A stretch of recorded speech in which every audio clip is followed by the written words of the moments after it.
Amidst the desolate, fiery battlefield, one stood tall. Another knelt, signaling an impending execution. The silver-haired man advanced coldly, the sword in his hand still stained with the blood of the defeated foe at his feet. He spoke with sarcasm. So, the one hailed as a hero like you, ultimately meets such a miserable end. He sneered, calling out the name of the fallen hero. Fallen star, Hayden Reich. Hayden Reich lifted his furious eyes, growling at the traitor. Julian, how dare you do this to me? Julian closed his eyes, savoring the moment of victory, and calmly replied. See? You should have treated the one who supported you better. Lying on the ground, Hayden questioned in despair. Can you truly strike down your master, me, so mercilessly? The only reply was Julian's contemptuous smirk. His face showed no hesitation, only the satisfaction of one who had achieved his goal. With bloodshot eyes, Julian raised his sword high, declaring coldly.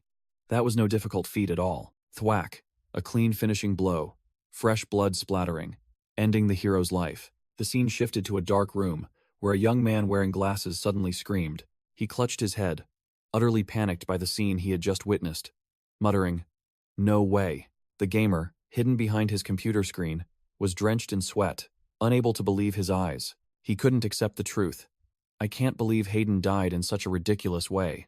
The words DLC trailer clearly appeared on the screen. It turned out this was just a game preview. The screen began introducing Hayden Reich, hero of the Northern Front, who always led everyone through the most desperate situations. He was praised as a demon-hunting genius, a living legend among the nobility.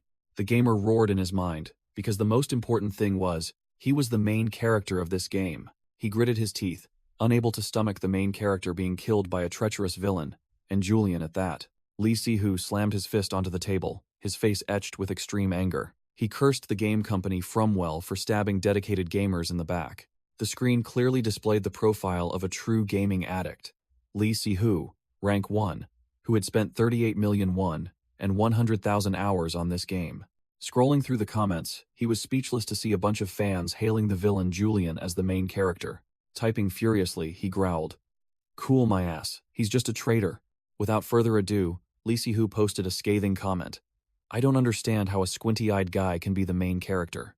Canceling my pre-order." The mouse cursor decisively moved to the cancel pre-order button. His hand gripped the mouse tightly, preparing for the final click. Click. A cold and furious mouse click. A notification appeared. You have canceled your pre-order. The end of a gamer's love affair. He unceremoniously tossed all the game merchandise into the trash, declaring bluntly, "Let's never meet again." Collapsing onto his bed, he yelled curses. "Goodbye, trash game." But then, he slumped, his gaze distant. He recalled the days of adventure in the vast game world, which had saved his soul after exhausting workdays. Sighing, he admitted it had once been his only spiritual refuge. And now, he picked up a potted plant. He hugged the potted plant, muttering, "Now I only have you. Taking care of you makes me feel better." He smiled, holding a spray bottle to water the plant. "Now I understand why old men like growing orchids. You must grow well. Don't be like that stupid game." As the stream of water sprayed out, a ding sound echoed along with an unfamiliar system interface. He startled, turning around, bewildered, wondering, what the hell just made that sound? A message from Fromwell Software suddenly appeared, confirming the identity of Lee Si-Hu, the gamer who had played their game for 5 years. Lee Si-Hu stared at the screen, muttering to himself, wondering if this was an automated reply. The system continued. "We see you have canceled your DLC pre-order. It seems you are not satisfied with our storyline?" The young man's face went blank, completely bewildered by what was happening. He frowned, thinking to himself, "What the hell is this? Are these guys not going to pay me?" He turned back to the screen, trying to recall what they had just said.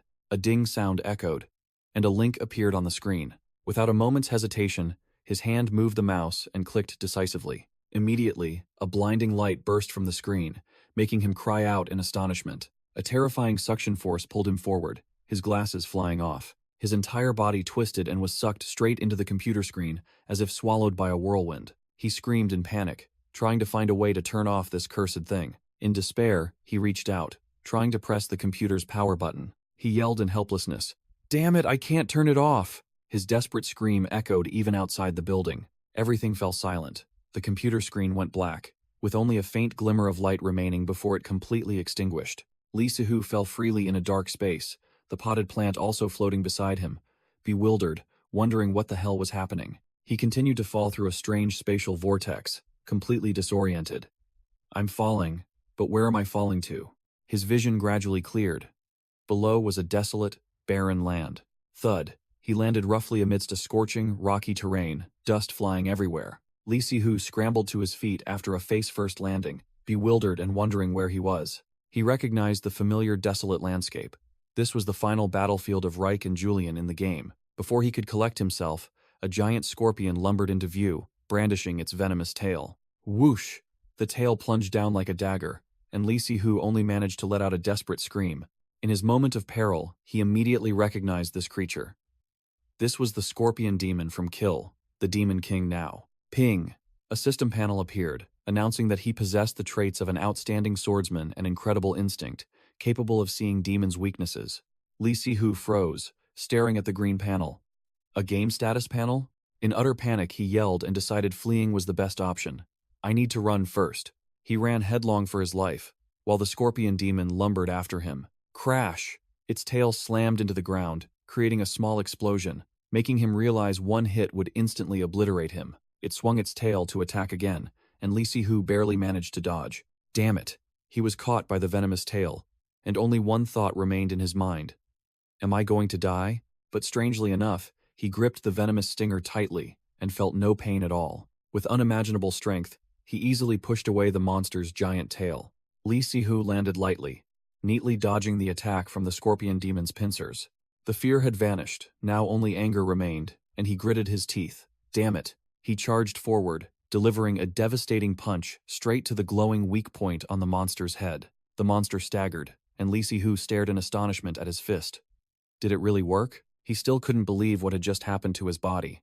Lee Si-hu realized this body was incredibly light and agile. Has my body always been this light? Suddenly, a thought flashed in his mind as all the pieces started to fit together. A series of information appeared. Character traits, extraordinary instinct, and finally, the two words soul possession made him freeze. While Lee Si-hu's soul was still scared stiff, the new body automatically charged forward to confront the scorpion demon. The monster roared furiously, lunging to retaliate. The hooded man, or rather, Lee Si-hu, still hadn't processed what was happening. He swiftly drew the sword at his hip, a strangely familiar weapon. He stepped on the remnants of the monster he had just punched, feeling power surge through him. But fortunately, the character he possessed was Hayden Reich, the very character he had grinded for thousands of hours in the game. Knowing this character's strength, he channeled energy into his hand, preparing to unleash a finishing move. A sword strike was unleashed with terrifying speed. A brilliant blue sword aura tore through the air, shooting straight towards the scorpion demon. Boom! The attack hit its target perfectly. The monster collapsed, blood gushing from the fatal wound. Staring at the massive corpse before him, he could only utter one word. Wow. He told himself that Reich's power was truly no joke. A one-hit kill was real. With this power in his hands, he could change the storyline, save Reich from death at the hands of that bastard Julian. Ding! A notification panel appeared. Swordsmanship Foundation. You have acquired the normal attack, Moonlight Slash. He froze, unable to believe his eyes. Moonlight Slash? He frantically realized a harsh truth. Wait a minute. This isn't Hayden's skill? He tore at his hair, muttering in panic over the completely wrong skill set. He looked back at the sword in his hand, trying to find an explanation for this absurdity. A brilliant red killing intent flared up, and Hayden's black hair suddenly turned silver white. His bloodshot eyes gleamed, and a system ding sounded like an ominous omen. The notification panel appeared, confirming the new physical trait, silver hair. The system continued to list. Narrow eyes, an emotionless face. A series of overpowered buffs appeared. Master Swordsman, Vessel of the Demon King, perfect mana control, unrivaled instinct. And then the faded name appeared on the screen, along with a profile picture, Julian Crivehart Plassen. His soul screamed in despair, realizing he was in the body of that bastard Julian. Julian's entire status panel appeared, confirming an undeniable truth. He had possessed the final boss. The scene shifted to a magnificent mansion, the residence of an influential figure. Standing before the mirror, he bitterly stared at Julian's form, whom he described as a hypocrite, a nest of betrayal. He recalled Julian's cunning face in the game and couldn't believe he had become that eyesore. He pulled open both his eyes, checking if he could open them wider, but it was futile. Sweat poured down him like rain. He still couldn't accept this harsh truth. Finally, he gave up, telling himself he had to live as Julian, and a week had passed like that. He recalled his futile attempts, banging on the status window, searching for resources, desperately trying to return to reality. Letting out a sigh, he admitted it was all for naught. Suddenly, a character trait notification appeared. Formal speech. Always use honorifics in all languages. Looking at his reflection, he grumbled in his thoughts.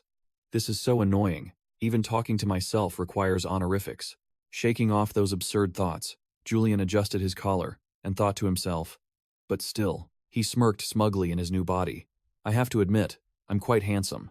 Now I understand why this guy is so famous. Gazing at his reflection in the mirror, he even appraised Julian's perfect body proportions. Meanwhile, elsewhere, a man's trembling footsteps approached. A nobleman, pale as a ghost, was drenched in sweat. He imagined meeting Julian was like stepping onto a guillotine, with Julian as the demon-faced executioner, and cursed inwardly.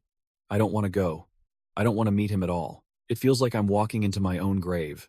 The room door swung open, and a servant announced, Sir Julian. The servant announced, Sir Harand has arrived. Julian narrowed his eyes slightly. The name Harand caught his attention. What is someone from the direct lineage of the Kryfart family doing here? Harand flinched at Julian's gaze. Cold sweat streamed down his face. Julian looks terrifying. Forcing a smile, Harand asked politely, Is your health all right? And Julian simply replied curtly, Yes, thanks to you. I'm fine. Harand let out a forced laugh, trying to appear friendly. What a relief. Who would have thought an unparalleled Julian would ever faint? I was so worried. Both laughed with utter falsity. The atmosphere in the room became noticeably strained. Their eyes met. Julian wondered what this man was up to, while Harand continued to scrutinize him. Julian clicked his tongue inwardly, annoyed that the visitor was a person of standing, not some nobody. Julian, how did you usually live your life? Harand felt a chill seeing Julian's calm expression, and thought to himself, this terrifying bastard's face is still cold as ice even with my visit. He's truly no ordinary man. Should I try to provoke him? Harand decided to get straight to the point. Julian, I've heard a rumor. He looked directly at Julian, launching a probing attack. A rumor that you've lost your memory. Julian froze, his pupils contracted, but he tried to maintain a calm expression. Lost my memory? He suddenly realized, finally understanding. So, this is why everyone was whispering when they saw me. I must look incredibly suspicious. Julian, with an impassive face, casually denied the rumor of memory loss. Oh, that's just a baseless rumor. So don't worry. Suddenly, Julian called Harand by name, flashing a twisted, ominous smile that sent shivers down the other man's spine. He tilted his head, his crimson eyes glinting with a deadly light, his voice full of sarcasm. Could it be that you also believe that rumor? Harand jumped, his face drained of color before Julian's overwhelming aura. The nobleman broke out in a cold sweat, stammering a denial while his inner self screamed, Damn it, he's not flinching at all. Harand was scared out of his wits, thinking to himself, that smile, and those eyes. Could Julian know I came here on the Elders Association's orders? Trying to regain his composure, Harand cleared his throat, trying to salvage the situation. Don't pay too much attention to those rumors from the maids. Anyway, the reason I'm here, Harand feigned concern, is because even though I know you're injured, the Elders Association has a message, so I came to deliver it. Julian thought to himself, the Elders Association. He knew perfectly well this was a group established by nobles to consolidate their power. The family tree flashed in Julian's mind. He knew these main lineage nobles always valued bloodline, and saw him, a member of a collateral branch, as a thorn in their side. Julian recalled that despite being from a collateral branch, he was the royal family's hound thanks to his overwhelming power. With superior swordsmanship and magic, Julian in the past was a force not to be underestimated. Precisely because he was too strong, he was considered a threat by the Elders Association that needed to be eliminated immediately. Julian brushed aside his thoughts and got straight to the point. So, what's the message? Harand hesitated for a moment before announcing, to participate in the Shut Eyes selection exam as a judge. Julian smirked. He knew exactly what Shut Eyes was. It was a secret royal organization, normally operating as a guard unit, but secretly carrying out assassination and cleanup missions under the command of the royal court. Shut Eyes was a gathering place for the most elite and powerful warriors, an exclusive royal organization. Julian thought to himself, I myself am a member of Shut Eyes. Those bastards who always look down on me are now choosing me as a judge. This smells fishy. Julian pondered deeply, wondering whether to accept this outrageous request. Meanwhile, Harand was sneering, convinced that the original Julian was smart enough to avoid this trap. He began racking his brain, wondering what trick to use to lure the old fox Julian into the trap. Suddenly, Julian grinned widely, pointing directly at him. "Okay, I'll be a judge." Harand froze, his face blank as if he couldn't believe his ears. Harand stammered, pointing at Julian's head, anxiously asking about the injury, but the silver-haired man casually brushed him off. Julian smirked with a sinister grin. "Oh, it just healed on its own," which stunned Harand. Harand broke out in a cold sweat, his mind racing. What is this guy planning? Playing his hand so openly? Julian thought to himself that since he didn't fully grasp the situation, he should pretend to be obedient and go along with them for now. He coldly ordered Harand to prepare, then turned on his heel and walked away, making the other man want to flee quickly. Seeing Julian leave, Harand startled and frantically called out to him. The nobleman's face turned ashen. A horrifying thought flashed in his mind. Could it be that he doesn't intend to let me leave alive? In a panic, Harand hastily grabbed a nearby orchid pot and stammered Julian's name. Julian turned back with a smile more terrifying than a demon's, pressing his face close to Harand. "I just wanted to give you this orchid pot. It helps calm the mind." Harand stood frozen outside the door, holding the plant pot, his heart burning with anxiety. Inside, Julian clenched his fist, his patience clearly reaching its limit. Harand hastily turned and fled, his steps faltering as if he were about to fall. He panted, drenched in sweat, extreme fear clearly visible on his face. A sharp image of a sword blade flashed in Harand's mind, making him suddenly remember something. He horrifyingly realized who he had just faced. The smiling executioner, Julian's infamous moniker. Julian sighed amidst the room filled with plants. He muttered to himself.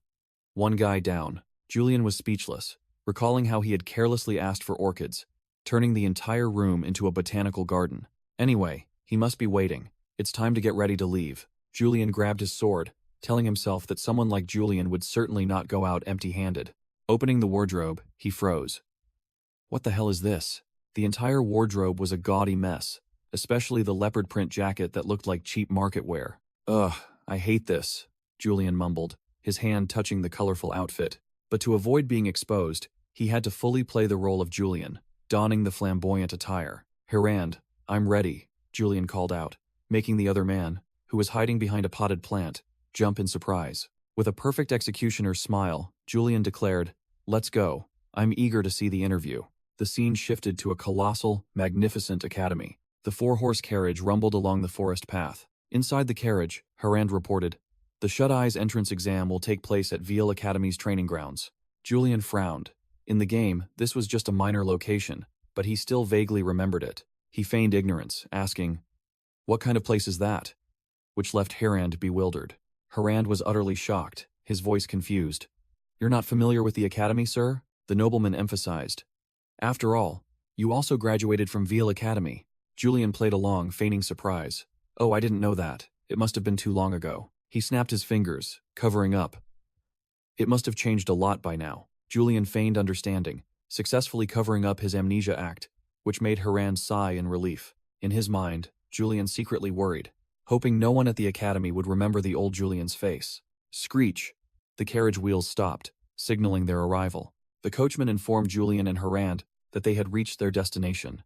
Veal Academy appeared, a grand and massive architectural marvel. Julian accidentally blurted out that the academy was even bigger in real life than in the game, making Harand freeze and question him. Realizing his slip-up, Julian quickly covered it with a sly smile, saying it was nothing, which only made Harand even more panicked. The gamer within Julian was thrilled by the incredibly realistic graphics, while Harand only saw his cousin as a terrifying scoundrel plotting something. Julian realized Harand was excessively afraid of him, even feeling a little guilty. He called out to Harand, making the nobleman jump and stammer in response. Julian allowed Harand to leave, but the man unexpectedly insisted on staying to watch the exam.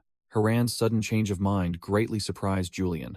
His eyes flashed red as he thought, "I thought you wanted to get away quickly?" He began to notice the faint, dark aura emanating from Harand all this time. Harand broke out in a cold sweat, the dark aura around him growing denser under Julian's gaze. Julian analyzed, realizing this was neither mana nor power, while Harand trembled, asking why he was looking at him like that. Closing his eyes, Julian concluded, "That aura is an emotion. Fear." Whoosh! A blue skill notification window appeared before Julian. The unique skill, Colors of Negation, appeared, allowing him to sense and see negative emotions directed at him as an aura. Julian pointed the skill window directly at Harand to confirm, leaving the man bewildered and confused. He suddenly remembered that the original Julian was a master of reading emotions, and now that skill had been gamified. Julian reflected that the original Julian was indeed a master of psychological warfare, specializing in using his opponent's fear to win without breaking a sweat. He also provoked his enemies' anger, causing them to lose their minds and rush headlong to their deaths.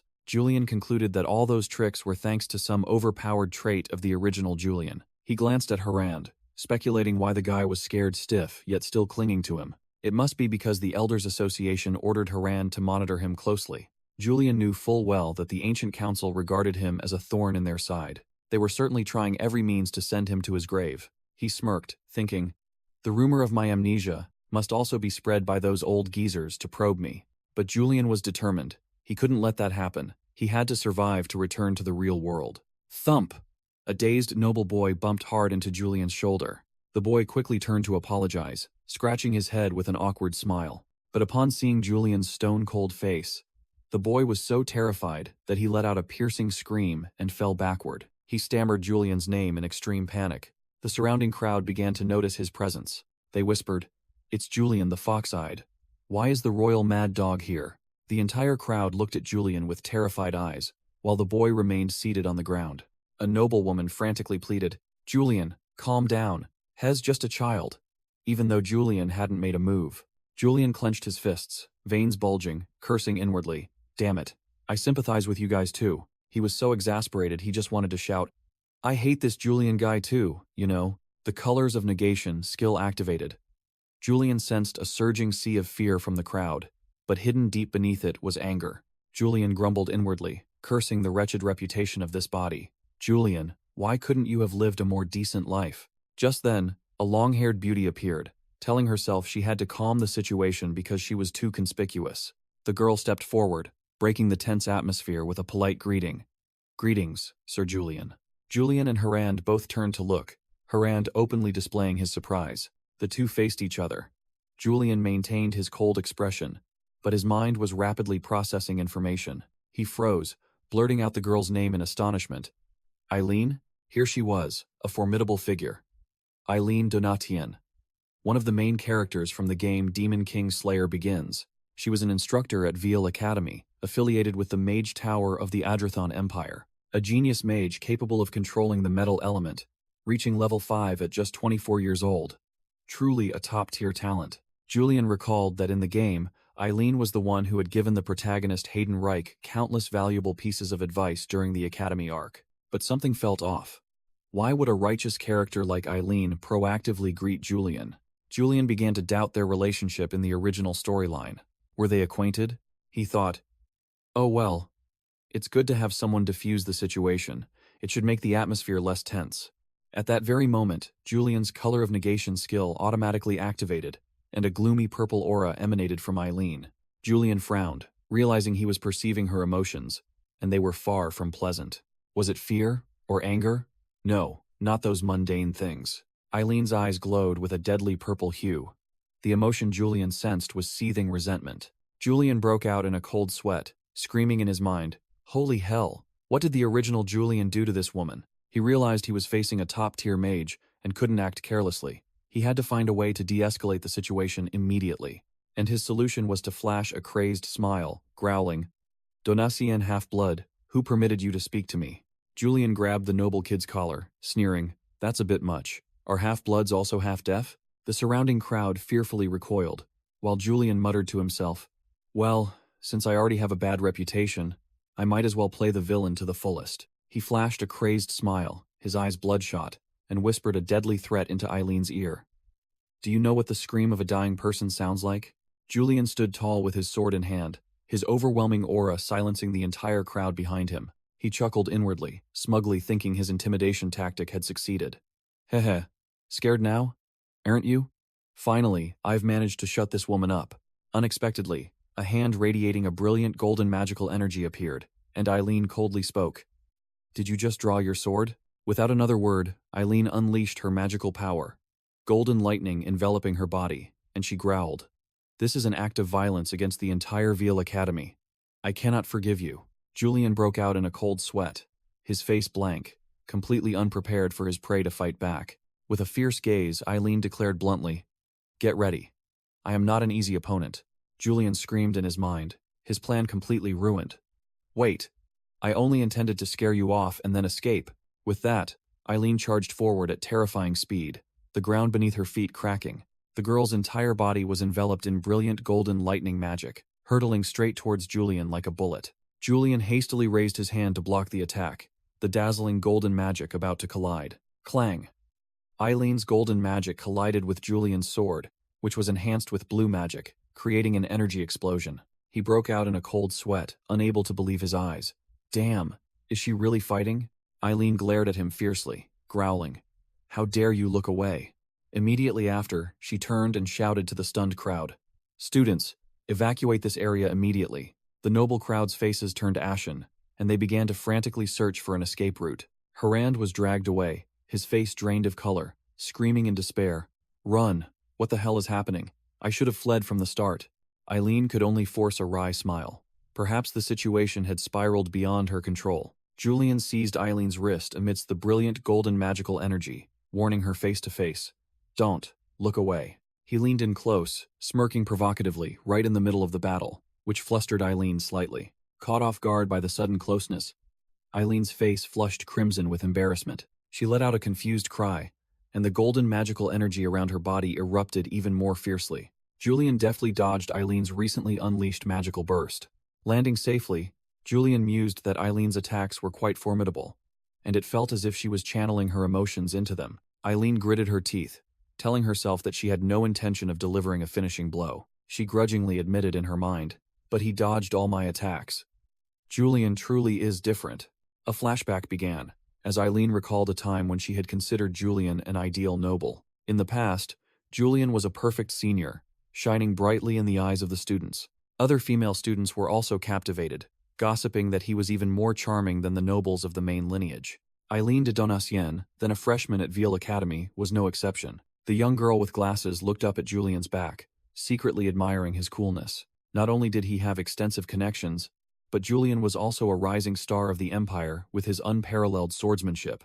Whenever she looked at him, Eileen's hand would tighten around her book, and a glimmer of hope would stir in her heart. She hoped that being from a branch family wouldn't hinder such a talented person. She had truly believed that scoundrel could change society's prejudice against those from branch families. At that time, she couldn't distinguish between respect and love, and she gathered all her courage to give him a love letter. The result was a blunt rejection, so harsh there was nothing more to say. Past pains surged, and Eileen screamed, unleashing a colossal orb of magical energy that even made Julian freeze. Eileen's mana was flaring, her face flushed with anger, while Julian calmly thought to himself, "I almost got hit. Why is this girl's face so red? Is she bitter?" She gritted her teeth, silently fuming with a mix of anger and embarrassment. "Just take one hit so I can vent my anger." Julian smirked confidently, deciding it was time to clean up this mess. In a flash, Julian appeared right behind Eileen, moving so fast she couldn't react. Eileen's eyes widened in horror, a cold drop of sweat trickling down her cheek as she realized the skill gap. Julian's sword was already at Eileen's neck, and he smiled provocatively while she froze completely. Eileen's face turned crimson. She stammered incoherently at the close proximity, asking Julian, "Why don't we stop this joke?" She yelled in confusion, "What the hell are you doing? Are you looking down on me?" But Julian only replied with a teasing smile. Eileen questioned why Julian didn't use his moonlight sword when she exposed an opening, pointing directly at his sword hilt. She cried out in frustration, feeling Julian's overwhelming mana flow. "You have enough power to kill me effortlessly. Why don't you?" Julian smirked mysteriously, his voice full of hidden meaning. "Do you want to know, Lady Eileen?" Eileen's heart pounded, a glimmer of hope that he would finally admit his feelings. She softly replied, "Yes." Julian calmly pointed towards Harand, who was scratching his head in embarrassment. Because this is Harand's first time here, he doesn't know the way to the examination center. Eileen was speechless, realizing she had just fallen for a massive trick. Julian continued to explain that others were too afraid of him to show the way, then extended his hand, ordering Eileen, "Understand now? Lead the way, you half-breed." Eileen was dumbfounded, completely shocked by Julian's absurd reason and arrogant attitude. She trudged ahead in embarrassment, while Julian and Harand followed, completely in control of the situation. Julian walked, silently pondering the phrase "moonlight sword" that Eileen had just mentioned. He recalled basic knowledge. When ordinary swordsmen enveloped their swords in aura, they would glow. But Julian's sword was different. Julian's sword didn't just glow. It turned a luminous blue, as if containing moonlight within. A truly unique weapon. Julian mused about his sword, a weapon that had slain countless demons, called the Moonlight Sword by people out of both reverence and fear. But the fatal problem was, how the hell does a gamer like me know how to use this legendary weapon? He broke into a sweat, realizing Eileen had started to sniff out his abnormality. This was an extremely bad sign. The silver-haired man conceived a dark scheme, determined to silence that girl, sending shivers down Eileen's and Haran's spines. Julian suddenly stopped, turning back to ask with an innocent expression. Is there a problem? Eileen flinched, quickly waving her hands to deny everything, then pointed the way. Nothing. This way. The three finally arrived at the training grounds, a vast and magnificent area of the academy. Julian casually walked in like a boss, while Eileen walked beside him, scowling because she had been tricked into being late. Julian stood before the crowd, placed a hand on his chest, and introduced himself confidently. I am Julian Kreifhart Plassen, the examiner for today's Shut Eyes examination. Harand broke into a cold sweat behind him as Julian continued his act. Surely everyone here has heard of me, haven't they? Meanwhile, Hiran's eyes darted rapidly across the crowd, searching for a specific target. There. He found his ace in the hole, the second son of the Torso family. The Torso and Kreifhart families were long-standing allies, their relationship as close as a shadow to its form.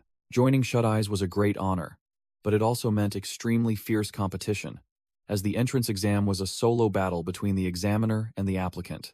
Harand secretly thought about the Elders' Council's plan, to have Julian humiliated and stripped of his power by the Torso family's son. Harand clenched his fist, determined, this is where your reputation ends. While Julian merely sneered. Julian turned his back, hands clasped behind him, and asked the crowd, it seems everyone here wants to join Shut Eyes, right? The applicants huddled together, their voices trembling as they replied, yes, sir.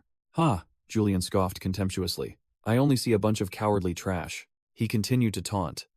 The naive eyes of you pampered young masters, and your decorative swords only make me laugh. Julian began his preamble.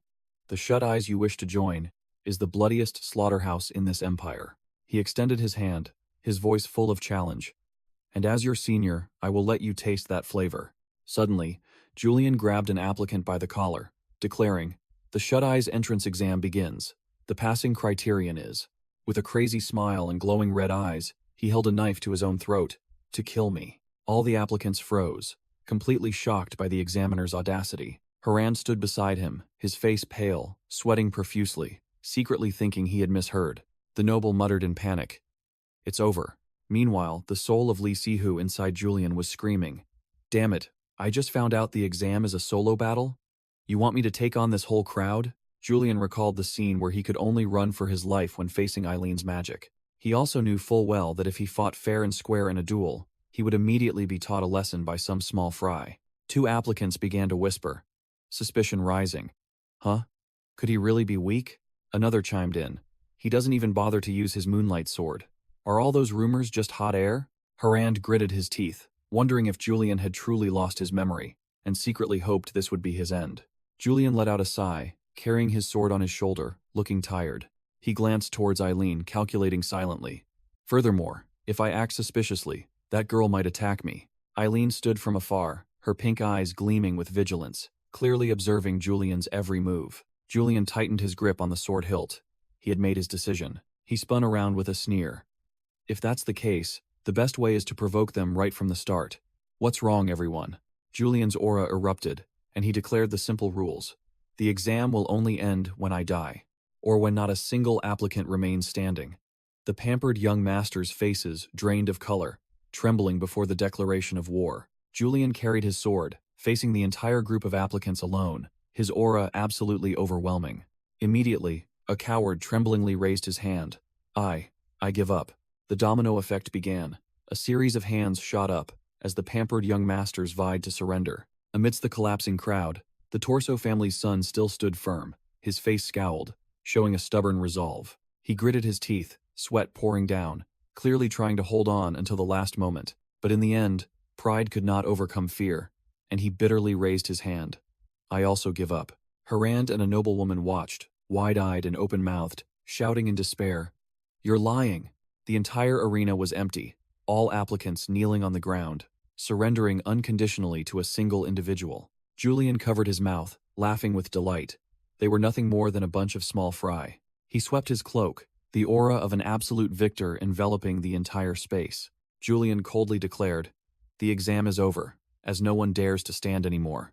The gamer's soul inside celebrated wildly. Amazing.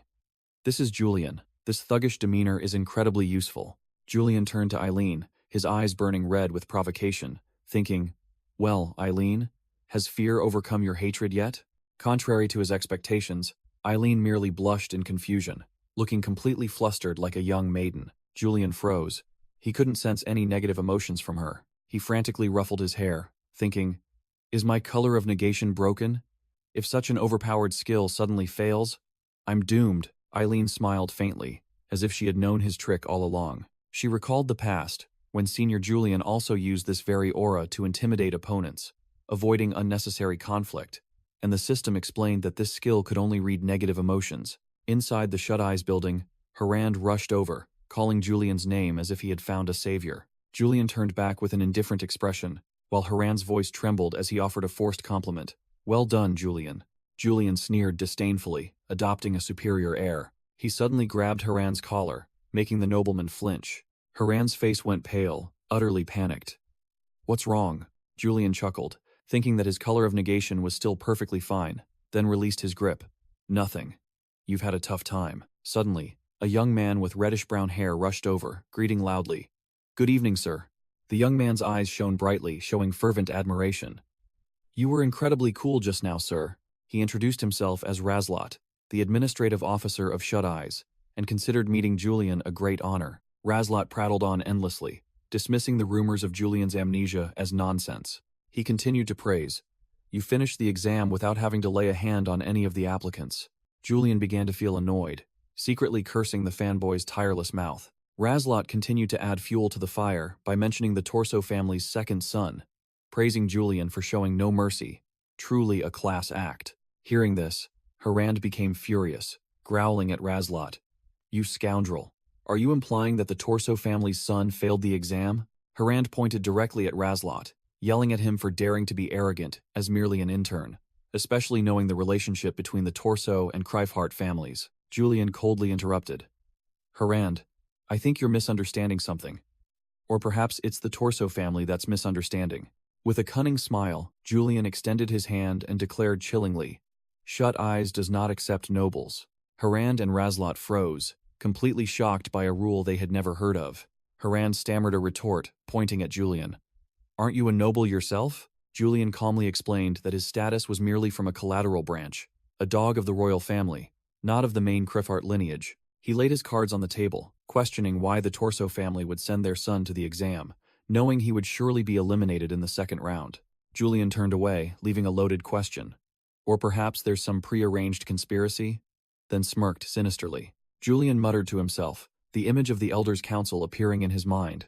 What scheme are they planning for this exam? Harand stood frozen, his entire body trembling as he realized he had been exposed. He gritted his teeth, clenching his fists, bitterly admitting in his mind, "Damn it, you know everything. You know this is a trap set by the Elders' Council, and I'm their man." Julian suddenly grinned widely, feigning innocence. "However, there's no such thing. It must just be a simple misunderstanding." Harand's eyes widened, sweat pouring down like rain, completely overwhelmed by his opponent's psychological warfare. Julian narrowed his eyes, radiating killing intent with a devilish smile. "Otherwise, things will get very bad." The scene shifted to a massive mansion, a voice echoing, "You're finally back." As Julian stepped through the door, he was greeted by bowing maids. 2 rows of maids bowed in unison as Julian strode past like a prince. "Welcome home, young master." A maid timidly asked if he would like dinner, but Julian coldly refused. He turned back with a cunning expression, giving an order. "Oh, and one more thing. Don't let anyone into my office." The maid quickly bowed in compliance, looking a bit worried. Julian stood alone before the large door leading to his private office. Upon entering the room, he immediately placed the moonlight sword on its stand. Julian leaned back in his chair, letting out a sigh of relief, finally able to shed his mask. He recalled Harand's reaction, certain that the Elders' Council had interfered with this exam. He told himself he was lucky no one had detected anything unusual, but wondered how long this luck would last. His greatest fear was that one day, the Elders' Council would discover a weakness and expel him from the family. His gaze fell upon the moonlight sword resting silently on its stand. He admitted his fatal weakness. The fact that I cannot use the moonlight sword is truly concerning, because being able to use it means. Julian concluded that using it was synonymous with possessing absolute power to crush all opponents. If that was the case, he decided to take a gamble, his hand gripping the sword hilt tightly. His crimson eyes flashed with a determined glint. It's worth a try. To unlock the power of the moonlight sword. Whoosh! Julian held the sword firmly, and blue mana began to gush out, enveloping the blade. He focused his mind, attempting to activate the latent power within the treasured sword. But as expected, the sword remained inert, showing no reaction. He recalled that the original Julian possessed an innate talent. Merely holding a sword would cause sword forms to automatically appear in his mind. The system confirmed that this trait was exceptional swordsman, a form of innate talent that allowed him to wield all types of swords. But this alone wasn't enough. Julian realized that this body's talent was still limited. He knew that in this empire, there were hundreds, even thousands of swordsmen no less skilled than Julian. The difference between them and the original Julian was worlds apart, lying in their use of aura and mana. That was precisely why that Julian fellow could survive with his twisted mentality. He wondered, could he do that right now? Manipulating mana was a double-edged sword. If the flow was reversed, his internal organs would be instantly pulverized. A drop of cold sweat trickled down his cheek. The pressure of this experiment was immense. No. He shook off his hesitation. Sooner or later, he would have to prove his strength anyway. If the concept of mana here was similar to the game, then a veteran who had grinded this game hundreds of times like him knew exactly how to do it. Julian raised the moonlight sword high, beginning to channel power using a method only known to gamers. The goal was to move the mana stored in his heart to the mana meridians, the body's mana organs. Julian began channeling power, aiming directly at the most important of the body's 6 major mana meridians. He gritted his teeth and endured, focusing his entire will on the major meridian in his head, which directly connected mana to the heart. Boom! His eyes glowed crimson, and an azure mana aura violently erupted around his body. The time had come. A mana phantom of Julian appeared, sword in hand, with an incredibly confident demeanor. Next objective, channel all the chaotic mana within his body into the moonlight sword. The resistance was even more intense than expected, but with the skill of a top-server gamer, Julian still managed to bear the burden. A flash of light erupted, and Julian shouted excitedly, "It's a success!" He looked at the glowing sword with a hint of doubt, and, as expected, a notification panel appeared. Moonlight sword, incomplete. Julian raised the sword.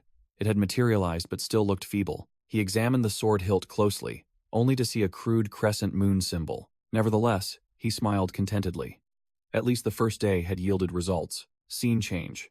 Julian was now out on the training ground, facing several wooden dummies. He approached a target, the sword in his hand still emitting a faint blue light. Gripping the sword hilt tightly, he channeled strength into his arm, preparing to unleash a move. Whoosh! An azure sword slash swung out with terrifying speed. The wooden dummy shattered into pieces, and Julian stood in the middle of the ground, his demeanor cold. He sighed in relief, telling himself that his skill had at least reached the knight rank. Looking at the battlefield he had just created, he realized his game knowledge was running out. He needed to complete this sword, he mused thoughtfully. Now he needed someone who understood the original Julian well, someone that scoundrel would seek out for advice. Just then, a maid called out from behind him. "Young Master Julian." The maid announced, "You have a visitor." Julian was surprised, thinking to himself, "This Julian actually has friends?" Perfect timing. Razlot, an energetic young man, appeared and saluted militarily with excitement. "Greetings, Sir Julian." Julian merely responded with a speechless expression, showing no interest. Julian called Razlot by name. The fanboy went crazy with joy, shouting because his idol remembered his name. Razlot was startled, fearing it was due to his behavior yesterday, while Julian thought to himself, "I don't know if this guy is bold or just stupid." Julian got straight to the point. "No. What brings you here?" Razlot grinned widely, reporting that he had received orders from the commander to confirm the results of yesterday's exam. Julian smirked, retorting, "Didn't you see it yourself yesterday?" Razlot scratched his head and explained that it was procedure, but Julian bluntly criticized. "Garbage procedure. Shut Eyes works incredibly inefficiently." Razlot gave his final report. No applicants passed.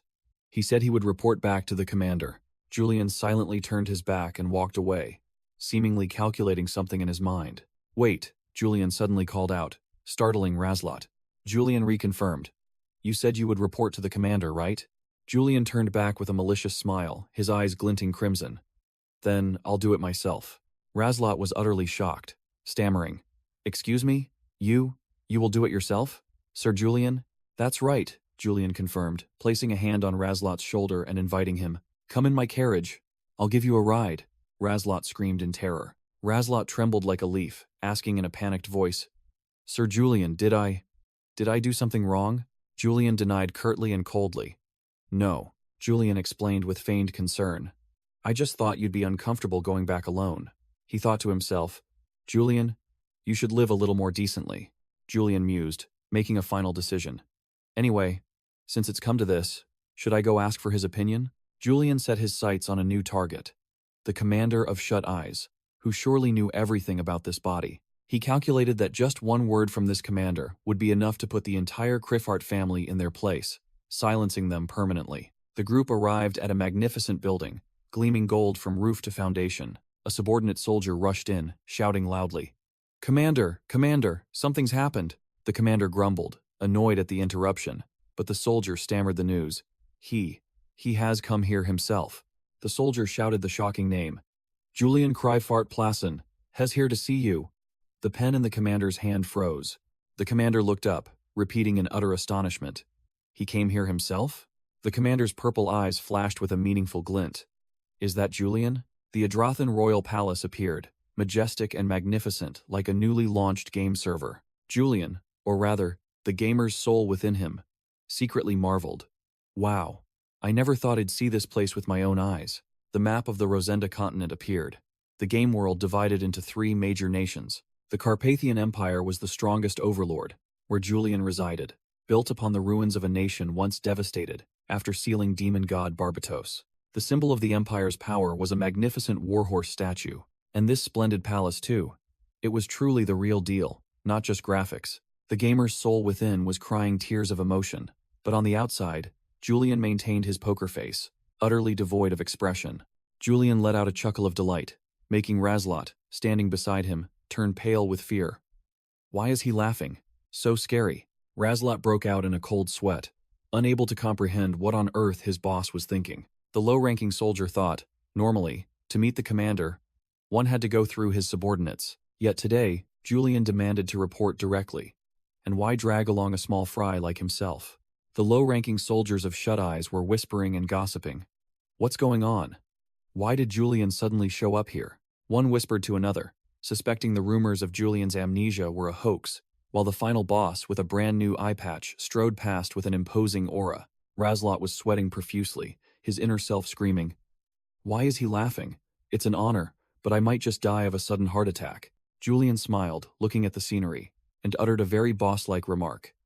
The palace is as grand as ever, making Razlot beside him only able to stammer in agreement. Standing before the gleaming golden gate, Julian calmly analyzed. This is the first gate anyone can enter. The commander is definitely beyond the second security gate. Razlot was utterly bewildered, not understanding why Julian was stating such basic facts that any shut-eyes soldier would know. A horrifying thought flashed through Razlot's mind as an image of Julian smiling meaningfully appeared. "Don't. Tell me." The administrative staff's face drained of all color, his entire body feeling as if struck by lightning. Is this a test? In Razlot's mind, Julian appeared as a demon with a scornful smile, as if saying a low-level intern like him needed to be retested. While Julian was chilling, like a gamer, enjoying the scenery and secretly marveling that the real-life view was better than in the game, Razlot behind him had panicked to the point of clutching his head. Julian turned back and asked with great concern, "What's wrong? Are you not feeling well?" While Razlot jumped in surprise and vehemently denied it, the Shut Eyes headquarters appeared. A radiant gold building, majestic and magnificent under the sunlight, truly a high-quality, real-life structure. Julian announced their arrival, and Razlot, with a glimmer of hope, tremblingly asked, "So, sir, have I passed the test?" Julian looked at his subordinate with a puzzled look. "What are you talking about? Is this another test?" Julian's expression darkened with confusion, and he flatly denied. "Not at all." Julian explained logically. "Why would I need to test you?" A statement that made Razlot freeze completely. Razlot burst into joy, his face flushed red, realizing he was already an official member of Shut Eyes without needing any test. The staff member thanked profusely, bowing repeatedly before scampering away in utter exhilaration. Julian just stood there, his face emotionless, watching Razlot's back as he skipped away, whistling like a madman. Julian chuckled derisively, secretly thinking that staff member was truly an idiot. A guard approached, announcing that the captain invited him inside. Julian smirked with interest, preparing to meet the boss of this body. Introducing Captain Odwin Balladeer, the sole heir of the fallen Balladeer family. Rumor had it, this captain was a formidable individual, the real deal who could command all of Shut Eyes and was loyal only to the royal family. Julian was also curious about the extent of this captain's authority. Led by a subordinate, Julian admitted he felt a little nervous. The subordinate knocked on the captain's door, asking for permission to enter. A cold voice echoed from within. Enter, while a delicate hand was gliding a pen over documents. Shock. The person behind the desk was not a burly man but a petite girl with pinkish white hair. The girl looked up. It was Captain Odwin Balladeer, who greeted Julian like an old acquaintance. Odwin asked about Julian's injury, making him freeze, his brain unable to process it in time. Julian broke out in a cold sweat. His mind screamed. This is Odwin Balladeer, the captain of Shut Eyes? He had only one thought, pint-sized as he saw his boss's dwarfed figure behind the enormous desk. Julian was still in shock, never expecting the captain to be a girl looking like a teenager, while Odwin was already visibly annoyed. Odwin's hand clenched, veins bulging. In a flash, Odwin closed in, grabbed Julian's collar, and growled. You were going to say I'm small. As always, weren't you? Julian vehemently denied it, secretly thinking this must be the authority everyone spoke of. Her ability to read others was overwhelmingly powerful. Swiftly changing tactics, Julian adopted a professional demeanor, requesting Odwin to report on the status of his injury. Julian bowed slightly, his mind stretched taut, racking his brain on how to answer his boss. He glanced at Captain Odwin, reminding himself to be careful with every word he spoke to this unpredictable boss. Sweating profusely, Julian calculated the worst-case scenario. He feared that Odwin would discover the anomaly and begin to suspect his identity. In Julian's mind, the image of his former self appeared a loyal hound, absolutely devoted to Shut Eyes, completely unlike him now. Deciding to continue the act, Julian bowed dramatically, thanking Odwin for her concern. He continued his cheesy speech. Though the wound is not light, it is not enough to hinder my loyalty to the Empire. Odwin merely stared in silence, without a hint of expression, making Julian's blood run cold. The air in the room thickened, and Julian wondered, did I say something wrong? Odwin narrowed her eyes, resting her chin on her hand, appearing to analyze every single detail. In a flash, she was standing upright on the desk, right in front of Julian. Odwin casually walked across the pile of papers, her overwhelming aura completely dominating as she advanced straight towards him. She asked directly, her voice full of suspicion. Do you always talk like that? Odwin pressed her face close to Julian's, her gaze as sharp as a razor. You give me the feeling of a complete stranger, Julian. Julian's eyes flashed with alarm as the system displayed, color of negation. It was over. His boss had started to suspect him. For a moment, Odwin seemed to see the clumsy old Julian again, being grabbed by the collar and scolded relentlessly by her. How have you treated your superiors until now? Cornered, Julian decided to go all out, his hand resting on the hilt of his sword. He smirked like a true villain, growling. Well then, let's just go with a preemptive strike. Is there a problem? Odwin frowned, her hand gripping Julian's sword hilt tightly, her aura erupting. You dare lay your hand on my sword? Julian smirked, his hand on Captain Odwin's sword. It's rare for you to come to Shut Eye's headquarters yourself, and each time you only give a brief report before leaving. Odwin shot a sidelong glance, not bothering to turn around. You're suddenly so diligent today, Julian. Julian scoffed, thinking he had underestimated his boss, while the gamer soul inside him was screaming because his acting plan had fallen apart. He casually stepped forward. I've been on leave due to injury for quite a while, so I came to report directly. Odwin narrowed her eyes suspiciously. Is that so? Julian's eyes flashed red. He told himself to go all the way, to be as brazen as the real Julian. Julian leaned his hands on the desk, pressing his face close to his boss, his voice full of challenge. Is the captain trying to control whether I'm allowed to appear or not? Odwin crossed her arms, her face as cold as stone. You're already sassing your boss right after returning? I heard you've been acting strangely, but it seems you've fully recovered. Julian scoffed, thinking to himself that his boss's straightforward way of speaking was both genuine and annoying. Odwin sighed, letting it go for now. All right, report. Were there any decent candidates in the entrance exam? Julian answered decisively, without a second's hesitation, his face nonchalant. Not a single one. Odwin nodded. That's right. You are the disciple of Sword Saint Hayden Reich. How could those small fry catch your eye? She continued to ask if anyone was skilled enough to be an intern, and Julian maintained his smile along with the blunt answer. No. Odwin froze, the hand holding the papers stopping completely. She was utterly shocked, her voice disbelieving. You mean you didn't let a single person pass? Julian grinned widely, nodding in proud confirmation. That's right. Veins bulged on Odwin's forehead. She gritted her teeth. Why is that? Julian merely smiled silently, letting his boss boil with rage. Odwin snarled, her face darkening with anger.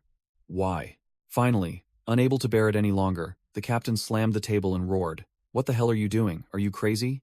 While Julian stood there witnessing his boss's outburst, Captain Odwin yelled, pointing directly at Julian's face, questioning that Shut Eyes was desperately short-staffed, and even picking up scraps was better than nothing. Julian scoffed, retorting sharply that being short-staffed didn't mean they had to pick up trash, and asserted that not a single small fry was skilled enough to join Shut Eyes. Odwin still tried to salvage the situation, suggesting that perhaps some of them had potential after training, but Julian immediately shut her down. A waste of time. They aren't even skilled enough to be interns, he thought to himself. In reality, he was just trying to avoid having to fight them. Odwin was speechless, waving her hand to dismiss the insolent subordinate. You truly are impossible to talk to. Get out of my sight. Now. Julian smirked, not only not leaving but pressing forward. Haha. Before I go, I have a proposal. He told himself to play Julian's role perfectly, even though he was a bit nervous inside, then decisively stepped forward. Julian's gloved hand placed a stack of documents on his boss' desk. Julian declared that he had pointed out all the flaws in the current entrance exam, leaving Odwin dumbfounded. What is this? She picked up the documents, her face full of doubt. Flaws? Julian crossed his arms, smugly explaining that those applicants didn't even realize what kind of hellhole Shut Eyes was. Odwin raised an eyebrow, seemingly partly convinced. Is that so? Well, it's true that applicants should know where they're applying. Her gaze sharpened, thinking to herself, You'd better not waste my time. She skimmed through it, immediately spotting the bold, almost gangster-like text. Upon registration for the exam, Shut Eyes will not be responsible for anything that occurs. Odwin burst out laughing, her voice full of sarcasm. Ha, it sounds just like. She looked up, her eyes sharp, reading Julian's intentions. You mean you're going to fight them with the intent to kill, Julian? Julian only responded with a mysterious smile and a low chuckle. Odwin stared at the documents, realizing Julian's silence was the answer. She thought to herself, no answer. So I guessed correctly. How strange. She pondered, realizing this was the first time Julian had directly interfered with internal policies like this, an extremely unusual move. Captain Odwin narrowed her eyes, reading Julian. Is this why you didn't let anyone pass the entrance exam? Afraid of beating them to a pulp and getting into trouble? Julian spread his hands, beginning his speech. Yes, but not only that. Those kids who pass that kind of exam are useless to us, an organization directly affiliated with the royal family. He continued to ramble about honor, but Odwin was fed up, raising a hand to cut him off. All right, I get it. Odwin shook her head in exasperation. Honestly, whenever it concerns the royal family, you always overreact. Julian scoffed, concluding, Of course. Thank you for your efforts, Captain Odwin. She reluctantly agreed. I will submit it to the council, but I can't guarantee it will be approved. Julian turned to make a quick exit with a triumphant expression, but Odwin called him back. Wait. Hayden Reich, the protagonist of the original game, suddenly appeared. I heard there's a message from the royal family sent to your office. Go check it. Julian smiled meaningfully, indicating his understanding, and then left. After Julian departed, Odwin sat alone, her gaze fixed thoughtfully on the proposal document. She murmured, rereading the critical clause. Shut Eyes will not be held responsible for anything that happens, huh? Odwin grasped the hidden meaning. This implicitly means that even if someone dies during the examination, it won't be considered a crime because the royal family provides protection. She continued her analysis, noting that all Shut Eyes applicants were commoners or fallen nobles, a group with no voice to complain. Odwin deduced, Julian definitely knows this. The reason he submitted this proposal is because, her eyes flashed with clarity, because he realized the Elders' Council and the Torso family were playing tricks in the examination. Odwin nodded, having understood the game. This is his countermove. She secretly marveled at Julian's audacity. This is a message to them. I know what you're plotting. I won't let it slide easily this time. Truly a bold move, Julian, Odwin muttered to herself, still shocked by her subordinates. Brilliant move. Is this how you retaliate against the Elders' Council? Then she called out loudly. Is anyone there? A subordinate immediately appeared, saluting. Captain, you called for me? Odwin sighed, handing him a carefully sealed letter. Take this to the council. Odwin's subordinate received the order, responding decisively. Understood.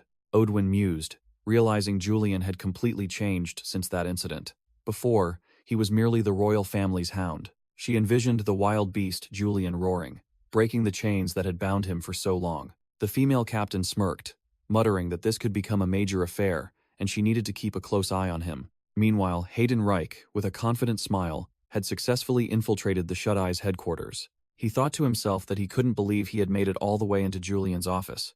As Hayden opened the door, he analyzed. Normally, Shut-Eyes doesn't provide private rooms for members, unless that person is an extremely special individual. He stepped inside, curious to see how luxurious the room would be. What met Hayden's eyes was a pile of gaudy, flamboyant woman's clothing, so dazzling it hurt his eyes. Furthermore, grotesque statues were displayed all over the room. Hayden was speechless. What is this pile of eerie decorations? He scanned the room, concluding that Julian's aesthetic taste was worse than even a villain's. All expensive items, yet they looked like trash. Muttering curses as he tripped over a statue, Hayden guessed that Julian surely had a shopping addiction problem. At the same time, Julian coldly permitted the person outside to enter, and Razlot cheerfully stepped in to greet him, reporting that he had brought a letter from the royal family. Julian looked at Razlot with a world-weary gaze. It's you again? Feels like I see you every day. After receiving the letter the captain had mentioned, Razlot was about to slip away when Julian called him back. Razlot turned around, his face blank with confusion. Julian sat imperiously with crossed legs, ordering, perfect timing, load all these sculptures onto your carriage.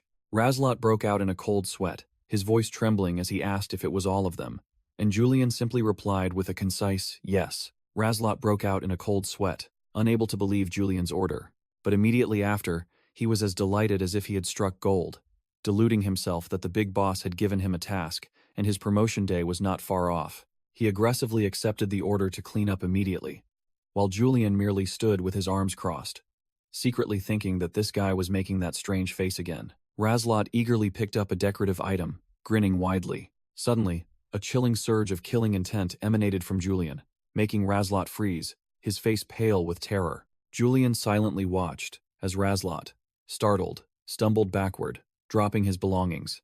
Julian smirked, sarcastically remarking with profound irony, "Oh my, you truly are quite handy, Lazarus." Razlot, in a panic, grabbed a sword, prostrated himself, and cried out apologies for messing up, thinking he was about to lose his head. Julian casually crossed his leg, telling his subordinate that he didn't need to put on such a spectacle. Julian leaned down, whispering into Razlot's ear with a dangerous expression. Cleaning up the mess if you die here would be far more troublesome.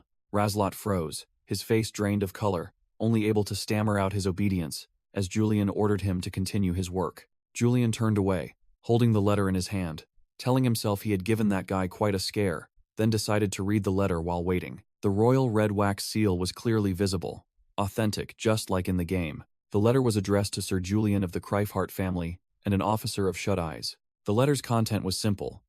The Emperor commanded Julian, if he had recovered, to return to work immediately. Julian frowned, feeling that they were merely trying to exploit his labor with flowery words. Nevertheless, he didn't complain, believing that accumulating practical combat experience was necessary, and this mission was to recover a resonance stone.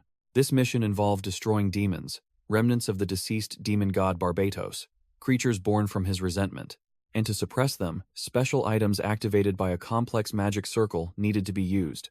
The demons were chained within a dark rift, suppressed by items called resonance stones. These stones were the formidable legacy of ancient mages, created from mana to seal the demons. Julian read the letter and concluded, "Since I'm not a mage, this mission is definitely about protecting the one who will recover the stone." He admitted that fighting demons carried risks, but that wasn't an issue. Julian placed the letter on the table, calculating that if he completed this mission, the baseless rumors about him would automatically vanish. He began to ponder. Let's see which mage is skilled enough to handle the resonance stone.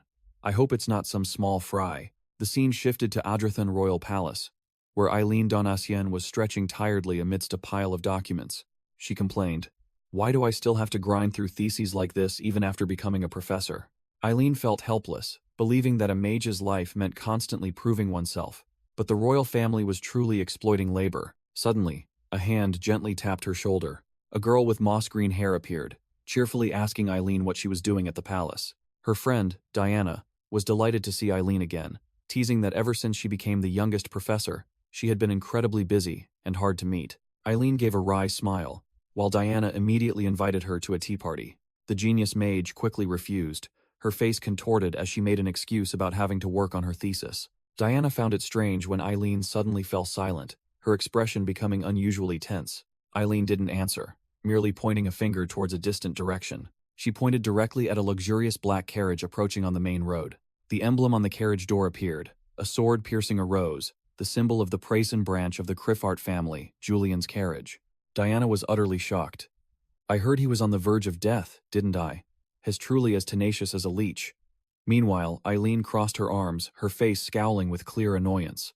Diana leaned her face close to Eileen, full of hidden meaning. "Oh? What's this?" causing Eileen to ask back awkwardly.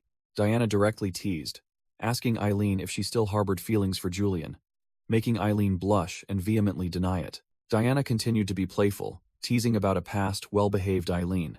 Memories flooded back. Diana recounted how Eileen had dared to ask Julian out to confess her feelings under a cherry blossom tree, after hearing a rumor that confessions there would not be rejected. Hit where it hurt, Eileen quickly changed tactics, hastily grabbing Diana's hand and inviting her to a tea party to change the subject. Suddenly, "I have free time now," Diana comforted her friend, saying that everyone was captivated by Julian back then, but secretly thought Eileen was probably the most smitten. Eileen recalled how Julian had changed 180 degrees, becoming as cold as a machine after returning from the northern battlefield. Eileen crossed her arms smugly, declaring that she wouldn't have to face Julian for a while. She held out a letter, boasting that she wouldn't be at the imperial palace for some time. Diana's jaw dropped when she realized it was a letter from the royal family. Eileen confirmed that she had just received a special mission from the royal family. That mission was to restore a resonance stone. The scene shifted to an army of blue knights with neat spears, ready for battle. Two guards discussed the presence of an important figure, hearing that both Shut-Eyes and the Blue Knights were participating. Another soldier confirmed this was a special mission, and Julian would also be involved, greatly shocking his comrade. The guards believed that rumors of Julian being injured or having amnesia were just dirty tricks by envious people. Julian appeared on a white horse, exuding an overwhelming aura, truly an authentic presence that couldn't be diminished. He secretly thought that accepting this mission was the right decision, as his reputation was gradually being cleared. Julian rode past, receiving a formal greeting from a soldier. "Sir Julian, thank you for your efforts." Two knights from the Order of the Blue Lion rode forward, one introducing himself as Perrin, the other as Heinleich. Julian replied courteously, agreeing to cooperate in protecting the mages on their way to Julin. Julian smirked sinisterly, secretly thinking it would be fun if demons appeared along the way, sending shivers down the two knights' spines. Perrin started a conversation, asking why Julian didn't ride in the carriage to rest and recover. He continued, telling Julian that he could just leave the task of protecting the mages to them. Julian smirked, knowing full well that these guys weren't being kind, merely feigning concern. He thought about the Blue Knights, the Empire's regular forces, quite different from the Shut-Eyes. Most of these Blue Knights were nobles who disliked someone from a branch family like him. Julian immediately saw through them. These guys are trying to ensure that someone from a branch family doesn't steal their credit. Even though he knew their scheme, Julian pretended to agree to ride in the carriage, making the two knights sigh in relief. Heinleich gleefully said he would go inform Maj Eileen, but as soon as he mentioned that name, Julian's eyes flared. "Who?" Just then, Eileen Donatien stepped down from the carriage, smiling as she greeted them, and introduced herself as the one in charge of the restoration. As soon as she saw Julian, Eileen's smile froze. She was so shocked she stood still. Julian's face darkened, and he turned to Perrin, saying, "Forget about the carriage, my apologies." Eileen stood behind him, her face flushed, frantically wondering why Julian was here, and, more importantly, why he was deliberately avoiding her. Julian secretly thought Eileen was truly an unpredictable character. He felt uncomfortable because he couldn't read her thoughts. Perrin and Heinleich froze, not understanding why Julian had changed his mind so quickly, wondering if he was trying to assert dominance over them. Julian merely smirked meaningfully, making them even more bewildered. Perrin broke into a sweat, realizing that Julian had seen through his scheme to push him to the rear and seize command. The knight Perrin secretly thought Julian was truly the real deal, surviving the royal chaos without any special backing, but he still resentfully clenched his fist, muttering that someone from a branch family like Julian was far too arrogant. The white-haired knight Heinleich broke into a sweat, feeling Julian's gaze glaring at him and telling himself, "Just you wait," Julian sneered, annoyed that no one had informed him that the mage he had to protect was none other than Eileen. Meanwhile, Eileen's face was flushed, and she irritably hid behind the carriage curtain, feeling extremely awkward herself. Julian decided he had to complete the mission as quickly as possible, and most importantly, without any interaction with Eileen. With that, Julian spurred his horse into a gallop, leaving the Blue Knights and the carriage behind. The entire team had arrived at Julin Town, where the resonance stone was located, but it looked quite dilapidated. Julian wondered why the delegation sent by the Empire had no one to welcome them. A local youth ran over, confirming they were from the Empire, and welcoming the team after a long journey. The guide announced that he would lead them to the resonance stone, where giant blue crystal blocks were floating above the clock tower. He indicated the position where the resonance stone chest and mana box needed to be placed to begin the work. Eileen stepped forward to take command, declaring she would personally carry the mana-sensitive items. The guide called Eileen over to inspect the stone that needed restoration. Before Eileen was a gigantic, cracked crystal, which left her stunned. After examining it, Eileen declared that the stone was beyond repair and needed partial replacement, causing the guide to blanch. Eileen reassured him that the barrier would only temporarily disappear, not for long, and the guide tremblingly placed his trust in her. She placed her hand on the stone, and a brilliant golden energy began to pour out. After completing the preparations, Eileen suddenly remembered she needed to inform Julian that the barrier was about to vanish while she worked. Eileen's face flushed crimson as she told herself that even though she didn't want to see Julian, she had to be professional for the sake of the task. She timidly called out to Julian as he walked with an overwhelming aura of killing intent, clearly wanting to make a quick escape. Julian completely ignored her, walking straight past, leaving Eileen stunned by the blatant disregard. Annoyed, Eileen chased after him, thinking to herself, "Is he avoiding me? Could he know I've been following him?" She grabbed Julian's cloak, growling that this was a mission and he couldn't behave like that. Having successfully blocked his path, Eileen confronted him directly. "Why are you avoiding me?" Julian turned back with a dominant smirk, turning the tables. "When have I ever avoided you? You're the one who's been trailing after me." Eileen froze, almost believing his supremely confident tone. She snapped out of it, dismissing him. "That's not important." Julian continued to taunt with a provocative expression. "So what's more important, Miss Stalker?" Stung by his words, Eileen fumed, baring her teeth and yelling in protest against the Stalker nickname. Suddenly, the air grew thick, and Julian's smile vanished as he sensed imminent danger. The sky turned blood red, and numerous demonic shadows with blazing eyes began to materialize everywhere. Eileen pointed towards the demons, yelling at Julian. "See, I was trying to tell you." She furiously yelled at him, explaining that she had intended to warn him that the barrier had fallen and demons could appear at any moment. An earth-shattering explosion rang out, and the ground shook violently. Julian reacted in an instant, his eyes flashing crimson, pushing Knight Heinleich out of position. Heinleich was thrown back, unable to comprehend what was happening, only seeing Julian already in a defensive stance. From within the dust and smoke, a gigantic two-horned skeletal demon roared, revealing itself as the perpetrator of the recent attack. Julian faced the skeletal monster, realizing it didn't have one, but two horns. This was getting serious. He immediately pulled Eileen behind him, warning, "Don't come closer, it's dangerous." The two-horned demon let out a roar, its eyes glowing red, exuding immense pressure. Eileen started to panic, realizing she was in a cooldown period and couldn't use combat spells or resonance stones. The boss didn't say much. It roared and then summoned a horde of lesser demons. A lesser demon charged straight at Eileen, making her scream loudly. Julian reacted with divine speed, grabbing Eileen and pulling her out of danger in an instant. He held her tightly, his tone still eerily calm. "Don't let your guard down, Eileen. It's naive of you to be shaken by such a trivial matter." Julian smirked confidently. "I'll handle things here. Why don't we focus on what each of us can do?" Eileen asked back, bewildered, still not understanding his intention. He pointed directly at her, giving clear instructions. "You are responsible for restoring the resonance stones," Julian confidently declared, "and I am responsible for protecting you." Eileen blushed, realizing she had panicked too much and forgotten the team's main objective. She immediately regained her composure, shouted, "It will take another 7 minutes," then ran off to complete her task. Before leaving, she called out suddenly, "Sir Julian, and he replied nonchalantly. She hesitated for a moment, then shouted, "Please don't get hurt." Eileen pointed at him, emphasizing with worry. "I can't use healing magic." Julian only snorted, his shadow stretching eerily. "Getting injured is harder than you think." But the truth was, Julian's hands were trembling. He was just bluffing. Facing the boss, Julian cursed inwardly for lacking real combat experience with this type. But since the Blue Knights were watching, he couldn't run away. Julian thought to himself, sweat pouring down. If it were the real Julian, this small matter. The impudent knight, Perrin shouted, trying to steal the kill. "Wait, let the Blue Lion Knights handle this demon." All the Blue Knights charged forward recklessly, determined to chip away at the two-horned demon's health. Perrin looked confident, sneering. "Excellent. Just keep chipping away at its health like this, and it'll be done." He turned to taunt Julian, who stood still. "Haha, are you afraid of the two-horned demon, sir? You don't look like Sir Julian at all." Julian only gave a meaningful smirk. "Yes, that's right." Perrin froze when he saw his comrades fall, stammering, "No, don't tell me." His eyes widened in horror when he saw Julian smiling. Is he smiling? Julian flashed a mad smile, his eyes flashing red. "Right now, I am Julian.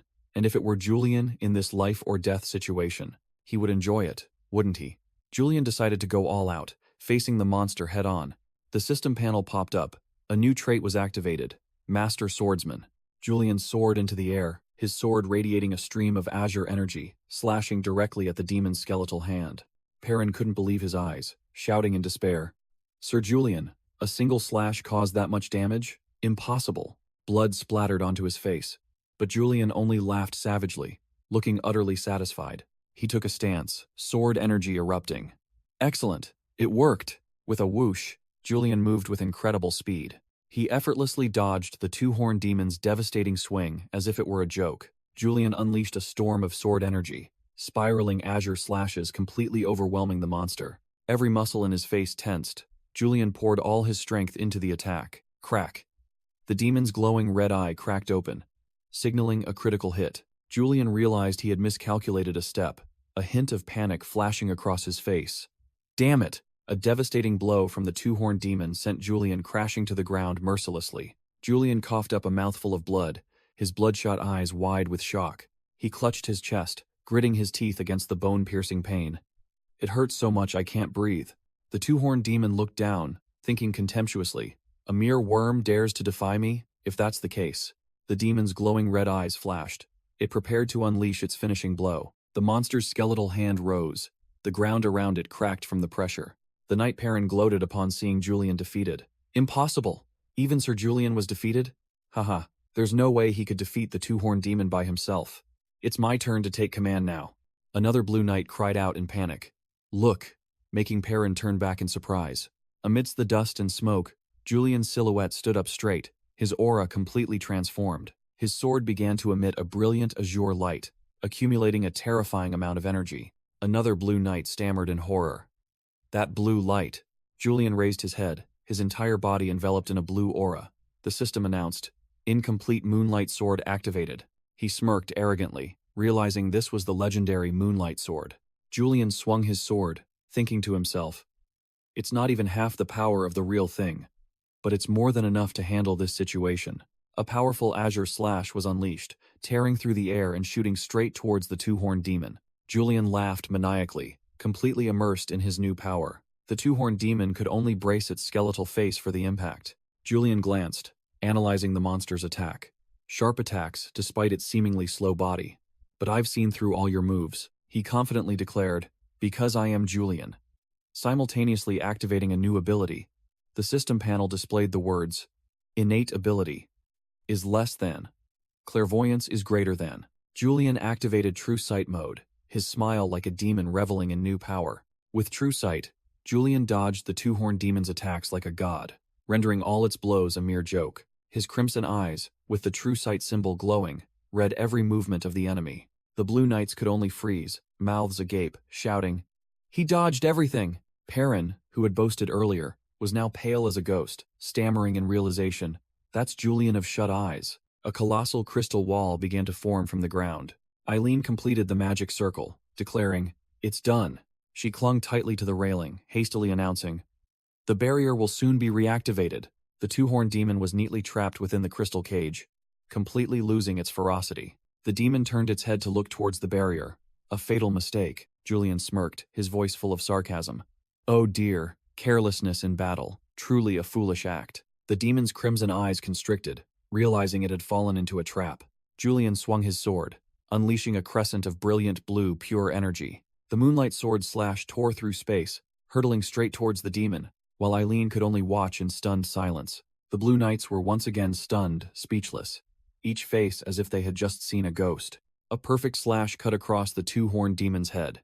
The monster's entire upper body slid off and began to disintegrate. Julian stood tall amidst the boss's ruins, his sword still radiating residual power. The crowd behind whispered amongst themselves, unable to believe their eyes. Julian gasped, covering his mouth, as if he himself couldn't believe the outcome. Did it really work? Julian swept past the Blue Knights, each of them pale as a ghost, trembling uncontrollably before his aura. He quietly departed, leaving horror in his wake, perfectly embodying the demeanor of a villainous overlord. An eye patch officer suddenly called out Julian's name, and he casually turned to respond. The officer grabbed Julian's hand, his voice trembling with profuse thanks, which surprised Julian himself. He couldn't hide his excitement. I thought we were all done for. Sir Julian is truly top tier. All the Blue Knights behind them also cheered in applause, regarding Julian as their savior. Puran, the one who had boasted earlier, now approached with a crestfallen face. I didn't expect this. Thank you for your hard work, Julian smirked, patting Puran's shoulder, then taunted. Ah, Sir Puran, I'll leave the rest to you, won't I? I'm not used to these kinds of things. Puran could only nod repeatedly, speechless, at this tense delegation. Eileen observed from a distance, admitting to herself that Julian was completely different, standing out sharply from the other nobles. Puran was still in shock, muttering to himself, how could he be so calm after defeating the demon? He's truly not human. As soon as he was out of everyone's sight, Julian found a secluded spot by the stream to relax. After just a few steps, he collapsed to the ground, panting, holy crap, that was deadly dangerous. The feelings of hatred, fear, and panic from facing the demon rushed back, forcing him to clutch his head in distress. He looked at his still trembling hand, recalling the sensation of the blade slicing through the monster, secretly thinking that reality was far more terrifying than the game. He sat up, lightly punching his hand, wondering how the original Julian could treat such life-or-death situations as light as a feather. The image of the original cold-blooded Julian appeared in his mind, and he realized he had gotten too deep into character. I've acted so much like him that I'm scaring myself. He looked down at the water's surface, a terrifying question arising. Could it be that my thoughts are being assimilated by this body? Letting out a sigh of relief, he still couldn't stop wondering about the limits of this body's power. Just how strong is Julian? After all, a system panel appeared before him, revealing that the recent skill was a perfect combination of Lee Sihu's gamer knowledge and Julian's combat experience. The system panel appeared, analyzing the unique grade True Sight innate ability, scanning for weaknesses, reading emotions, and increasing damage against frightened enemies. Julian delightedly thought that with this overpowered trait, he could easily dispel all suspicions aimed at him. He frowned, muttering that the only remaining problem was the incomplete moonlight sword. He drew his sword, a weapon that looked cool but was still in beta. Julian re-examined the sword, his face full of contemplation about its true power. He discovered scratches on the blade after the solo kill of the boss. He recalled the feeling of having to pour an enormous amount of mana to activate the skill. Its power and stability were far inferior to the complete version. As he wiped the sword, he muttered about stability, the very thing this sword lacked. Suddenly, a cunning smile appeared on Julian's face as he came up with an extremely profound idea to turn the tables. The scene shifts to another location, where the cloaked figures of the Elders' Council were gathered. In a lavish meeting room, Haran stood reporting before the entire noble Elders' Council. An elder leader sat on the main chair, coldly ordering Haran. Sit down. Haran, pale as a ghost, tremblingly began to report the situation. The elder leader, revealing his aged face beneath the hood, growled. So you mean Julian has read our plan? He roared Haran's name, making the noble shrink back in fear. Haran could only meekly reply, yes, in extreme fear. The elder leader scornfully said that Haran was truly useless, only bringing trouble, just as expected. Haran hastily bowed and apologized to Lord Orn, admitting that if not for their blood relation, he would have been eliminated long ago. Another member spoke up, reporting, Lord Orn, Shut Eyes has made strange moves recently. They have submitted a proposal to the Imperial office. The content of the proposal was presented. From now on, responsibility in the entrance examination will no longer fall upon the examiners. Lord Orn narrowed his eyes upon hearing the report about the new law. And even if someone dies, they will not be held accountable in the name of the royal family. Crack! The old leader clenched his fist, veins bulging from extreme rage. Another council member immediately realized the problem. Isn't this speaking on Julian's behalf? The entire council erupted, shouting curses. That's right, Hez just the royal family's dog. How dare he warn us like that? Another hooded figure spoke up to interject. But Lord Orn, this is an opportunity for us, causing Orn to turn and ask, an opportunity? The member named Aiden smirked cunningly, beginning to present his plan to the entire council. Aiden analyzed. Until now, Julian has only obeyed the royal family's orders, as an image of Julian, chained like a hunting dog, appeared. But if he starts acting on his own will like this, he continued, as an image of Julian tearing apart iron chains with his bare hands flashed by. Julian's eyes flashed with a murderous red glint, his teeth clenched like a wild beast just unleashed from its cage. Then something will definitely change. Aiden concluded, as an image of Julian's hands bleeding from crushing the chains appeared. He smirked sinisterly, believing this was an even better way to exploit Julian than sending him to the northern battlefield as before. Another member jumped up to protest. Are you telling us to just let him do whatever he wants? But Aiden calmly raised his hand to signal. With a terrifyingly confident smile, Aiden replied succinctly. Yes. He continued to finalize the plan. I say we should lie low and wait for a while. Scene change. Julian sighed in relief in his office, admitting that the recent mission had consumed too much mana. The entire room of the future villain sparkled brightly, entirely decorated with meticulously cared-for potted plants. Julian contentedly admired his decorating achievement. But seeing the room decorated exactly to my liking truly brings a sense of peace. The villain hugged a potted plant to his chest, inhaling its scent with affection. Plants bring peace even to someone like Julian. Julian smiled triumphantly, thinking about the mission's outcome.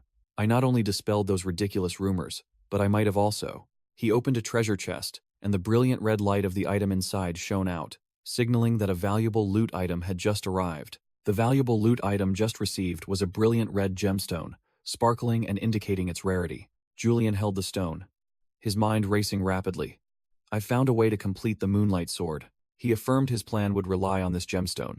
In his thoughts, Julian recalled the game's mechanics. After the Demon King appeared, all objects gained the ability to absorb mana. Especially, the Empire's mana stones had the highest conductivity and capacity, making them excellent materials for resonance stones. Returning to reality, Julian examined the gemstone, a confident smile appearing on his lips. He decided to borrow the idea of infusing mana into resonance stones to apply it to his sword. Blue mana flared up as Julian held the sword and the stone, and he thought about creating an intermediary layer between himself and the weapon. Crack! Julian crushed the gemstone with his bare hands, and the idea of a mana conduit had taken shape. He frowned, realizing the core problem was finding a gemstone perfectly compatible with his mana. Clenching his fist, Julian blew away the remnants of the stone, his face filled with determination. Knock knock!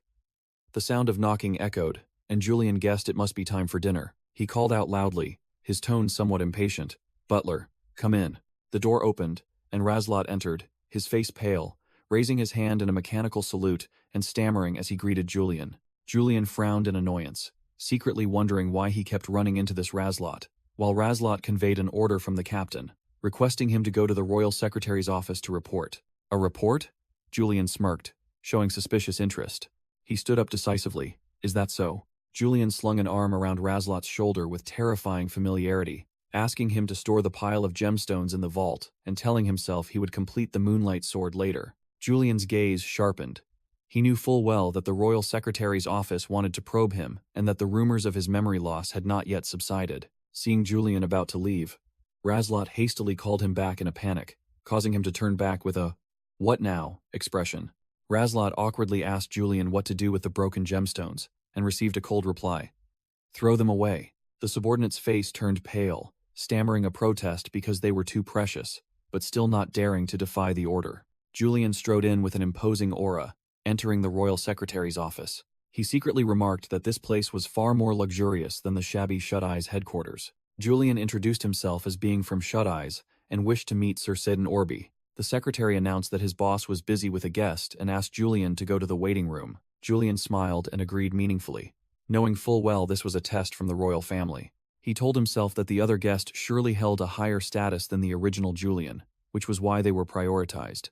As soon as he stepped into the waiting room, Julian realized it was equally luxurious, a place he had never had the chance to visit in the game.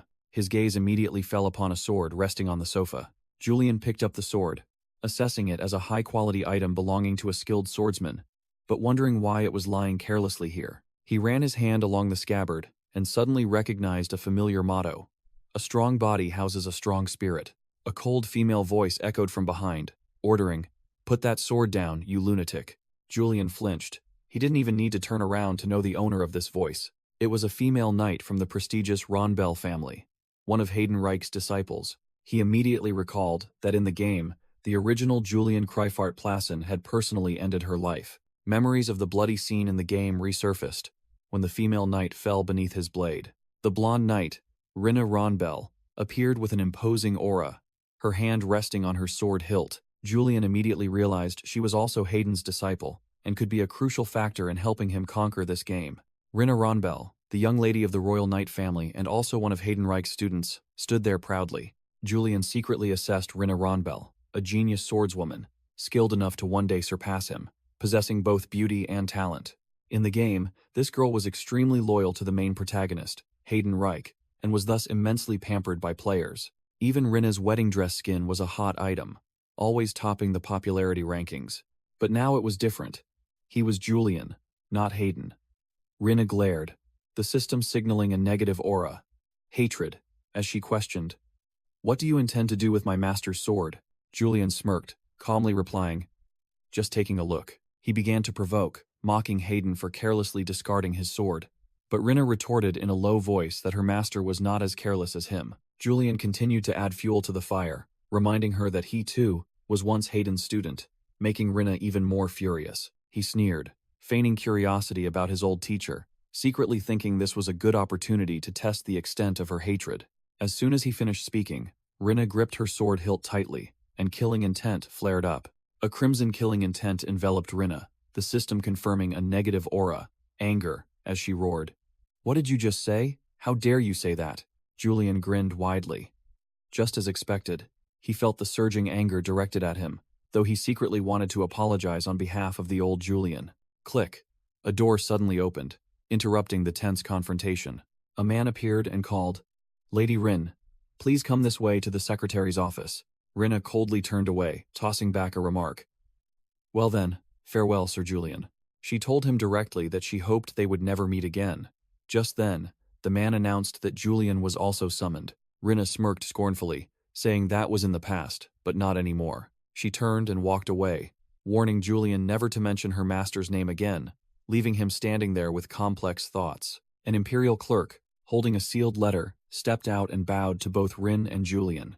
Inside the office, the clerk asked about Julian's recent mission, confirming the rumor that he had single-handedly defeated the two-horned demon. Julian replied smugly that it was just a warm-up, but Rinna immediately interrupted, cutting straight to the main point.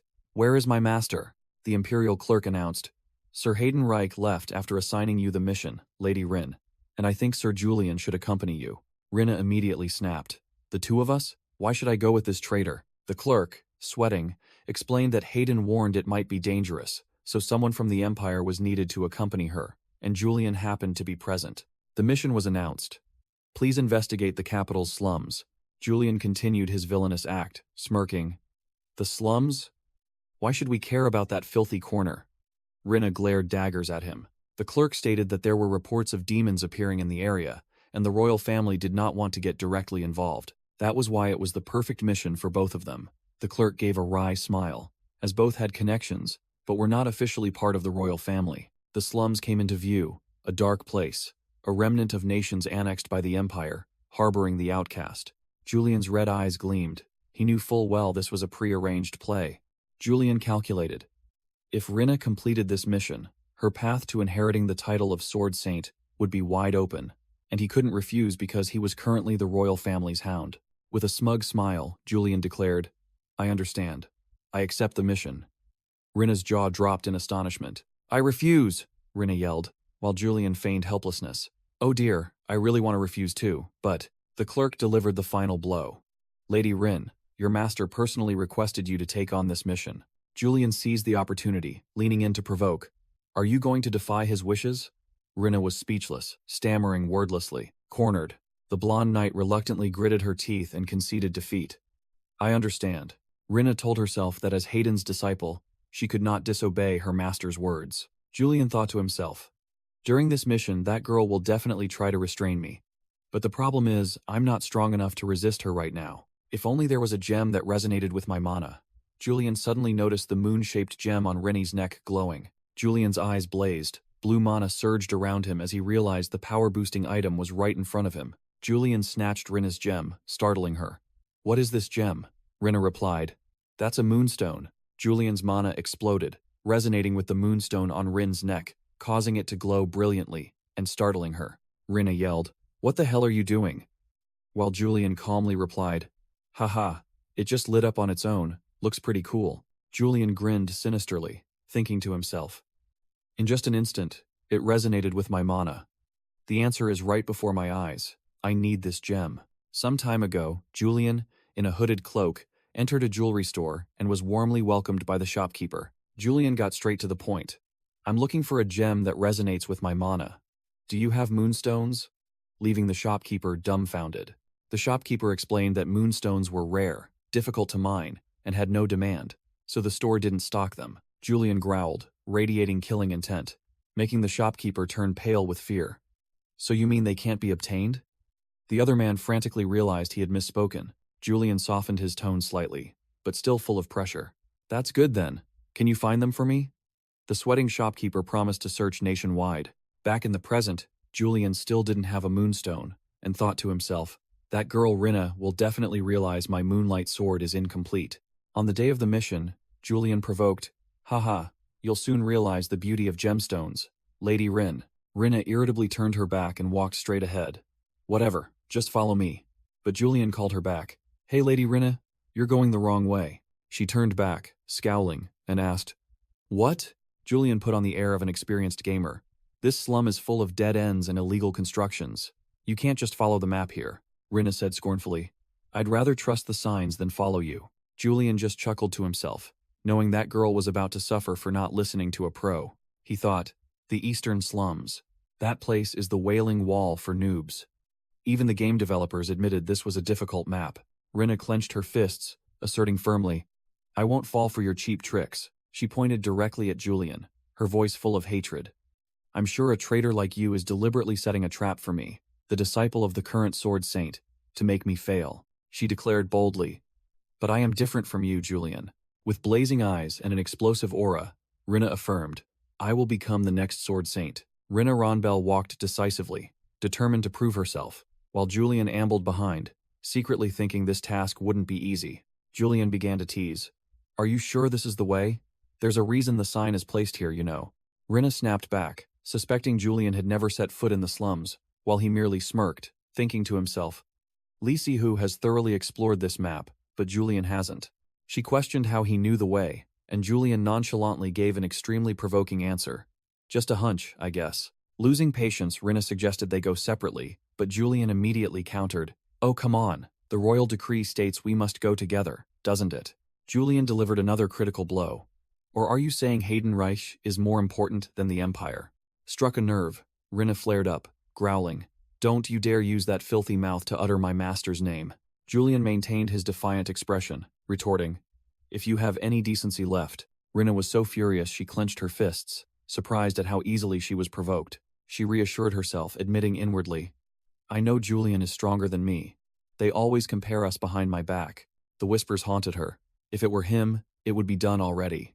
If it were him, it would have been much easier. But Rinna regained her composure, her eyes burning. I am the successor of the Holy Sword, and I will prove it through this mission. As soon as she finished speaking, she looked at the map and froze. The number 11C on a wooden sign made her unable to believe her eyes. Seeing her bewildered expression, Julian mockingly asked, What's wrong? Rinna stammered a denial. Nothing. She panicked when she realized the signs 28B, 35C were completely jumbled, just as that traitor had warned. The map is all wrong. Finally, they both returned to the correct alley, with sign 1A. Rinna held her head in helplessness, realizing she had returned to the starting point. while Julian stood beside her, laughing gleefully. A strange man with a scar on his cheek approached. "Hey, little lady. Seems like you've been lost for a while, haven't you? First time here?" He introduced himself as Baden, propositioning to guide Rinna if she treated him to a round, and she, in her confusion, agreed and stated her name. Scar-faced Baden recognized Rinna as the young lady of the Ronbell family, his eyes gleaming as if head struck gold. "Looks like I've hit a big score this time." Julian felt something was off, while Baden quickly ushered them both along, not bothering to ask for his name. Julian mumbled the name Baden, his brain processing for a second to see if it was familiar. He concluded succinctly, "Probably small fry, not in the important data." As soon as they entered the bar, Baden loudly called out to the owner for a drink for everyone, making Rinna bewildered. "You want to drink before guiding us?"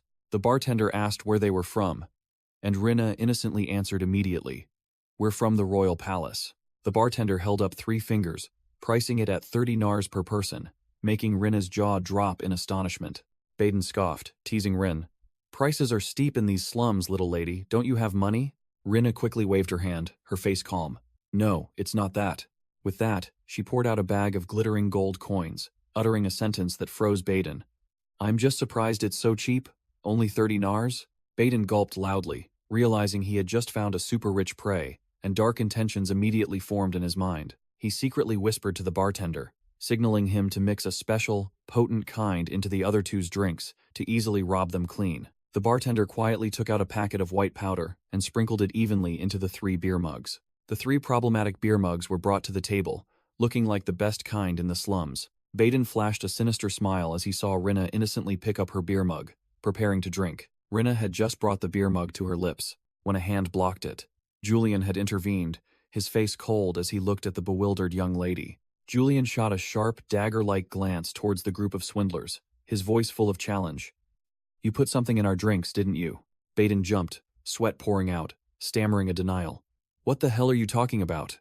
Julian shoved the beer mug directly into Baden's face, smirking. "Then you drink it first." Julian smirked with crimson eyes, his voice full of provocation. "Or do you prefer I force you?" Rin still didn't understand what was happening, quickly shouting to stop him. "Stop it! Julian!" Hearing the name Julian, Baden and the bartender froze, realizing they had just provoked someone dangerous. The bartender grabbed Baden by the collar, his face drained of color. "Hey Baden, did you just drag the royal's dog in here?" Baden was drenched in sweat, but still tried to reassure his accomplices.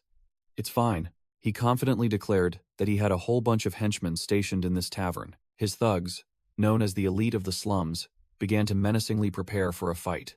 Baden pulled out a knife, straining his neck. "Even I know how to fight." Crack. Julian, without a word, crushed the beer mug with mana and declared, "Time's up." He flashed a truly demonic smile, growling, "Want to fight?" A burly thug roared and charged to attack. Julian casually grabbed the man by the throat, lifting him up like a toy. Another tried to ambush him from the side, but it was too late. Without even looking, Julian grabbed the second man's head and slammed it straight to the ground. Rinna stood frozen, while the remaining thugs turned pale with fear, seeing Julian single-handedly take on 2. Julian held a sharp shard of the beer mug to Baden's throat. "I don't want to cause any more commotion in these slums." Baden's face turned white, and he gulped loudly as the glass blade pressed against his Adam's apple. Julian glanced around the bar. "Ah, so everyone here is your man, huh?" He leaned close to Baden's ear, his voice full of threat. "Why did you interrupt me earlier? Tell your friends to back off." Julian finished with a deadly smile. "Otherwise, they'll end up like that beer mug." Baden trembled uncontrollably, his face drained of color before Julian's killing intent. Seeing their boss with a knife at his throat, the subordinates panicked but dared not utter a sound. Baden screamed in terror at his companions, telling them to retreat immediately at Julian's command. A burly thug held back a subordinate, knowing that charging in now would only mean death. Julian smirked, praised Baden for being obedient, then set a condition. "Answer a few of my questions, and I will help you surrender safely." Baden was utterly stunned, stammering in reply. "Surrender?" Julian coldly presented an ultimatum. "I advise you to surrender, rather than losing your life here." With a devilish smile, Julian asked softly, "So, Mr. Baden, what do you choose?" The man immediately surrendered. "I will surrender." Baden was utterly defeated, unconsciously repeating, "I will surrender," as Julian stood watching. On the way, Rinna thought to herself, "I knew this guy who offered to guide us was trouble, but I never expected him to be involved with an entire criminal organization." Julian triumphantly held up the information he had just extracted, deeming the trip not in vain. I thought he was just a small fry, but I managed to dig up something useful. Rinna blamed herself for being too naive, but Julian calmly consoled her. It's only natural. How could a young lady raised in luxury know about these dirty tricks? Rinna bit her lip, showing a lack of confidence, which made Julian tease her. Oh, have you lost all your fighting spirit? How could you possibly know that? Rinna suddenly asked directly. How did you know he put something in our drinks? Julian smiled meaningfully. Do you truly want to know? Rinna replied firmly without hesitation. Yes, please tell me. Julian secretly admired Rinna, willing to learn from the one she hates most, prioritizing growth over pride. She's truly genuine. Even so, the intense killing intent radiating from her still made Julian break out in a cold sweat. Of course, if only she didn't hate me so much, it would be so much better. Julian began to explain. Mana gathered in his hand, glowing blue. I sensed the killing intent in the drinks even before entering the establishment. By using mana detection, the scene flashed back to before they entered the establishment, where Julian had secretly activated his ability. His mana flow swept through the entire establishment, detecting the hostility radiating from the thugs, which made Rinna freeze as she realized her master's skill level. Julian quipped that his skill worked like a bat's echolocation, while Rinna looked bewildered, not understanding anything. He explained that this was originally a mage's technique, but because Julian's mana was incredibly vast, detection became incredibly easy. Rinna still had questions, asking why Julian had inquired about the slum situation from the guide Baden instead of directly asking about the demons. A flashback showed the scene of Julian interrogating Baden about the lives of the residents there. Julian confirmed it, which made Rinna even more confused, as she thought their mission was to investigate demons, not to do social work. Julian sneered, asking Rinna in return if she knew about demonification, while a glowing red demonic silhouette appeared behind him. Rinna recalled basic knowledge. It's when the remnants of demon god Barbatos parasitize living beings other than humans. A demon with sharp horns and claws growled, blood dripping, illustrating her explanation. Julian pointed out the anomaly. This slum was surrounded by resonance stones, a type of firewall against demon infiltration, and there were no animals or forests nearby.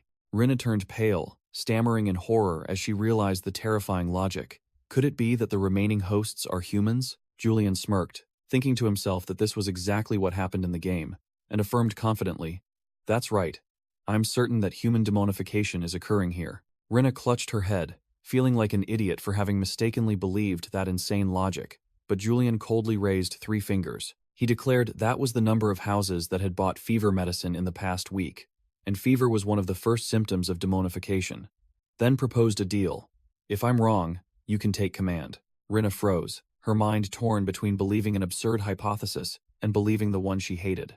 Night fell over the slum, and the cawing of crows signaled that a tense investigation was about to begin. After checking 2 houses, Rinna sighed in relief, happily saying there was only 1 house left, which made Julian tease her. You look happy. Rin still tried to appear optimistic. Isn't it good news that there are no signs of human demonification? While Julian only replied meaningfully. They approached the last house, and Rin secretly prayed that Julian's judgment was wrong. Julian raised his hand and knocked firmly on the door. The door creaked open, and an old man with glowing red eyes full of malevolence growled from the darkness. Who is it? Julian smirked, thinking to himself that the old man wasn't fully demonified yet, but his negation aura told him the old man was hiding something. He sniffed lightly, recognizing a familiar scent, exactly like the scent from the Resonance Stone mission. The image of demon blood flashed in Julian's mind, and he confirmed confidently. The smell of demon blood. Julian feigned politeness, introducing himself as Julian Criffhart from Shut Eyes, which made the old man freeze. The old man turned pale, sweat poured down, and he trembled upon hearing the names Julian and Shut Eyes. In a panic, the old man desperately tried to slam the door shut, yelling, get out of my house." A hand gently blocked the closing door, stopping all the old man's efforts. Bang! Julian pushed the door wide open, sending the poor old man flying into the house, to Rinna's astonishment. Julian grabbed the old man by the collar, coldly saying, "Thank you for your cooperation," while Rinna frantically asked what was happening. Ignoring Rinna, Julian stepped inside, uttering a judgment. "You are too naive, Miss Rinna."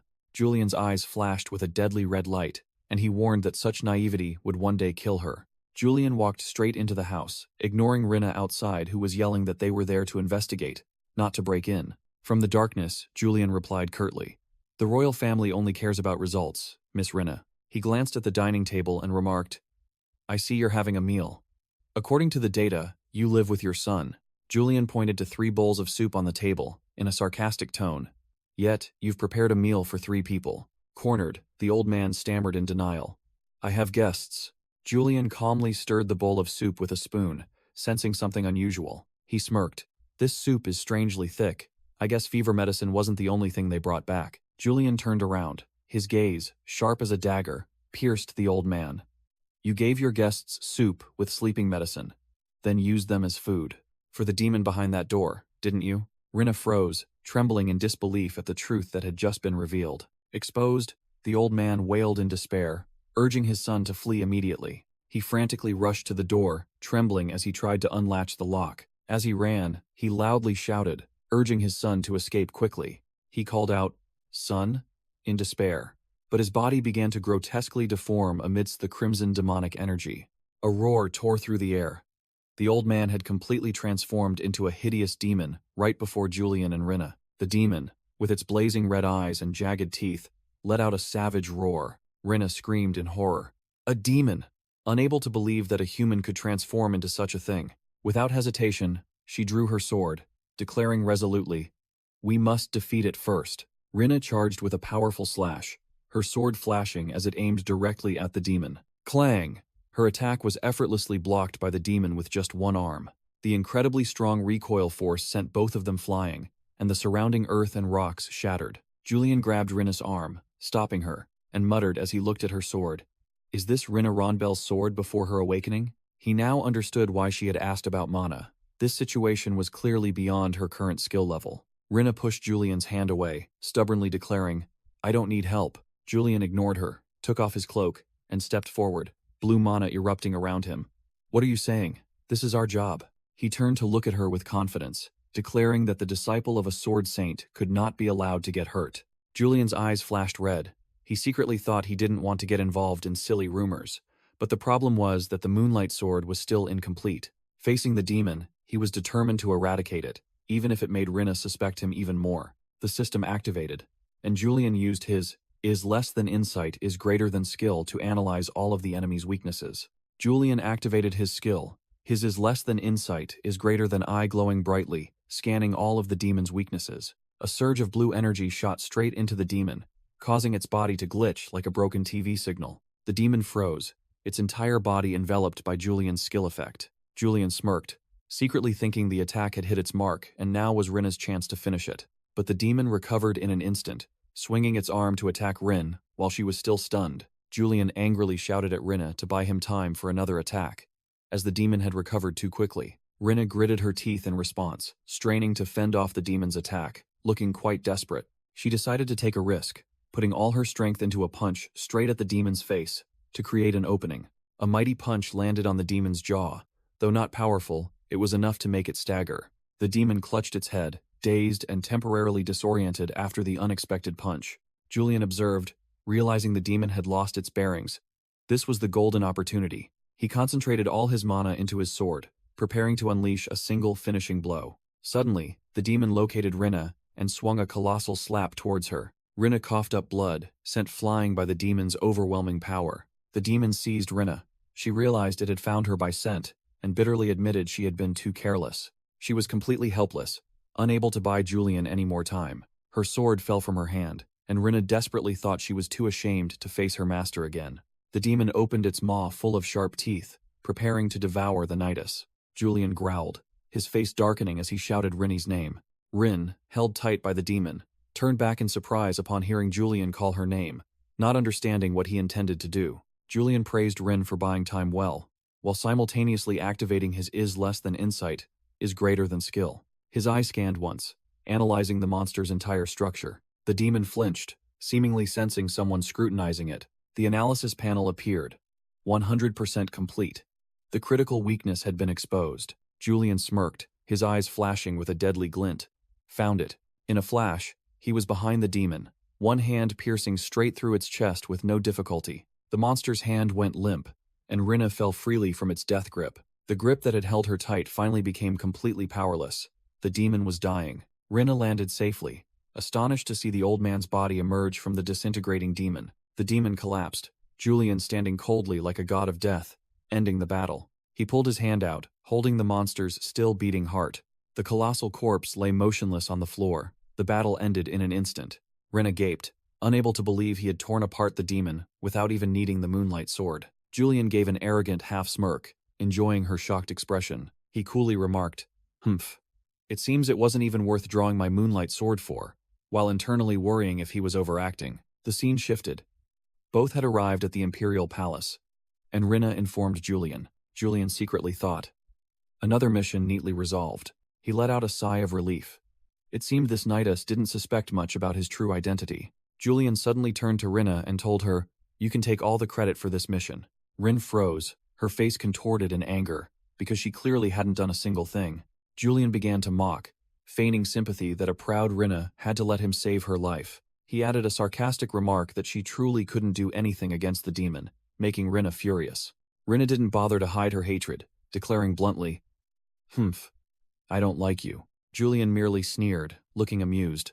"So now you don't even bother to hide it anymore?" Rinna began to lecture, quoting her master about how great power comes with great responsibility. She brought up old matters, criticizing Julian for using his power against innocent civilians. Rinna concluded with an intense statement, saying she now understood why her master had abandoned someone so unrestrained like him. Julian merely smirked cunningly. He retorted sharply, calling restraint the weapon of cowards. Rin, provoked, snapped back. "Are you calling my master a coward?" Julian delivered a villainous philosophical statement, saying he wasn't the kind of pure-blooded noble who lived their entire life within strict rules. He continued his speech, telling her to accept that there were people like him in this world. Rinna was utterly speechless, so shocked that she had to wonder what kind of person this man truly was. Julian waved goodbye, not forgetting to thank Rinna for giving him all the credit. Left alone, Rinna could only mutter in helplessness, completely unable to comprehend Julian's character. In her mind, the thought still lingered that restraint was a virtue for all knights, not just nobles. A luxurious carriage approached, and a middle-aged man poked his head out, calling, "It's Uncle Ergen." The man named Ergen saw that Rinny looked tired, and invited her to ride in his carriage. The carriage rolled away, departing from the Imperial Palace. Inside the carriage, Ergen inquired about her mission, and was curious about the person who had accompanied her.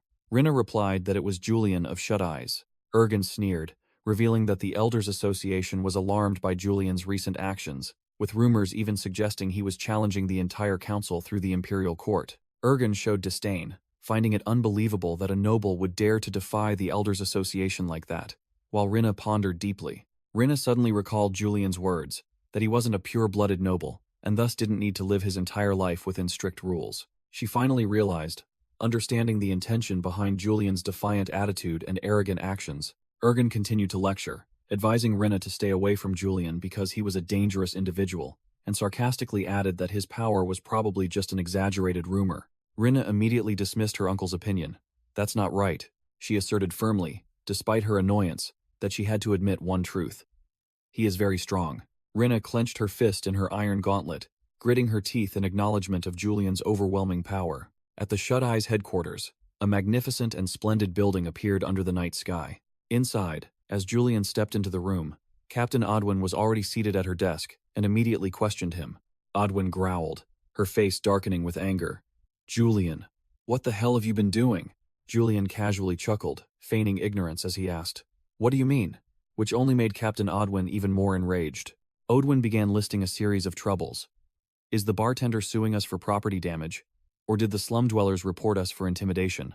Julian smirked triumphantly, thinking to himself that he might have gotten too immersed in the villainous role of Julian to remember all the bad things he had done. He fell silent for a moment, his eyes flashing with calculation. Odwin slammed the table, announcing the main news. A criminal named Baden, whom Shut Eyes was pursuing, had surrendered himself. She exclaimed, recounting that when asked for the reason, the criminal trembled violently and could only utter Julian's name, then questioned if his mission was to investigate demons or to cause trouble. Julian casually waved his hand, acting as if he knew nothing. He must be regretting his sins. "I don't know why he mentioned my name." Odwin didn't believe him, throwing a piece of paper at him. "Don't make me laugh. Take your mission reward and get out of my sight." Upon hearing mission reward, Julian's eyes lit up, and he took the paper with a look of utmost satisfaction.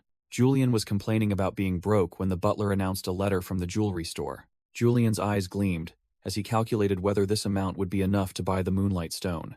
Opening the letter, he was stunned to see the number. 11,000 nars. Julian mentally calculated, converting nars to dollars, and was utterly shocked to realize he had just received a salary equivalent to $11,000. He couldn't believe he had earned so much money from just 2 missions, especially since Rinna had given him all the credit.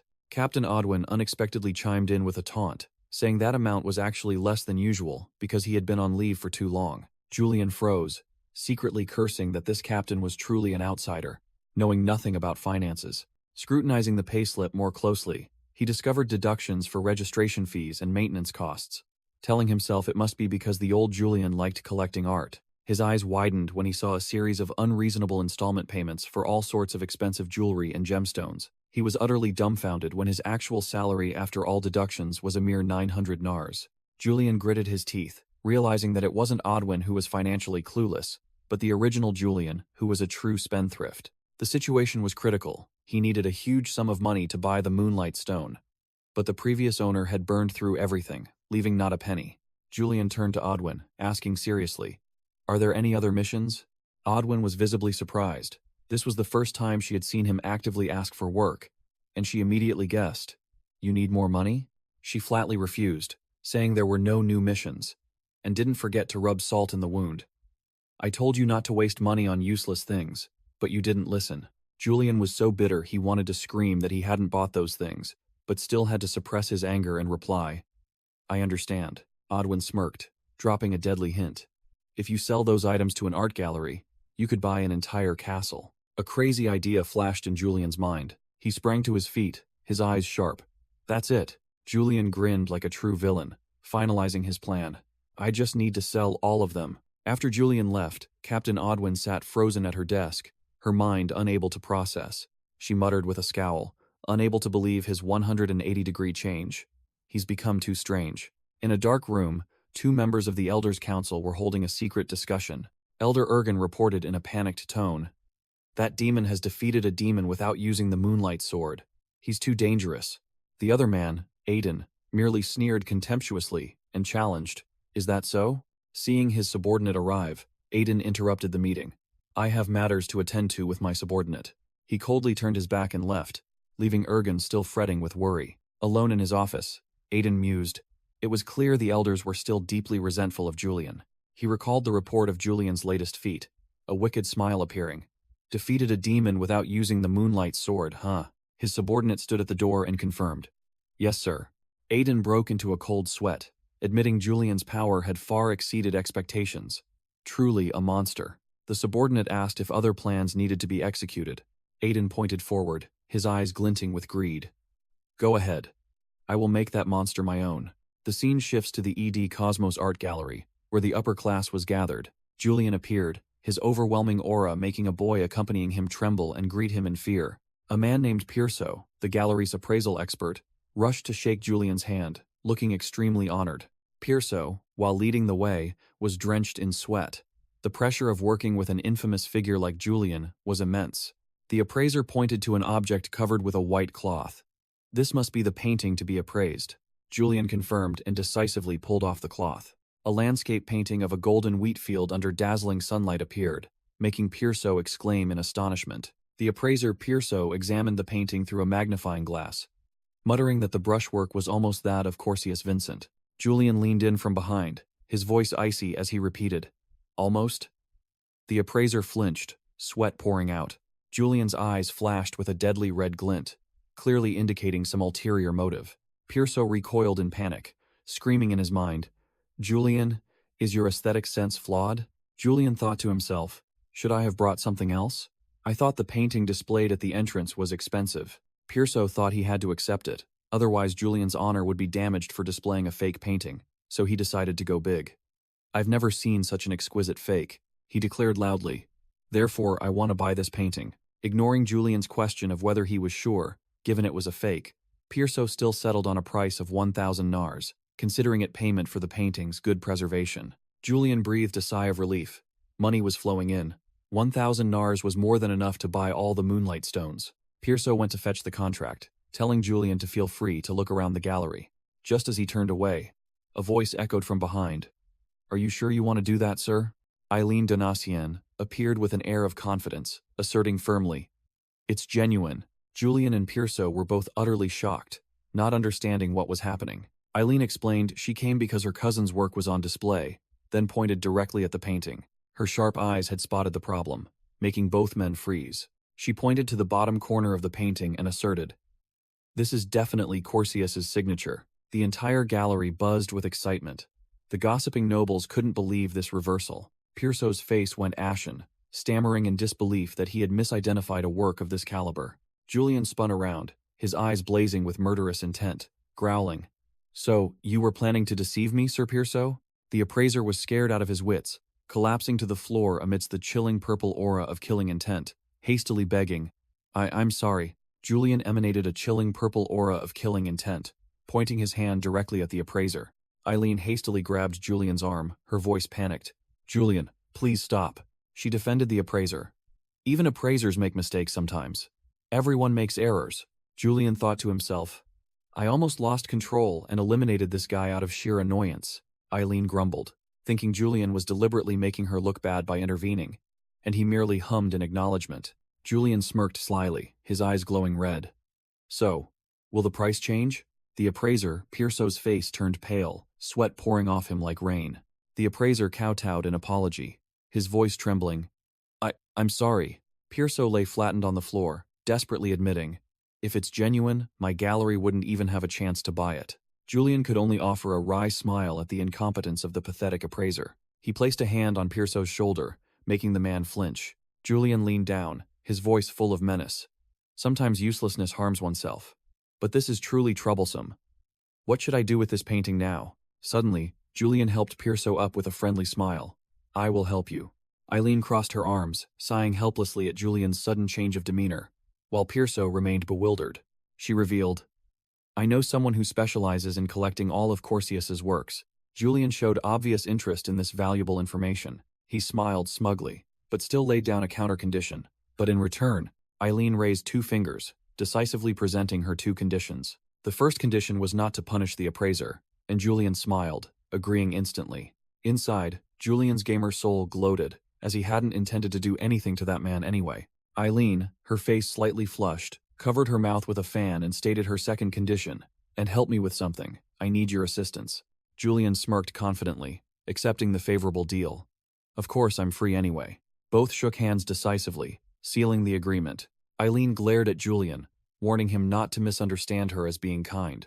Julian flatly declared that this was to repay her for saving him in Julin, as he always settled his debts, then directly asked, "So, what do you need my help with?"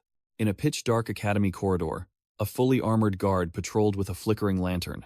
The guard broke out in a cold sweat, his face pale as he fearfully looked around, as if something was lurking. He frantically stumbled backward, nearly falling over as he sensed imminent danger. Countless glowing red eyes in the darkness surrounded the guard, making him scream in terror. Julian recounted the incident, while Eileen remained skeptical, believing the ghost stories were just pranks by idle students. In the Veal Academy corridor, Eileen explained that the professors also dismissed the matter, treating it as a trivial prank, but she asserted that the situation was escalating. Many people heard strange noises at midnight, and the number of attacked guards was increasing. Julian looked thoughtful, wondering what kind of monster, if not a ghost, could cause trouble in the academy. Eileen's eyes sharpened as she delivered her verdict. "I believe it's a demon." Julian's surprise was evident, and Eileen explained that the academy was originally strictly protected from demons. She hypothesized that the demons had snuck in while the resonance stone was deactivated, and since fewer people dared to be guards, she had intended to handle it herself. Julian immediately saw through her. "But it wasn't simple, so you had to ask someone else for help, didn't you?" A strange man with a smug smile appeared, introducing himself as Hardy Godfrey, a professor at Veal Academy. The professor taunted Eileen, asking why she didn't greet him upon seeing him, and even dragged a busy person like Julian into solving the problem. Eileen snapped back, declaring that she only wanted to ensure the student's safety, and Julian was a genuine demon-slaying expert. Professor Hardy mocked Eileen, sarcastically remarking that her status as a branch family member meant she had to try even harder. Eileen retorted sharply, subtly reminding the professor about his recent essay and advising him to focus on his expertise instead of provoking others. Hardy, enraged, strained his neck and cursed the branch family members for not knowing their place. Eileen, furious, growled, asking what he had just said. Julian suddenly appeared behind Eileen, his hand already on his sword hilt, radiating intense, killing intent. Eileen blushed in confusion, wondering if Julian had stepped forward for her or because the man dared to insult a branch family, while Hardy turned pale with fear. Without another word, Julian swung his sword, his eyes blazing crimson as the professor screamed in terror. Eileen squeezed her eyes shut, expecting a bloodbath to unfold. Hardy clutched his head in fear, but realized he was unharmed. Only a button on his shirt had been sliced off. Swish! A clean slash tore through the wall behind him, revealing something crimson within. The wall crumbled, exposing a writhing, screaming nest of demons.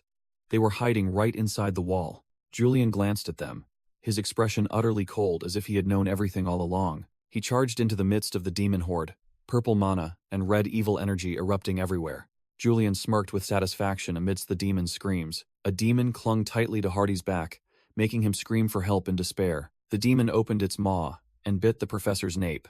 More glowing red skull demons continued to pour out from the wall. Julian sneered, delivering a deeply sarcastic remark. These demons don't care if you're from the main family or a branch. Julian pointed his sword, setting a condition for the weeping noble. If you want to live, why don't you beg a branch family noble like me to save you? Julian coldly plunged his sword into the floor right in front of the crawling professor, remarking casually, "No need to be so tense." Eileen narrowed her eyes, realizing something was wrong. She frantically pointed behind Julian, stammering, They're over there." The skull demons began to crawl and gather, forming a dark, ominous mass. They merged, purple and red evil energy erupting violently, forming a new entity. The professor and Eileen turned pale with fear, backing away from the horrifying sight. A colossal rat demon, crystallized from hundreds of smaller demons, roared aloud. Julian merely smirked, his sword glowing brightly. "So this is your true form, is it?" he thought scornfully to himself. A bunch of small fry gathering together to struggle in despair. Suddenly, Professor Hardy Godfrey burst into maniacal laughter, his eyes flashing red just like the demons. The amalgamated rat demon growled, its jagged teeth ready to tear everything apart. It charged straight at Julian, but he was already in a ready stance, prepared for battle. Clang! Julian's sword blocked the monster's attack. Eileen was no slouch either. She cast a spell, creating a 5-pointed magic star to clear out the smaller demons.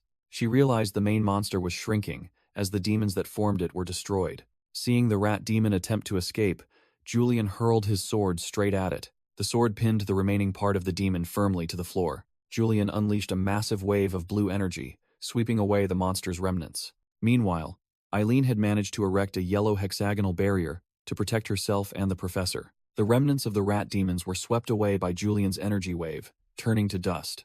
Eileen lowered her hand, ending her spell as the battle concluded. She turned to question him directly.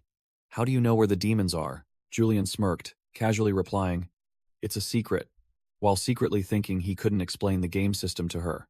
Eileen seemed to misunderstand, thinking he was defending her. "I thought you always looked down on the branch families, but it seems you're still one of us, aren't you?" Julian continued to play the innocent role with a cunning expression. "Is that so?" Eileen angrily brought up the past. "Do you really not remember? You called me a Donatien half-breed." She was lost in thought, comparing the cold, career-focused Julian of the past with his current self, finding him somewhat similar to his academy days. Julian realized his harsh words from the past had truly affected her, while Eileen was still sulking. Eileen admitted that while no one dared to look down on Julian, for her, being scorned for being from a branch family was an everyday occurrence. Julian delivered a blunt statement, shattering the logic of lineage discrimination. "Whether you're from a branch family or not, your blood is still red." He flashed a charming smile, smoothly admitting, "What I said before was wrong." This unexpected attack made Eileen blush, completely taken aback. She was utterly flustered, unable to believe her ears. "Did Julian just apologize to me?" Turning away to hide her embarrassment, she mumbled a hesitant "thank you." Julian immediately changed his tune, teasing, "Thank me for what?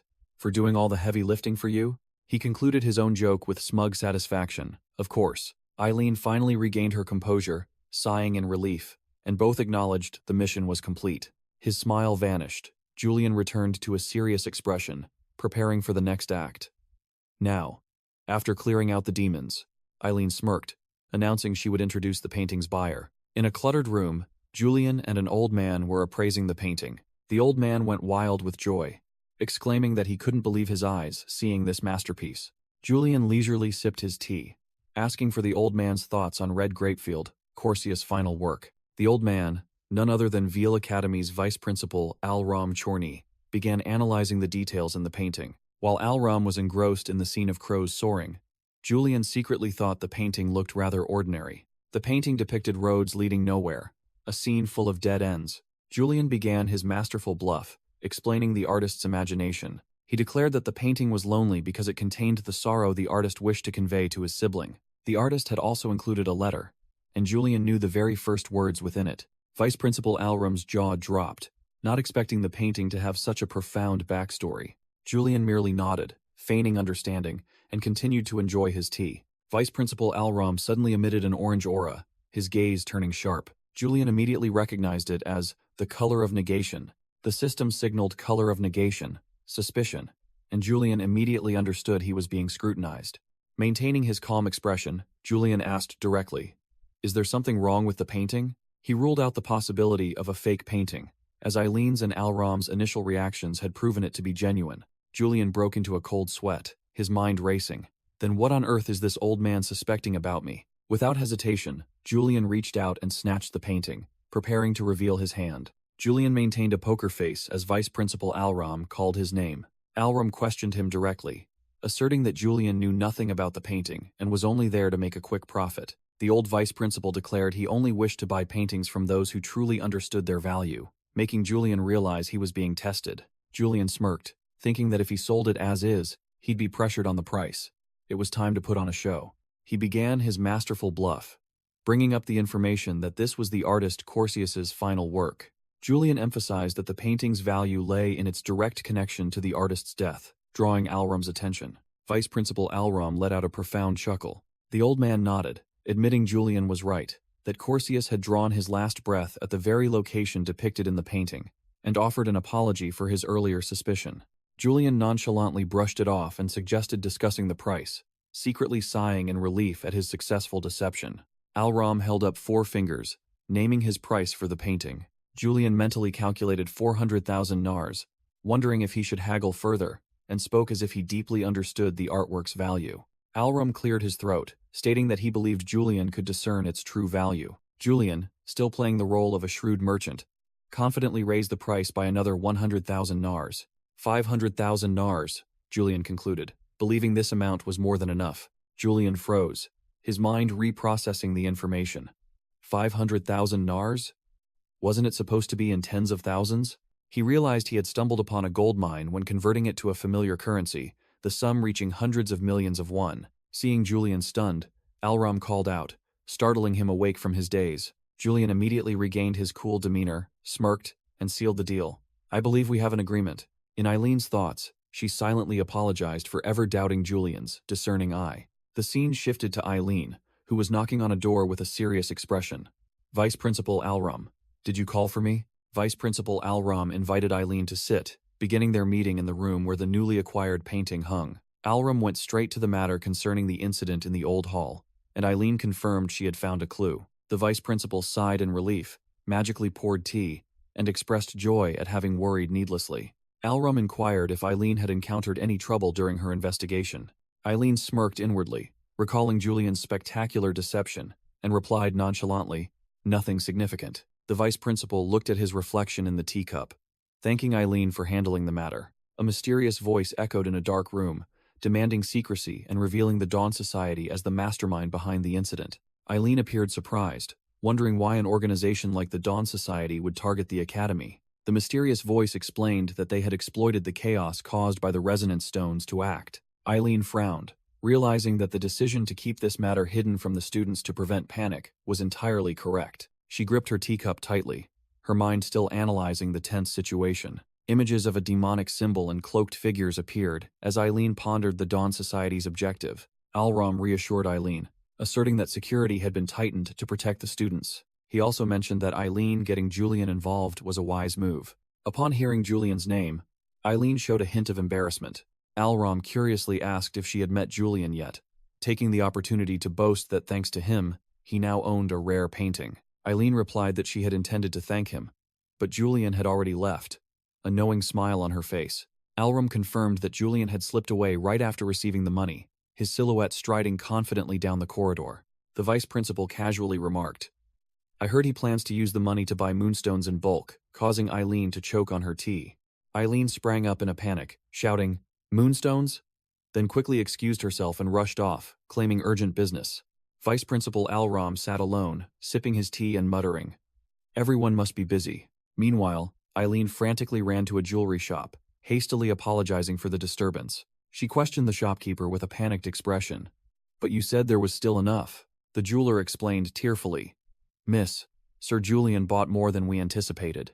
Eileen slammed the counter, urgently asking when new stock would arrive, only to be told it would be a very long wait. She clutched her head in despair, wailing, "No way. I need them for my graduation thesis." Eileen completely collapsed, sitting on the floor in a tantrum and screaming Julia N, leaving the shopkeeper to watch helplessly. Elsewhere, Julian wore a smug smile, beginning his plan. "You said." A burly blacksmith held a shattered moonstone, asking incredulously, "You want me to forge a sword with this?" At the Twilight Flame Forge, Julian stood with his arms crossed, confirming firmly, "Yes." With a cunning smile and a flash of red in his eyes, Julian looked at the pile of moonstones and placed his order. "Can you forge me a sword that looks like it's condensed moonlight?" The blacksmith roared, "That's not a sword, that's a piece of decorative junk." The pride of a master blacksmith would not allow him to create such a worthless item. Julian maintained his mocking smile, emphasizing, "I'm asking you to make it for practical combat use." Slam! The blacksmith pounded his hand on the table, dismissing it outright. "No, that's just a luxury item." He pointed at Julian's crude design and cursed him directly. "You dare bring me a blueprint that can't even be called a weapon." The two faced each other tensely, the blacksmith warning, "If you want luxury items crafted, you've come to the wrong place." He proudly declared that the Twilight Flame Forge only forged combat weapons for knights. He boasted proudly, "We only create masterpieces like Sir Reich's sword, the very sword you admire." Julian calmly laid his cards on the table, calling the old man by name. "I want to engrave mana channels into the sword, Ruger Orland." But the blacksmith dismissed it, deeming using gemstones for a sword a joke because it would be too weak. Julian silently pondered, while a young female blacksmith hesitantly spoke. "Sir Julian, I apologize, but..." The girl explained that they stake the honor of their forge on every weapon they create, while the blacksmith Ruger Orland behind her still glared at Julian with fiery eyes. An illustration showed a sword bearing their emblem snapped in half, emphasizing that if their creations were flawed, their reputation would also vanish.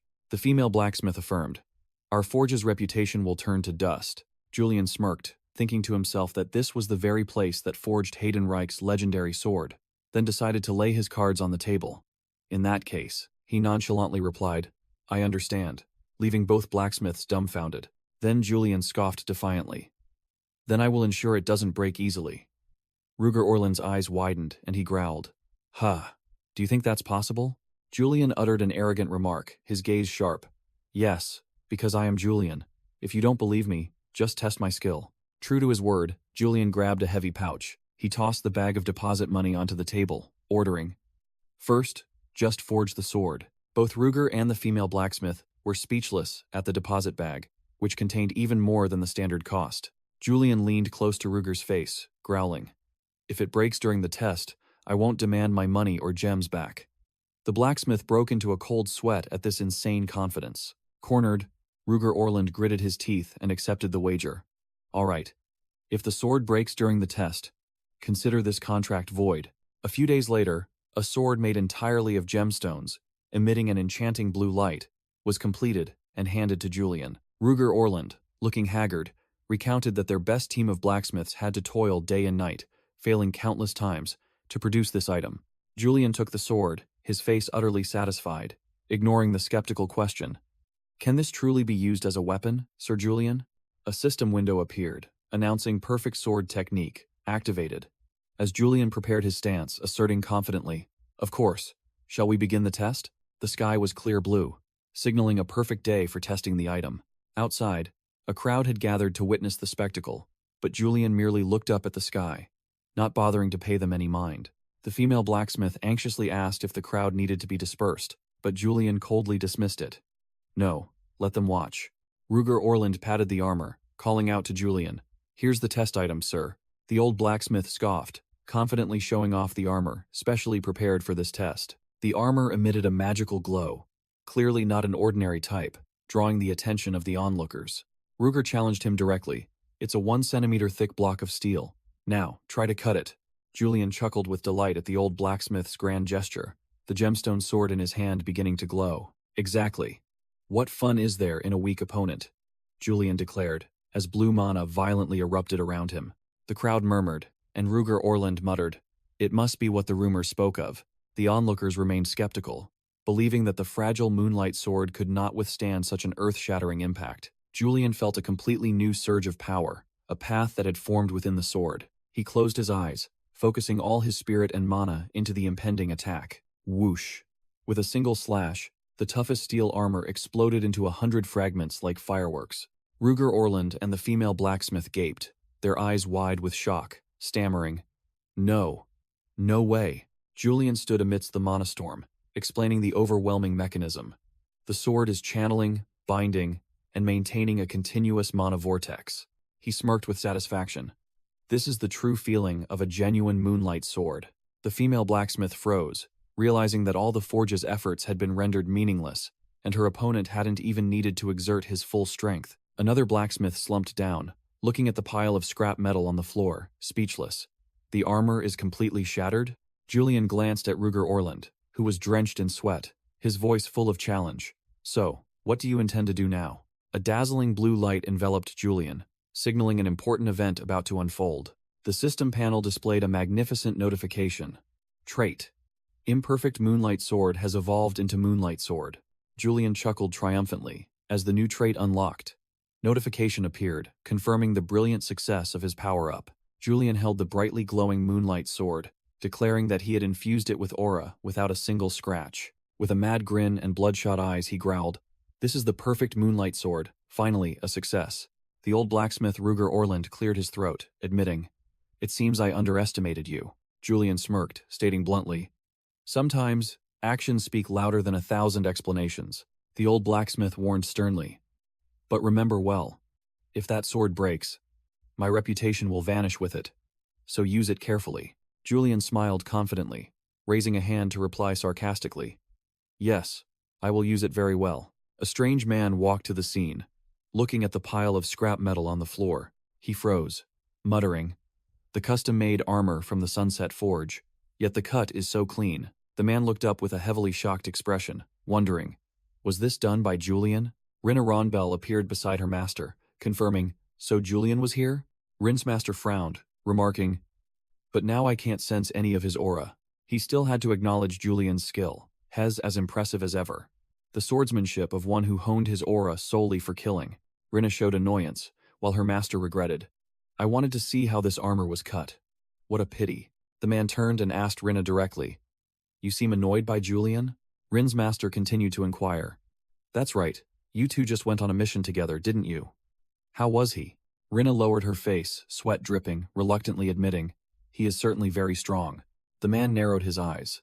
"I understand, but did you notice anything strange about him?" Rinna suddenly looked up, showing surprise at the unexpected question.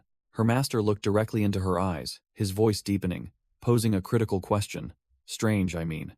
He stroked his chin, his gaze sharp. "Do you think he belongs to the Dawn Society?"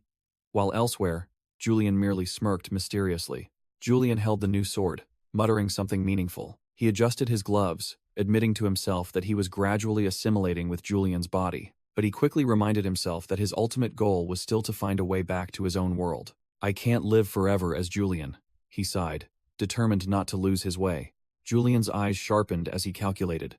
"To return to my world, this world must reach its end." He envisioned a scene of Hayden Reich confronting a demon, which was the game's ending. Julian clearly defined his mission.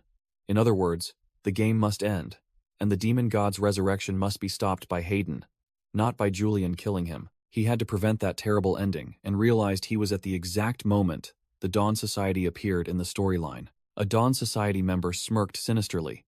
This was the heretical cult, ready to do anything to resurrect demon god Barbatos, the sworn enemy of Hayden and Rinna, especially for Rinna Ronbell, as she stood before a grave under a stormy sky. Rinny's eyes blazed with hatred, because her father had been murdered by the Dawn Society itself. Julian rubbed his chin in thought. Allying with Hayden Reich's faction was clearly not a simple matter. A bold idea struck him. Perhaps I should infiltrate the Dawn Society to gather information, just as the original Julian had done. But then he paused, a thought flashing through his mind, making him reconsider his plan. Suddenly, his innate keen instinct activated, and Julian immediately took a defensive stance, shouting loudly, "Who's there?" The alley was deserted, but Julian knew his senses couldn't be wrong. He smirked mockingly, full of confidence. "No matter who you are, I've already detected your mana. Show yourself." A sound of footsteps echoed from the darkness. Julian chuckled inwardly, showing interest. "Haha." A hooded woman with blue hair and violet eyes stepped out, her voice full of hidden meaning. "We've met before, haven't we?" Julian recognized her instantly. "I remember this woman, a notorious dark mage. The bishop of the Dawn Society, Eleanor de Michel." He also guessed who her companion was. "And that man is Hayden Reich's sworn enemy." Julian smirked, a challenging greeting to both. The hooded woman, Eleanor, removed her disguise, revealing her teal hair and dark magical aura. Hey, it seems you've seen through my disguise, just as expected, Julian." Julian sneered, acting as if he knew everything. "I suppose I know why you've come here." Eleanor clapped her hands in applause, a smile full of hidden meaning. "Oh, if that's the case, then things are easy. It's time for you to give me an answer." Internally, Julian broke out in a cold sweat. "Damn it. I don't know anything. I was just bluffing, imitating the old Julian." Trying to buy time, Julian said, "I'm not entirely sure. Give me a little more time to think." The hooded man gave him no chance, his voice full of pressure. "That won't do, Sir Julian. Didn't you contact us first?" The man's words struck Julian like lightning, to join the Dawn Society. Julian was completely shocked, his inner self screaming, "Things have gone this far? Damn that, Julian, cleaning up your messes has become my daily routine." He gritted his teeth, recalling the original storyline of this damned game. In the old scenario, Julian would be thoroughly beaten by Hayden, a miserable end. He shuddered, remembering the predetermined path. After being utterly defeated by the protagonist, the original Julian sought the power of demons and officially joined the Dawn Society. Returning to reality, Julian tried to salvage the situation. "But it doesn't have to be right now. There's probably no time limit, right?" Eleanor glanced at the deserted alley. Her tone changed. "That's true. But I believe you've misunderstood our intentions." Her eyes sharpened, full of suspicion. "Perhaps this is your strategy to overthrow the Dawn Society? This whole affair could be a trap." Eleanor leaned close to Julian's face, her voice low and menacing. "Because you are, after all, the royal hound." Julian cursed inwardly. Damn it, she suspects me. But joining the Dawn Society is indeed a bit. He envisioned a scenario of being executed by the Emperor and the Imperial Knights. If the court finds out, my life is over. This is the shortcut to the worst ending. Julian's eyes narrowed, calculating his next move. If Hayden finds out I'm involved with the Dawn Society, he imagined the worst-case scenario. Then one of us will have to disappear, and I'll be stuck in this game forever. Julian immediately changed his demeanor, flashing a confident, fake smile. "I'm surprised you would think that." Eleanor was not fooled, her voice icy. "You know too much, Julian.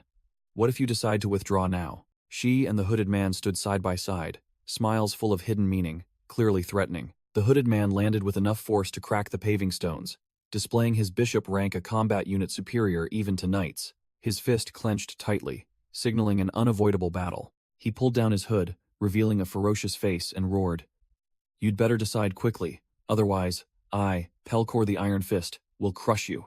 Pelcor pointed to the scar on his face, his voice guttural. "Do you remember this scar?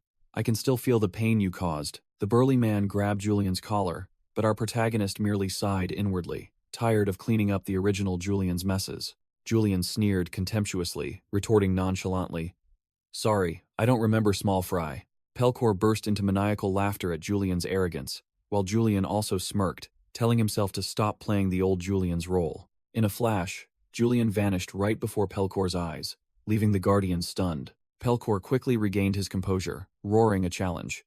"Let's see how long you can keep that attitude." The system panel appeared.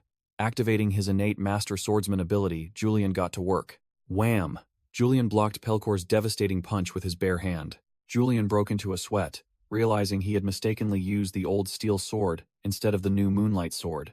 Annoyed by his old habits, he decided he had to buy as much time as possible with the stone sword in his hand. The two sides clashed, sword light and fist winds collided, sparking, and a high-speed battle erupted. Julian was pushed back, realizing the situation was very dangerous, and he needed to prolong the fight. Pelcor growled, pouring all his strength into his fist. He unleashed a thunderous punch towards Julian, who was retreating defensively. Pelcor's punch was so powerful that it shattered the ground, creating a terrifying explosion of energy. Julian was severely shaken, thrown backward by the aftershocks of the attack. Falling to the ground, Julian heard Pelcor burst into triumphant laughter.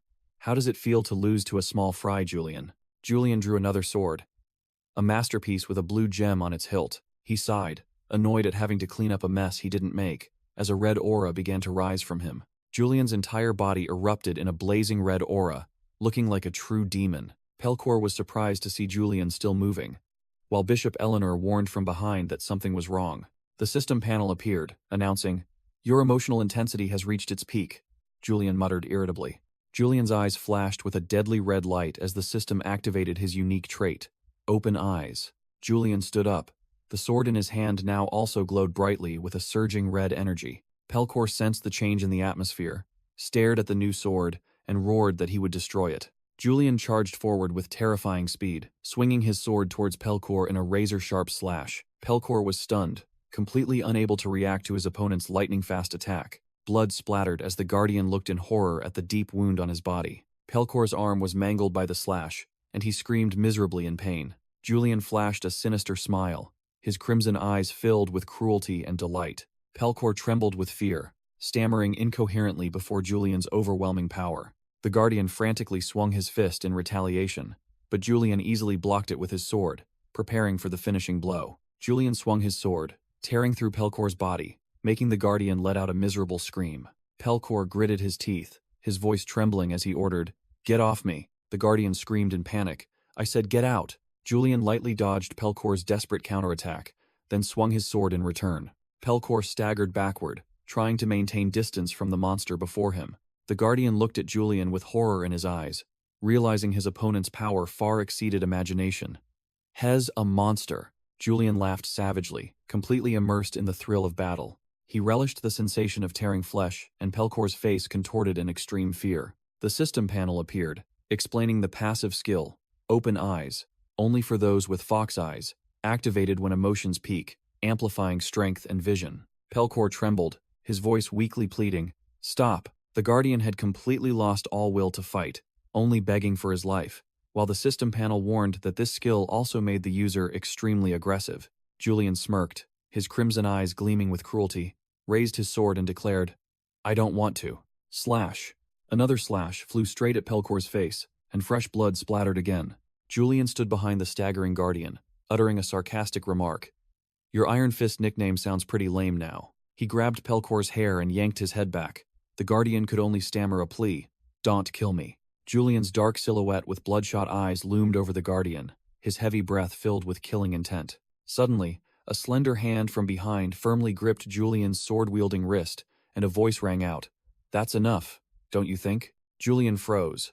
His crimson eyes darted to look at the one who dared to interfere. The system panel announced that the open eyes skill had expired. Julian stood still. The purple demonic energy around him dissipated as he looked down at the collapsing Pelcor. Julian stared in shock at the pool of blood at his feet, his mind in turmoil, asking himself, Did I do this? What have I done?" Julian realized that the open eyes trait not only opened his eyes but also brought out his belligerent nature. He smirked and chuckled darkly, admitting this skill was too dangerous, but also bluntly blaming his opponent. "You brought this upon yourself." Eleanor de Michel, Bishop of the Dawn Society, quietly appeared, admitting that Pelcor had indeed been insolent. Julian clicked his tongue, scoffing at Eleanor. "You knew everything but still stood by and watched the show. Quite impressive," Eleanor calmly retorted. "But I also let you beat him up, didn't I?" Then cast a spell to bind Pelcor tightly, making the Guardian stiffen. The bishop pressed her face close to Julian's, seductively asking, "After this fight, I rate you higher. Care to cooperate?" While her beauty mark trait was active. Seeing Julian's silence, Eleanor added, "You have nothing to lose." Julian unexpectedly grabbed her shoulder, nodded. "You're right. In that case, but I need more time to think." Julian coldly pushed her away, completely unfazed by her temptation. At their feet, Pelcor still lay flattened like a rag doll. Eleanor clicked her tongue in annoyance, muttering that her charm trait was still completely useless against Julian. She turned to ask Pelcor, the Guardian crawling on the ground. "How is it, Pelcor? Is there anything different about him?" Pelcor trembled and replied, No. He's stronger than before, making Eleanor smirk triumphantly, asserting that the amnesia incident was just an act. Eleanor's eyes flashed with magic, and she threatened Pelcor. This is personal. Don't you dare breathe a word of it to the other bishops. Terrified to the point of turning pale, Pelcor could only stammer out fearful affirmations. Eleanor looked at the frightened Pelcor, reaffirming to herself that her ability was only useless against Julian alone. Meanwhile, Julian had already boarded the carriage and left, his face grim as he cursed. He looked at his still trembling hand, telling himself that even though open eyes had helped him escape danger, he couldn't rely on such an uncontrollable skill. Julian mused, admitting that even though he had anticipated it, the Dawn Society was indeed an opponent, not to be underestimated. Inside the carriage, Julian ran his hands through his hair in frustration, wondering what the hell he should do now. He was stuck between two deadly choices. If he followed the Dawn Society, he would be killed by Hayden, but if he didn't, he wouldn't be able to return to his old world. And if he exposed the Dawn Society, one of the two factions would also send him to his grave. Julian's eyes narrowed. He had anticipated this difficult game. After a period of deliberation, he muttered, "It seems I have no choice but to join the Dawn Society." Julian smirked, deciding to act as an infiltrator, extracting as much information as possible to stop the plan to revive the demon god. That was the only way to return home.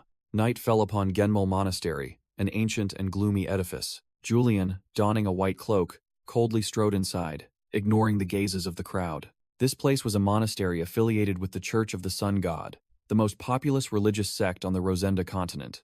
The worshippers in the church turned pale, whispering among themselves, "Why is that atheist Julian here?" Others whispered in fear, guessing that he had come to purge someone. Julian merely remained silent, wearing a mysterious half-smile amidst the crowd's panic. A priest tremblingly approached, stammering, "Sir Julian, what brings you to our monastery?" Julian replied curtly with an indifferent expression, "I am here to see the abbot." The priest grew even more flustered, stammering that he had received no notification of this visit. Suddenly, a nun stepped out from the shadows and said confidently, "I will lead the way. Please follow me." Julian followed the nun through the silent corridor, realizing someone had already been sent to greet him. When they were alone, the nun stopped, and a surge of purple magic enveloped her. "You arrived earlier than I expected." The disguise shattered, revealing Eleanor de Michel, who smirked. "Honestly, I thought you wouldn't come." Julian smirked, casually greeting Eleanor after she had dispelled her disguise, right before his eyes. He chortled, mocking the audacity of the Dawn Society for daring to hide their headquarters in such a massive monastery. Eleanor led Julian to a gigantic door, which was exuding dense, dark magic. She turned back and warned, "The Archbishop is waiting. Behave yourself." Julian replied curtly, "Well, see," realizing she was far more cautious than last time, probably because she's about to meet the final boss. Inside, the Dawn Society's minions had gathered in full force, whispering when they saw Julian confidently stride in, while a masked man sat on the throne. The Archbishop spoke up, confirming the identity of the newcomer. "Are you Julian?" Julian assessed his opponent, thinking to himself that the man called Archbishop had no charisma whatsoever. It turned out that this Archbishop's name was Tenelron, originally just a mere farmer chosen by some relic to lead the Dawn Society. Eleanor growled, ordering Julian to kneel before the Archbishop. Julian tilted his chin up, retorting with a blunt question that left Eleanor speechless. "Why should I do that?" She flew into a rage, demanding, "Didn't you choose to join us? Prove your loyalty." Julian waved his hand dismissively, declaring bluntly that he wasn't here to place his faith in some absurd belief. He boldly declared his true purpose. "I am here to establish a cooperative relationship." Julian told himself that this brazen act was necessary, as both sides were exploiting each other. He said directly to them all, "I am certain you are only after my status and influence." Julian concluded his argument. "And similarly, I also need help from the god you worship." The minions furiously cursed Julian's arrogance, but the Archbishop raised his hand, signaling them to be silent. Tenelron pronounced with calculation, "Enough. To establish a cooperative relationship, there's no need to treat him like this." Then dismissed all the small fry, keeping only Julian and Eleanor. The Dawn Society's minions obediently retreated, leaving only Eleanor, who secretly wondered what Julian was up to. The Archbishop chortled, looking at Julian with amusement. "You truly are as arrogant as the rumors say, Julian." He clapped Julian on the shoulder good-naturedly, declaring bluntly, "But it's fine. I like it. Follow me. I have something I want to show you," the Archbishop said, leading the way and leaving Julian with a questioning expression. Eleanor warned that the area ahead was only for those of bishop rank or higher, but Julian merely smirked and replied curtly, "Is that so?" The archbishop explained as he walked that this was the resting place of the relic, information that immediately caught Julian's attention. The leader turned back and directly asked Julian if he could guess why he was led here. Before Julian could react, the archbishop said with a meaningful smile, "Because I don't want to let you leave like this." He explained that letting Julian go now would be no different than turning him into an enemy, and the prospect of Julian joining hands with the Dawn Society sounded so interesting. Julian sneered, confirming the cooperative relationship, and the archbishop immediately sealed the deal. "Indeed. And I shall bestow upon you the rank of bishop."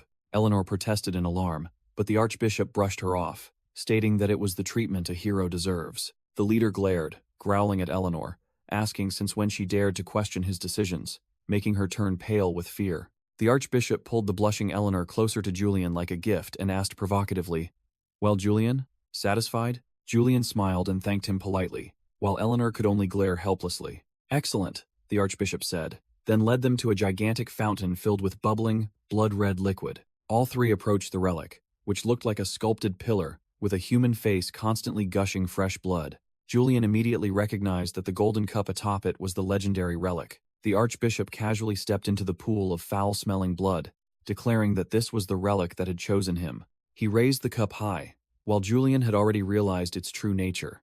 The Star of the Demon God, an artifact capable of drawing out the latent power of demon god Barbatos. The archbishop raised the relic cup high, and fresh blood splattered from it like a cheap performance.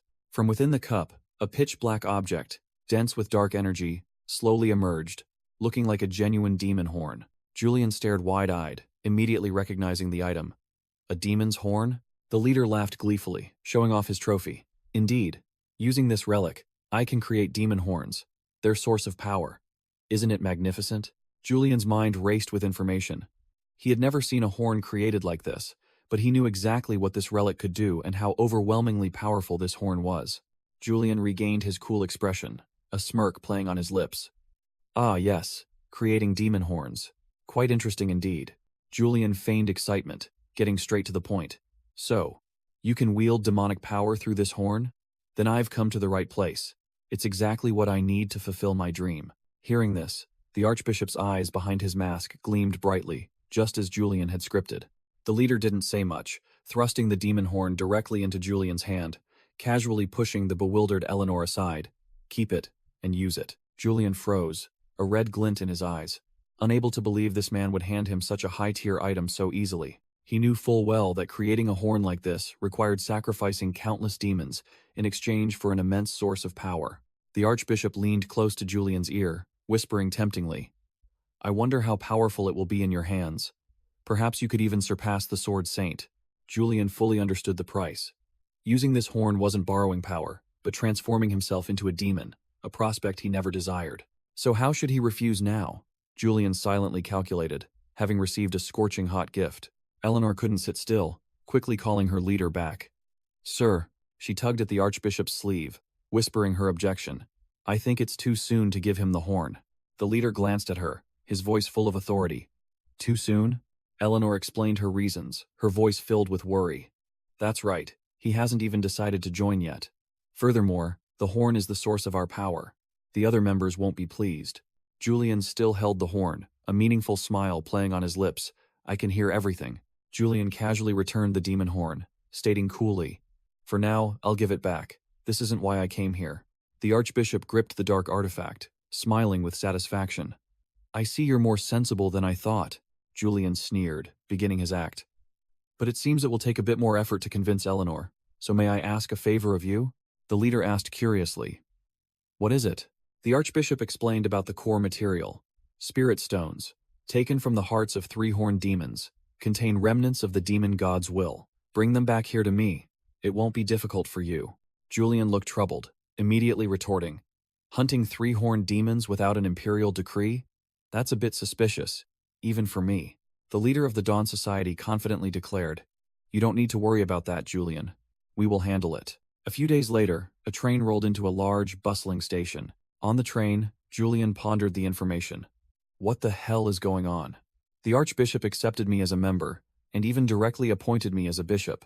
He recalled the moment he received the order to hunt three-horned demons right after joining, in front of an Imperial soldier, and realized, it seems they've infiltrated the court as well. Julian smirked, assessing the situation. These guys are too big and too powerful to be called a secret organization. They're practically an entire nation. This is trouble. Lost in thought, he was interrupted by a familiar voice and realized Harand was cheerfully greeting him, making Julian inwardly curse. Damn, I forgot about this guy. Harand asked. Didn't you also say you were coming to Bernardin? But was startled by Julian's gaze. The noble quickly confirmed, his voice stammering. That's right. Harand explained that the Ascension Festival of the Church of the Sun God was being held there, and he would attend as a representative of the Kreifart family. The noble awkwardly tried to make conversation, his voice slightly trembling. Once your mission is complete, you should try to enjoy the festival. Julian offered a meaningful smile, deciding to play along. I'll go if I have time. Julian's gaze and smile crackled with a murderous aura like an electric shock, making Harand sweat profusely in fear.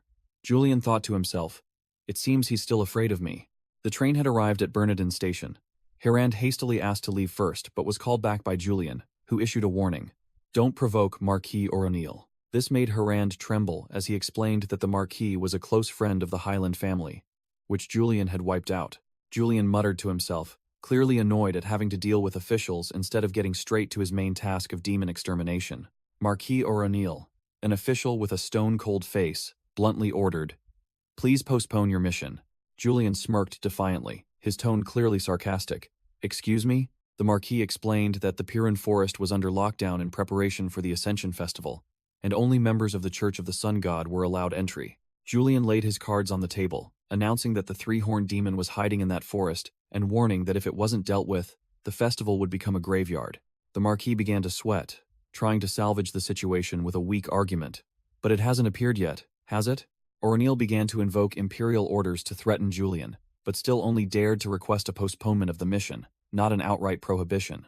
The official pleaded earnestly, emphasizing that the Ascension Festival was the city's pride and could not be cancelled for a demon that hadn't even shown itself. Julian silently watched the Marquis act, while the other man continued to threaten about who would be responsible if the festival was ruined because of the demon extermination mission. After his rigid approach proved ineffective, O'Neill switched to a softer tactic, inviting Julian to stay and enjoy the festival for a week before deciding. Two murderous auras clashed.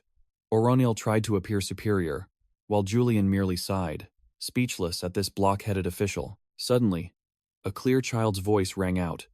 Father!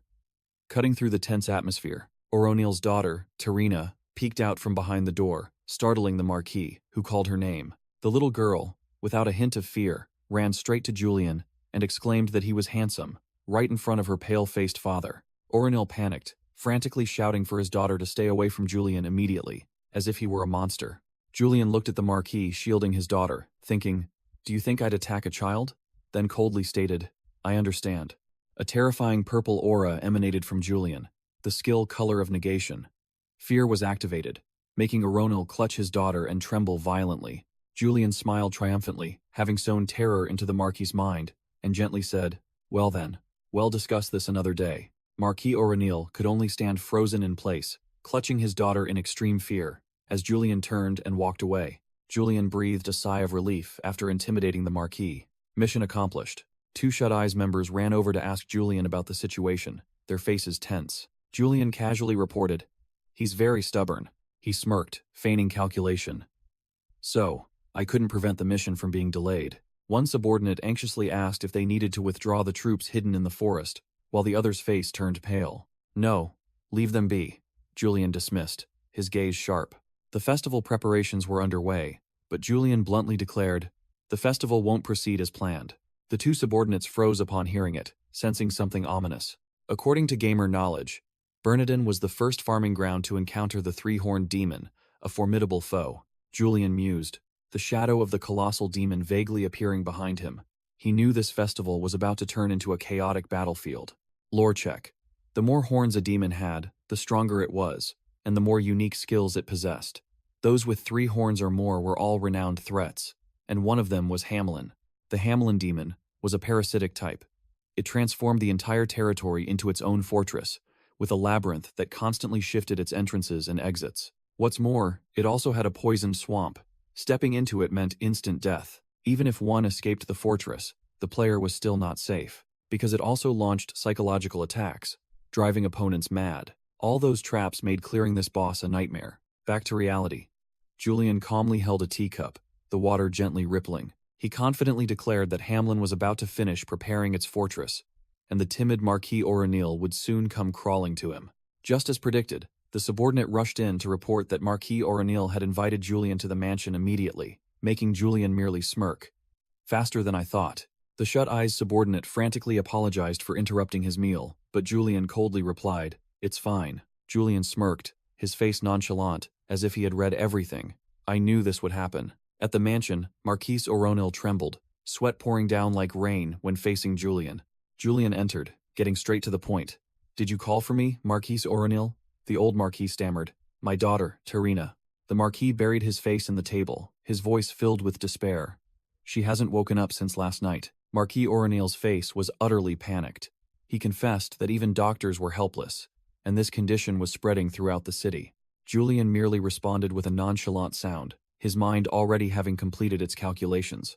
"So, it has begun." The Marquis leaned his hands on the table, asking tremblingly, "A healthy child suddenly falling into a coma? Don't you find that strange?" He lost all composure, slammed the table, stood up abruptly, and yelled at Julian, "What are you trying to say? I'm sure you know what's happening." Marquis Aureliel pointed a finger, his face pale with fear, asserting firmly, "This, without a doubt, was caused by a demon." Julian listened in silence, then calmly and coldly confirmed, "You are correct." Julian began to explain about the Hamlin monster in Puran Forest, a plant-type boss with glowing red eyes. He continued to describe its mechanism.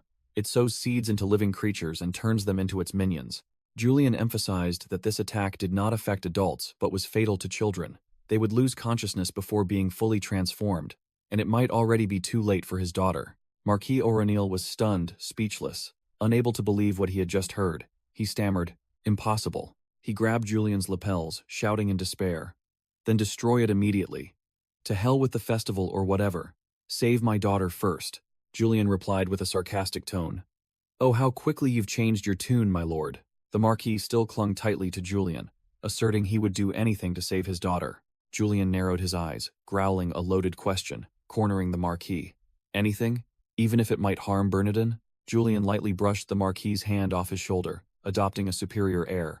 Marquis Aureliel bowed his head, his voice trembling as he accepted full responsibility for whatever might happen. Julian smirked with satisfaction, sealing the deal. "I understand." Hearing Julian agree to destroy the Hamlin demon, the Marquis profusely thanked him with joy.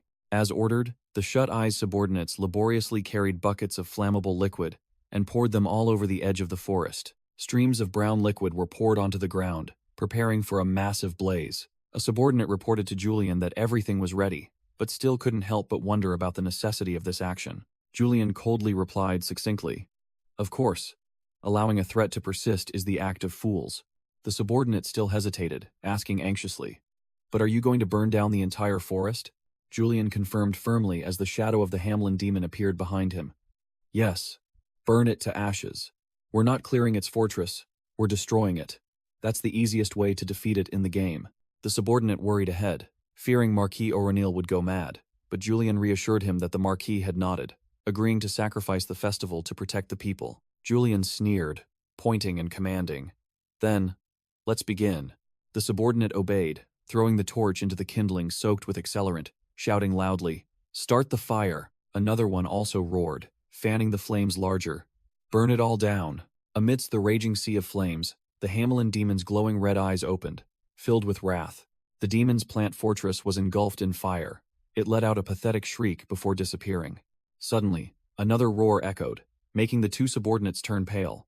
One of them frantically realized, "Is this the three-horned demon's roar?" As the subordinate was about to frantically order preparations for battle, Julian raised a hand to stop him, coldly saying, "Stand back." Julian stepped forward, his hand on his sword hilt with a confident smile. "I'll handle this demon myself." The black-haired subordinate frantically asked again, unable to believe Julian intended to solo the three-horned demon alone. Julian sneered, uttering a chilling remark. "That's right. You guys would only get in the way." He stood tall amidst the sea of flames, his aura soaring to the heavens. The flames flared fiercely as Julian advanced towards the demon. He casually walked on the scorching ground as if strolling, the flames licking at his feet without harming him. The three-horned demon emerged from the sea of flames, and Julian merely glanced at it, uttering a disdainful remark. Truly hideous. The demon's energy core glowed bright red. It tensed its body. The demon roared in the sea of flames, its entire body trembling violently. The terrifying heat caused the ground beneath the demon's feet to crack open. The demon roared. It's useless, Hamlin. But Julian activated his moonlight sword, and a burst of blue light erupted. A radiant blue sword aura ripped through the air, slashing straight into the demon. Julian swung his sword, creating a vortex of icy blue energy. The Hamlin demon was completely overwhelmed by the icy sword energy. Unable to resist, Julian smirked, explaining to the one taking the blows. You can't use your full power because you're being consumed by fire. He pressed his sword against its face, delivering the finishing blow. Now, die by my hand, all right? Hamlin's red eyes flared, seemingly preparing to unleash its ultimate move. Julian suddenly froze, realizing something was amiss. He covered his mouth, immediately realizing, this is Hamlin's pollen. The system panel displayed a warning about hallucinogenic pollen and mental attacks. Julian cursed bitterly. Damn it, I completely forgot about this. Amidst the sea of flames, Julian cursed under his breath as he inhaled the demon's pollen. He coughed, but a challenging smile tugged at the corner of his lips. Julian's eyes glowed with a demonic red hue, and he sneered. Is that what you think I mean? The system panel announced. Mental attack resistance successful. Julian immediately swung his icy sword energy, slashing straight into the Hamlin demon. The system continued its analysis. Julian's is less than arrogance is greater than, is less than duplicity is greater than, and is less than stone-cold demeanor is greater than activated. How could a mental attack from a petty demon stand a chance against the real deal? The Hamlin demon's eyes widened in horror, realizing its trump card was utterly useless, and it let out a pathetic shriek. Julian sneered, looking even more deranged than a demon.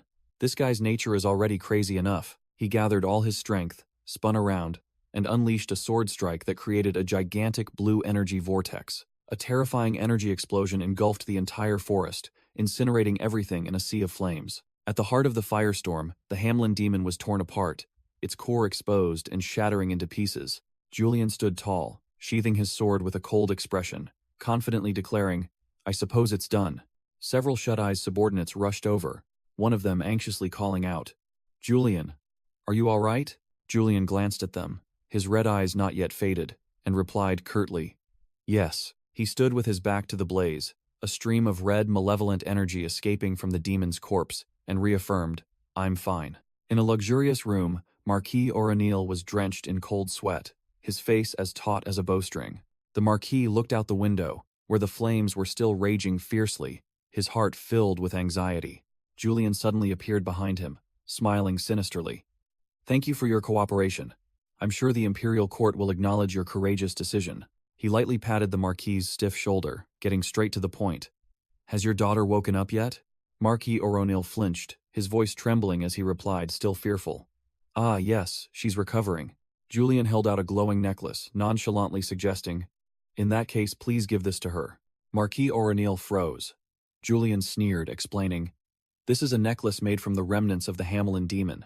Julian continued his psychological manipulation, stating that the Marquis's daughter had potential due to her abundant mana, which was why she was the first to be affected by the pollen. He declared that he was gifting this magical item because the girl had the potential to become a mage, causing Marquis O'Neill to blush and stammer, asking why he was suddenly being so generous. The Marquis roared, disbelieving the reason that the more mages, the better, and directly questioned Julian about what he truly wanted from him. Julian maintained his calm expression, asserting that this was merely compensation for his cooperation, leaving O'Neill bewildered and wondering if this was truly the Julian he once knew. While O'Neill was still racking his brain over the suspicious motives, Julian had already turned and left, thanking him once more before making a swift exit. The old Marquis stood frozen, holding the necklace, unable to believe that fellow had left without demanding anything in return. Looking at the glittering item in his hand, O'Neill began to waver, wondering if he truly. His daughter's bedroom door slowly opened. As he stepped in, O'Neill saw his daughter Tarina awake, and calling father. He joyfully rushed over. Tarina, you're feeling better. He handed the necklace to his daughter as a recovery gift, and little Tarina's eyes lit up with astonishment. Tarina cheered yes, when asked if she liked it, making O'Neill feel both relieved and incredibly safe. O'Neill's expression hardened. He muttered that this outcome was truly unexpected and decided he must send word to the Elders Association. Recalling a hooded figure giving orders, O'Neill gritted his teeth. I tried to delay Julian's mission, but since they dared to put my daughter in danger, I will never cooperate with them again. With a determined expression, he whispered an apology to someone named Highlance, choosing to abandon his revenge for the safety of his family. Scene change. A steam train was rolling away from the station. On the train, Julian sat alone, holding a wooden box, and thinking triumphantly. The heart of the Hamelin beast has captured its spirit stone. He slowly opened the loot box. Opening the loot box, Julian smirked as he felt a surge of dark, malevolent energy pouring out, muttering, I sense an ominous aura from this thing. Inside the box, the heart of the Hamelin beast emitted a blazing red light, throbbing like a living heart. Julian pondered his next move, his face full of cunning. He considered, if I hand this over to the Dawn Society, I'll gain their trust. But there's definitely a more interesting way to use it than just giving it to them. A train conductor announced loudly, we will be stopping at Rondrian Station. Julian glanced at the boarding crowd, deciding, for now I'll go back and hide it in a safe place. No one can know about this.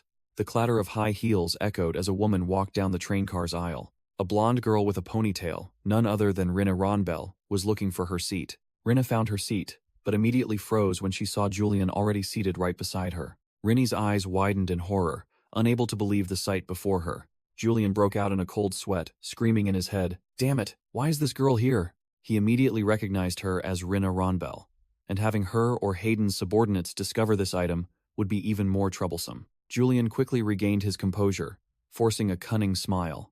I can't let her know that I haven't decided what to do with it yet. He knew well that carrying demonic remnants was enough to arouse suspicion. Julian stealthily hid the box behind a bag, thinking, I don't know if it will work, but I'll hide it for now. He turned to Rinna, starting his taunt. We seem to run into each other often, don't we? Could it be fate? Julian smirked, facing Rinna, his voice full of innuendo. I believe this is your seat, Miss Rinna. Rinna gritted her teeth, while Julian continued to prod. You must be wondering why I'm here, aren't you? Julian's lips curled into a bright smile as he revealed, I'm on a mission in Berneden, and it seems. Rinna Ronbell suddenly appeared, her voice dripping with sarcasm. Just got back from a fun outing, did you? Your belongings are practically spilling out of your bag, and you don't even notice. Julian replied hesitantly, trying to maintain a cool demeanor. Mind your own business. Apologies if I spoke out of turn, he thought to himself, a sly expression on his face. She probably hasn't noticed yet. If she knew I had this, then. Rinna suddenly called his name, making Julian jump and break into a sweat. Julian. Oh no, she found out. Rinna narrowed her eyes, sensing something extremely amiss with this man. Julian feigned ignorance, asking, is there a problem? While Rinna was bending down to inspect the area around his seat, Rinna straightened up, questioning him directly. I'm very suspicious. Is this just a coincidence, or are you stalking me? Julian smirked, nonchalantly replying, unfortunately, I wasn't the one who booked the ticket. This ticket was booked by the Imperial Clerk's office. He immediately turned the tables. Or are you the one stalking me? Rinna was furious, speechless, and unable to retort. Julian cursed inwardly as he watched Rinny sit down. I thought she had hidden the box somewhere safe. He continued to regret. If I had known she would come, I wouldn't have taken this box out. Rin suddenly narrowed her eyes, her gaze sharp as a dagger pointing directly at the item. By the way, that box seems very precious to you, doesn't it? Julian broke into a cold sweat, his face taut as a bowstring as his opponent saw through him. Rinna continued to press. You've been fiddling with it this whole time. Julian clutched the box tightly, realizing he had been watched from the start, and stammered, this is. He quickly wiggled his way out, offering the box with a fake smile. It's just a normal jewelry box. Rinna crossed her arms, looking at him with an expression that said, do you really think I'd believe that? She scoffed. It seems you're still fond of luxury items. I heard you even crafted a new moonlight sword from jewels, didn't you? Julian sighed in relief inwardly. Thank goodness. She didn't see what was inside. Julian burst out laughing, perfectly playing the role of a playboy noble. Haha. You can never go wrong with more jewels. While he was deep in character, the train suddenly screeched to a halt, making Julian lose his balance and lurch forward, clutching the precious box. Julian broke into a cold sweat, his face pale as he realized the perilous situation. Stopping abruptly right now? The violent jolt sent Julian sprawling, the box flying from his hand as an announcement of an emergency stop due to a storm blared. Disaster. The box lid sprang open, revealing the brightly glowing spirit stone inside. Julian only had time to think. I'm finished now. The spirit stone rolled across the floor, and a hand, quick as lightning, snatched it right in front of Julian. Rinna picked up the spirit stone and examined it with sharp eyes, while Julian froze, thinking, if she recognizes this, I'm definitely done for. Rinna glanced at the stone, then coldly requested, please return it. She casually remarked, it probably isn't too dented. What bad luck, then taunted. It seems you're really bad at keeping jewelry safe, no matter how much you like it. Julian froze, unable to believe it. As Rinna calmly placed the spirit stone back into the box, he thought to himself, could it be that this girl doesn't know what a spirit stone is? Julian offered the box to Rinna, still utterly bewildered in his mind. Rinna took the box back and thanked him, while Julian breathed a sigh of relief, admitting that his poker face sometimes came in handy. Both disembarked, Rinna still grumbling irritably about the tiring journey, especially having to sit next to that detestable man. Julian turned to strike up a casual conversation. Oh really? I, on the other hand, was happy to have someone to talk to, which only earned him a glare from Rinny.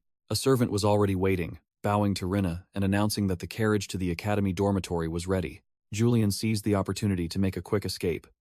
Well then, I'll be going, Miss Rin. But just as he turned, she called him back. He flinched, turning back to ask, is something wrong? While his mind was taut as a bowstring, fearing she had discovered something about the spirit stone. Rinna unexpectedly thanked him for the incident in the slums, but she emphasized, I thank you, not as Rinna Ronbell, but as a swordswoman. Julian let out a sigh of relief, a meaningful smirk on his face. No need to be so formal. He continued to taunt. After all, we're both former students of Hayden Reich, aren't we? But Rinna bluntly retorted, no. You were expelled. Then she turned away in annoyance. Rinna Ronbell, with a poker face, ordered her servant, we should leave now. The next day, at Shut-Eye's headquarters, Julian Plasson walked in, sarcastically asking Captain Odwin, did you enjoy your trip to Bernardin? He shrugged, nonchalantly replying that the mission was boring, while Odwin, hidden behind a mountain of paperwork, growled. Of course I did. Julian looked at the mountain of paperwork, wondering, by the way, why is there so much paperwork, Captain? While Odwin looked extremely tired, he continued to taunt, guessing that she must have been lazy and shirked her duties, while internally screaming to act as much like the crazy Julian as possible. Odwin officially exploded, shouting, look here, why do you think I have so much paperwork? Julian smirked, adding fuel to the fire with a single sentence. Because you're lazy? Which made Odwin even more furious, pointing directly at him. No, it's because of you, Julian, she yelled, questioning him directly. Why did you burn down the Puran forest? Julian nonchalantly replied that they were allowed to improvise, leaving Odwin speechless, only able to clutch her head in helplessness. She rubbed her forehead, tiredly explaining that most of these documents were warning letters from the Church of the Sun God. Odwin stated that the Puran forest was an important location for the church, and although luckily the imperial family had intervened to mediate, she still emphasized that Julian was the cause of this mess. Julian smirked, admitting, let's say that's the case, while internally telling himself that he had no choice but to speak this way in front of the captain.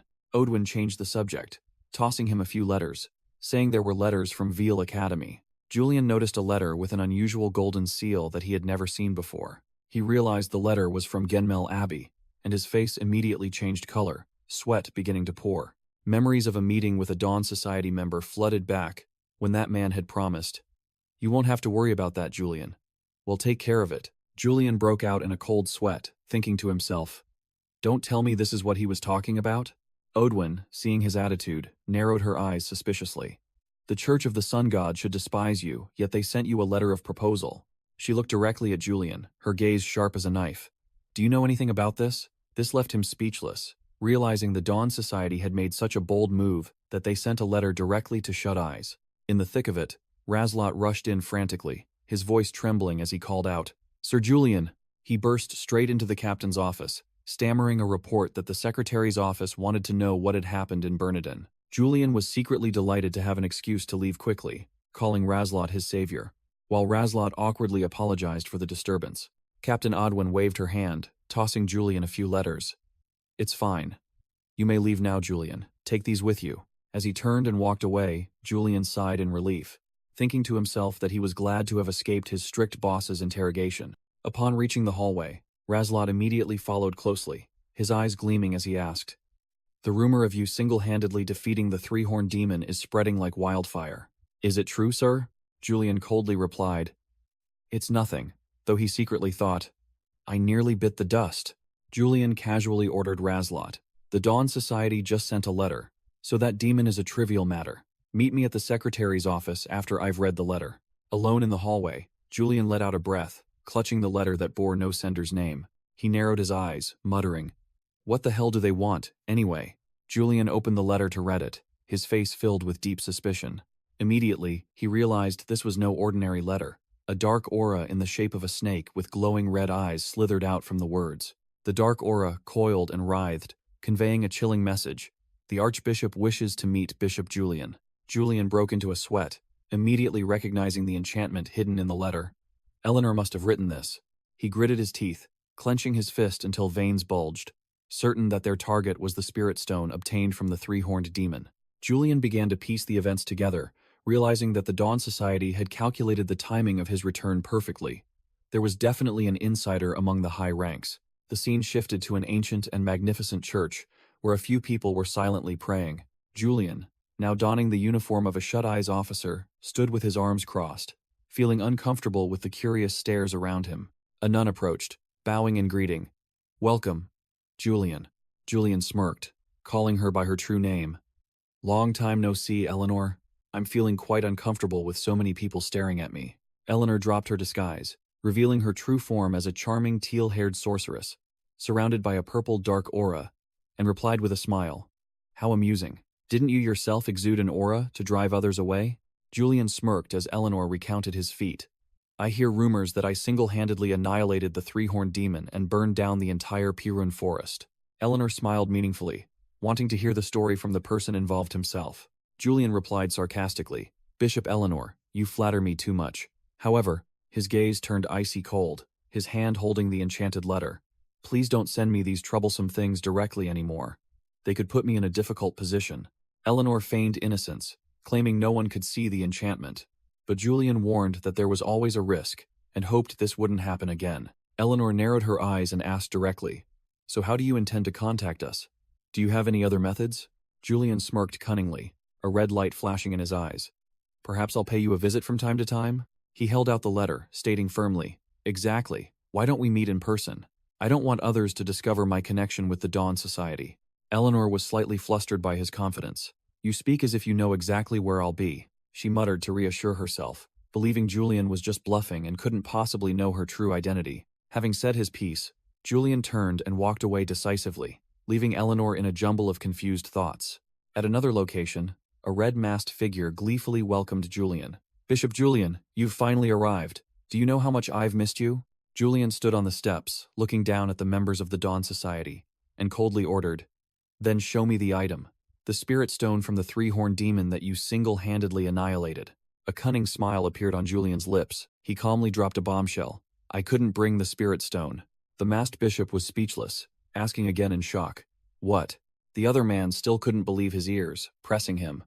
Wasn't it the three-horned demon? So there's no spirit stone? Julian confirmed that there was indeed a demon, and also a spirit stone. The masked bishop lost his patience, insisting on knowing. Then where is the spirit stone? Julian slowly approached, while the other members of the Dawn Society were also whispering among themselves. He spread his arms wide, laughing loudly and arrogantly as he declared, I've already submitted it to the Imperial Secretary's office. The masked bishop was stunned, demanding in a low growl that Julian repeat what he had just said. Julian smirked and confirmed. That's right, Archbishop. I handed over the three-horned demon's spirit stone to the Imperial Secretary's office. One of the members stammered in horror. Are you insane? A blazing red killing intent erupted around the bishop. He gritted his teeth loudly. Can you tell me your reason? Julian smirked, calmly explaining his strategy. Consider it taking one step back to take 3 steps forward. A member of the Dawn Society shouted in protest. Sir, there's no need to listen to him. He has clearly betrayed our trust. Julian shot a contemptuous glance at the small fry. To think that way is truly foolish. He turned to the whole group, challenging, If that was my intention, why would I even show my face here? Julian began to explain his reasoning. Submitting the spirit stone to the royal family is to use them to conduct research, making them actively hunt more demons, and thereby allowing the society to easily find other targets. The masked bishop seemed to be convinced, admitting, I understand. That is certainly not a bad idea. But he was still not entirely convinced. His eyes beneath the mask gleamed with suspicion. However, do you truly think that is a sufficient reason to hand over the spirit stone? In the bishop's mind, the image of a subordinate drawing a sword and pointing it at Julian appeared. Other members of the Dawn Society were also poised to strike, ready to rush in and deal with the traitor. Julian smiled confidently, knowing full well they wouldn't be easily convinced. Of course, there's another reason. He began to list. There are many rumors about me single-handedly defeating the three-horned demon, the Pillar of Shut Eyes, the next Sword Saint, and... Julian raised a finger to the sky, proudly declaring his new title, a hero. He continued his arrogant speech. All attention is focused on me, certainly, including hostile gazes. You know very well who is trying to obstruct me, don't you? The henchmen of the Dawn Society couldn't stomach this charade. They shouted, Sir, Hez just stalling for time. We must punish him. Julian placed his hand on his sword hilt, his icy gaze sweeping across the group. Huh? Do you really want to fight me? Whoosh! He drew his sword, the blade flaring with dazzling blue energy, ready for combat. Interesting. Come at me. The masked bishop shouted in panic. Stop! The masked bishop roared, pointing directly at Julian. Who are you talking about? A Dawn Society member charged forward, swinging their weapon to create a crescent-shaped streak of light. Whoosh! Julian was even faster, darting past his opponent in a blue blur. Slash! A clean sword strike, and blood splattered everywhere. The Dawn Society minion only managed a pained cry before collapsing. Julian stood above, looking down at the defeated foe with a cruel smirk. He began his act. If you're curious, I'll tell you. Julian revealed a shocking name, pointing at an image of the Sword Saint Hayden Reich. My former master, the Sword Saint Hayden Reich. Does that name ring a bell? The masked bishop erupted with a crimson killing intent. Completely provoked by that name, Julian thought to himself, this move of linking the Sword Saint to the Dawn Society was more effective than he had imagined. The bishop gritted his teeth, clenched his fists, and growled, the one who ruined my face. Julian continued to fan the flames. Indeed. Hess also suspicious of me. Your mask isn't just for show, is it? Julian explained his counterintuitive yet perfectly logical reasoning. I defeated the three-horned demon, but didn't bring back the spoils. If I had, he would have grown even more suspicious of me. The bishop finally understood, growing angry on Julian's behalf. I see. That scoundrel dares to suspect even his former disciple? Julian extended his hand, a gesture full of trust. The masked bishop took Julian's hand, completely convinced. Julian, now I understand why you joined us. Julian smiled in return, but in his mind he coldly uttered a thought. Glad you understand, even if you're completely mistaken. Back in his office, Julian tapped his fingers on the table, calculating to himself. I've successfully bought myself some time. He was confident that if he skillfully utilized both the Dawn Society and the Imperial Court, he could win this game. But there was still work to be done. A shadowy figure filled with ominous energy appeared. And Julian realized, I need to deal with the one who's been following me. Julian sat in contemplation, thinking about the stalker. At first I didn't even notice. He gritted his teeth, realizing the situation wasn't simple. But over time, they became increasingly mysterious. The shadow of the stalker appeared in Julian's mind. Someone he had already identified. The office door burst open, and Razlot excitedly ran in. Sir Julian! A letter from the secretary's office for you. Julian coldly ordered without looking up. Just leave it on the table. Razlot hesitantly replied yes, thinking to himself that his boss seemed a bit different today. Julian took the scroll from Razlot's hand. Razlot was about to slip away when Julian called him back. Wait, Razlot. The employee flinched, sensing something ominous. Julian smiled meaningfully. You seem quite busy lately, don't you? Razlot forced a laugh, flattering. Haha, it's all for shut eyes, sir. Even though I'm just an intern, I'm grateful to be entrusted with so many tasks. Julian repeated, his voice dripping with sarcasm. Indeed, just an intern, yet handling such important matters. He continued his interrogation. Didn't you go to the captain's office to deliver a message from the secretary's office the day I brought back the soul stone? Razlot broke into a sweat, stammering his admission. Yes, I was just curious about the soul stone. Julian smirked menacingly. His prey had fallen into the trap. Julian's gaze sharpened, an invisible pressure weighing down on Razlot. Oh, so an intern like you also knows about the soul stone? Razlot froze, realizing he had misspoken. Julian stood up, closing in. Excuse me? This is the first time I've mentioned the term soul stone in front of you, yet you don't seem confused at all. He listed the only ones who knew about it: me, the Imperial Court, and the Dawn Society. Razlot stammered, trying to find an excuse in vain. Julian stood up, laying his cards on the table. I found it strange from the very beginning. A mere intern like you handling such important tasks? Julian pressed his face close to the terrified young man, grabbing him tightly by the collar. Julian pressed his face close, asserting firmly that this couldn't be done without the involvement of the Dawn Society, hidden within the Imperial Court, leaving Razlot speechless. Suddenly, Julian let go, raising both hands with a teasing expression. But don't worry, I'm not going to do anything to you, leaving Razlot bewildered and confused. With a sly smile, Julian declared he just wanted to talk a little. Razlot trembled, clutching his collar, stammering to confirm. Really? Cornered, Razlot decided to go all in, growling. Then I don't need to hide anymore, and activated a magical item. A purple gem on his neck erupted with dark energy, emitting an eerie aura. Razlot's eyes sharpened, no longer holding the innocent look of an intern. He let out a sigh of relief, his expression as if a burden had been lifted. His demeanor completely changed. Julian smirked. Mind magic, huh? You look completely different, completely unfazed by this transformation. Razlot smoothed his hair, admitting it was a mandatory charm for entering the palace. Otherwise, he wouldn't have survived in this place. Now, Razlot had regained the upper hand, facing Julian and questioning him. Since you didn't kill me immediately, that means you have something to say to me, right? Julian chuckled with delight, praising the young man's intelligence, then getting straight to the point. Julian made an unbelievable offer. Why don't you work for me, Lazarus? Lazarus, Razlot's true name, narrowed his eyes warily. What do you mean? Julian crossed his arms, casually laying his cards on the table. To put it plainly, be my spy. Then directly asked if he was asking Lazarus to be a double agent. Lazarus was utterly shocked, unable to believe his ears, stammering to ask why Julian would make such a crazy offer. He frantically speculated. Don't tell me you're planning to betray the Dawn Society? Julian placed his hand on the table, denying it gently. Don't say such terrible things. I just want to ensure I can act freely. Lazarus was still skeptical, thinking Julian was joking and that he would never agree so easily. Julian sneered, wiggling his finger. Of course not. I wouldn't ask you to work for free. Julian began his mind games, grabbing Razlot by the collar. I hear you often donate to the orphanage, don't you? Razlot's eyes widened, a cold sweat breaking out as Julian hit a nerve.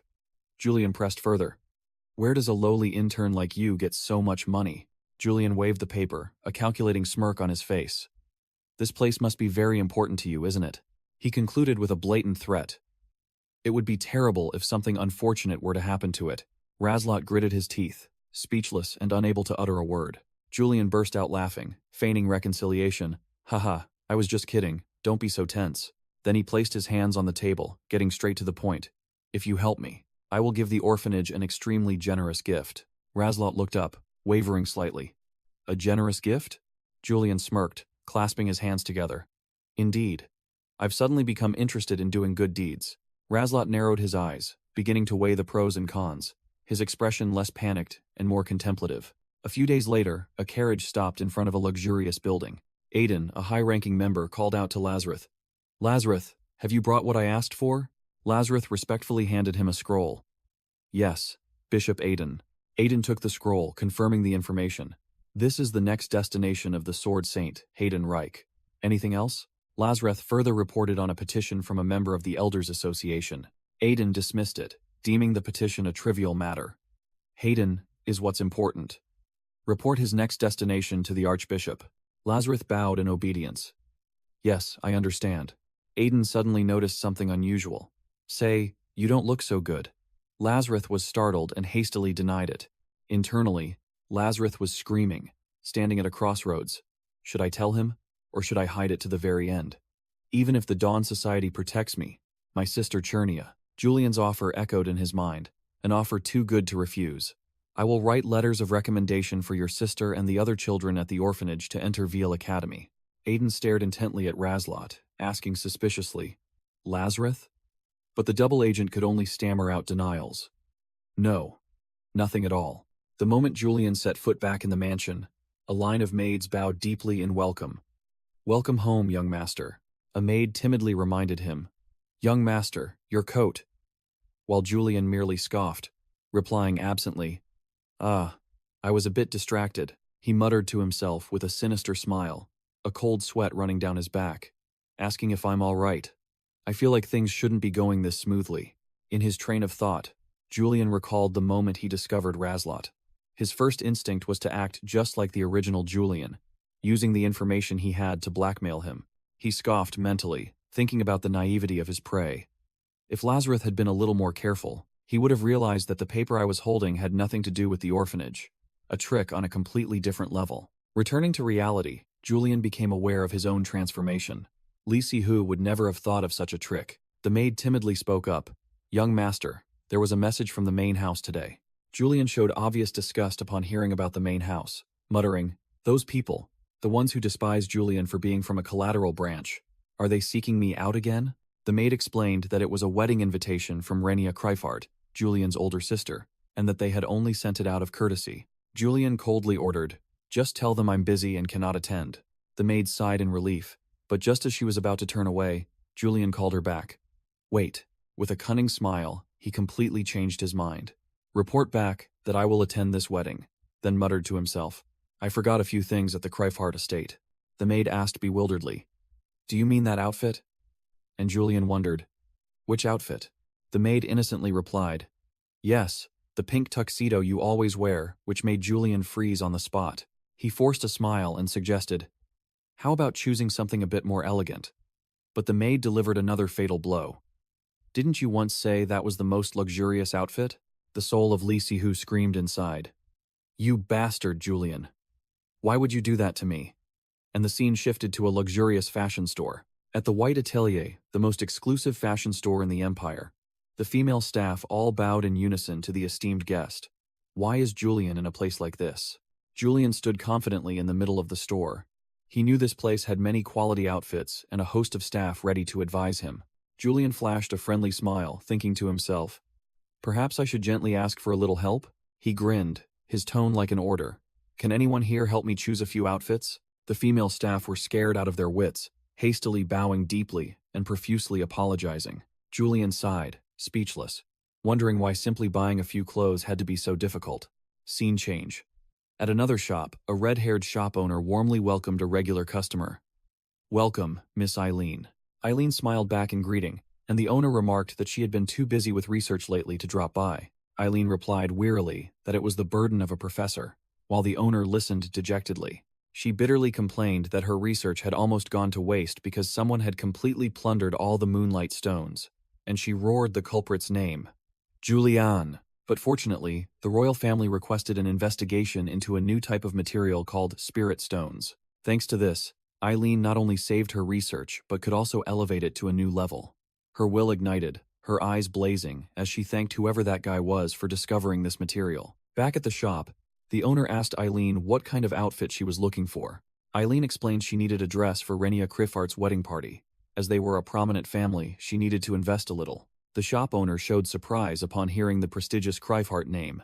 The owner quickly said she would go fetch a few suitable dresses for Eileen to see. Eileen sighed in relief, happy to be free from her pile of research papers for the first time in a long while. She wandered around, secretly marveling that this shop truly had everything. Suddenly, Eileen's gaze froze when she saw a familiar figure. She was stunned, uttering his name in utter astonishment. "Julian?" Julian, holding a red suit, turned to look, while Eileen reflexively hid behind a mannequin. He smirked as if he already knew someone was there. While Eileen remained hidden, wondering why she was having such an irrational reaction, Eileen muttered, reassuring herself that Julian was just a branch family member of the Kreifarts, probably just here to buy clothes for the wedding. As she secretly observed, she wondered why he was looking at ordinary clothes, when he usually wore tight-fitting outfits like sausages. Eileen's eyes widened in shock when she realized which outfit Julian was eyeing. She couldn't believe he intended to choose that one. Julian smirked smugly, picked up a piece of dark red fabric, and nodded. "This outfit looks fancy enough." Eileen gritted her teeth, screaming in silent despair. "He's actually going to buy it. Wearing that to the wedding would be a disaster." While other noble mothers and daughters stared at her like a strange creature, Eileen decided she had to risk everything to prevent this fashion disaster. She rushed out, snatched the outfit from Julian's hand, her voice full of skepticism. "Young Master Julian." Julian turned around, a little surprised to see Eileen, while she sternly asked if he was truly going to buy this outfit. The atmosphere was tense. Julian taunted. "Still keeping up the habit of taunting people right after meeting them, aren't we?" while Eileen responded with a forced smile. Eileen began her lecture on fashion, criticizing Julian for not understanding the meaning of clothes because he only ever wore flashy outfits. Julian frowned and asked, "Excuse me?" And Eileen immediately went on the offensive. "Are you playing dumb?"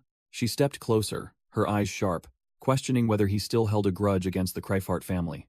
Eileen concluded with a harsh statement, inferring that his actions were nothing short of a declaration of war, aiming to wipe out the nobility. Julian froze, his brain unable to process Eileen's logic fast enough, thinking to himself, "What the hell is this girl talking about?" He was completely clueless about the hidden meaning behind this seemingly ordinary red outfit. Julian broke into a sweat, having no choice but to ask innocently about the symbol she was referring to. Eileen flipped over the back of the jacket, revealing a dazzling golden royal emblem. She explained that this was the emblem of the Pebrance royal family, something knight families used when dealing with enemies.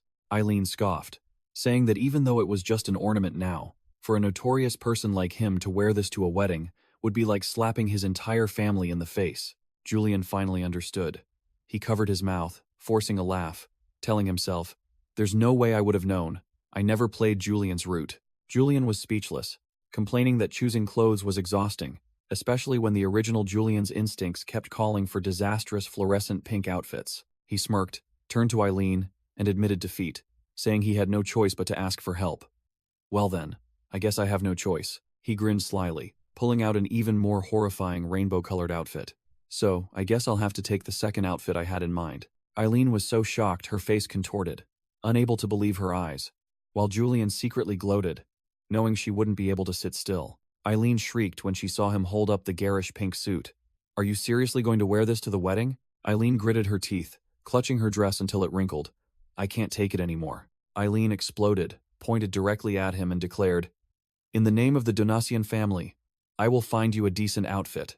Julian chuckled to himself. Everything is going according to plan. Julian gleefully thought to himself, "She's truly an easy girl to read." While Eileen clutched her head in helplessness, blaming herself for not realizing his problematic fashion sense back at the academy. And so, the wedding day arrived at a magnificent, luxurious mansion. A trembling staff member presented an invitation with a seal, stammering out the name, Lord Julian Kreifart Plassen. After a guard confirmed the invitation, Julian confidently stepped in, wearing a very cool formal suit, secretly thanking Eileen for choosing a decent outfit for him. However, he felt a sense of discomfort rising, realizing these were residual emotions from this body. He smirked, admitting he didn't want to be here either, but there was only one reason he had to be present: the ultimate goal, the soul stone that the Kreifart family possessed. He recalled his game knowledge. There were a few ways to farm soul stones. One was to hunt demons, the other was to negotiate with the Kreifart family head. He placed his hand on the grand door. Just thinking about Julian's father already annoyed him. The door opened, and Julian grandly entered the banquet hall, immediately becoming the center of all attention. The music abruptly ceased. The musicians were stunned, while the guests began to whisper with astonished expressions. Julian crossed his arms, smirking defiantly at the deadly silence. "Did you have to stop the music? Is there really a need to overreact?" He glanced around, thinking to himself, "They're shocked that I dared to show my face here.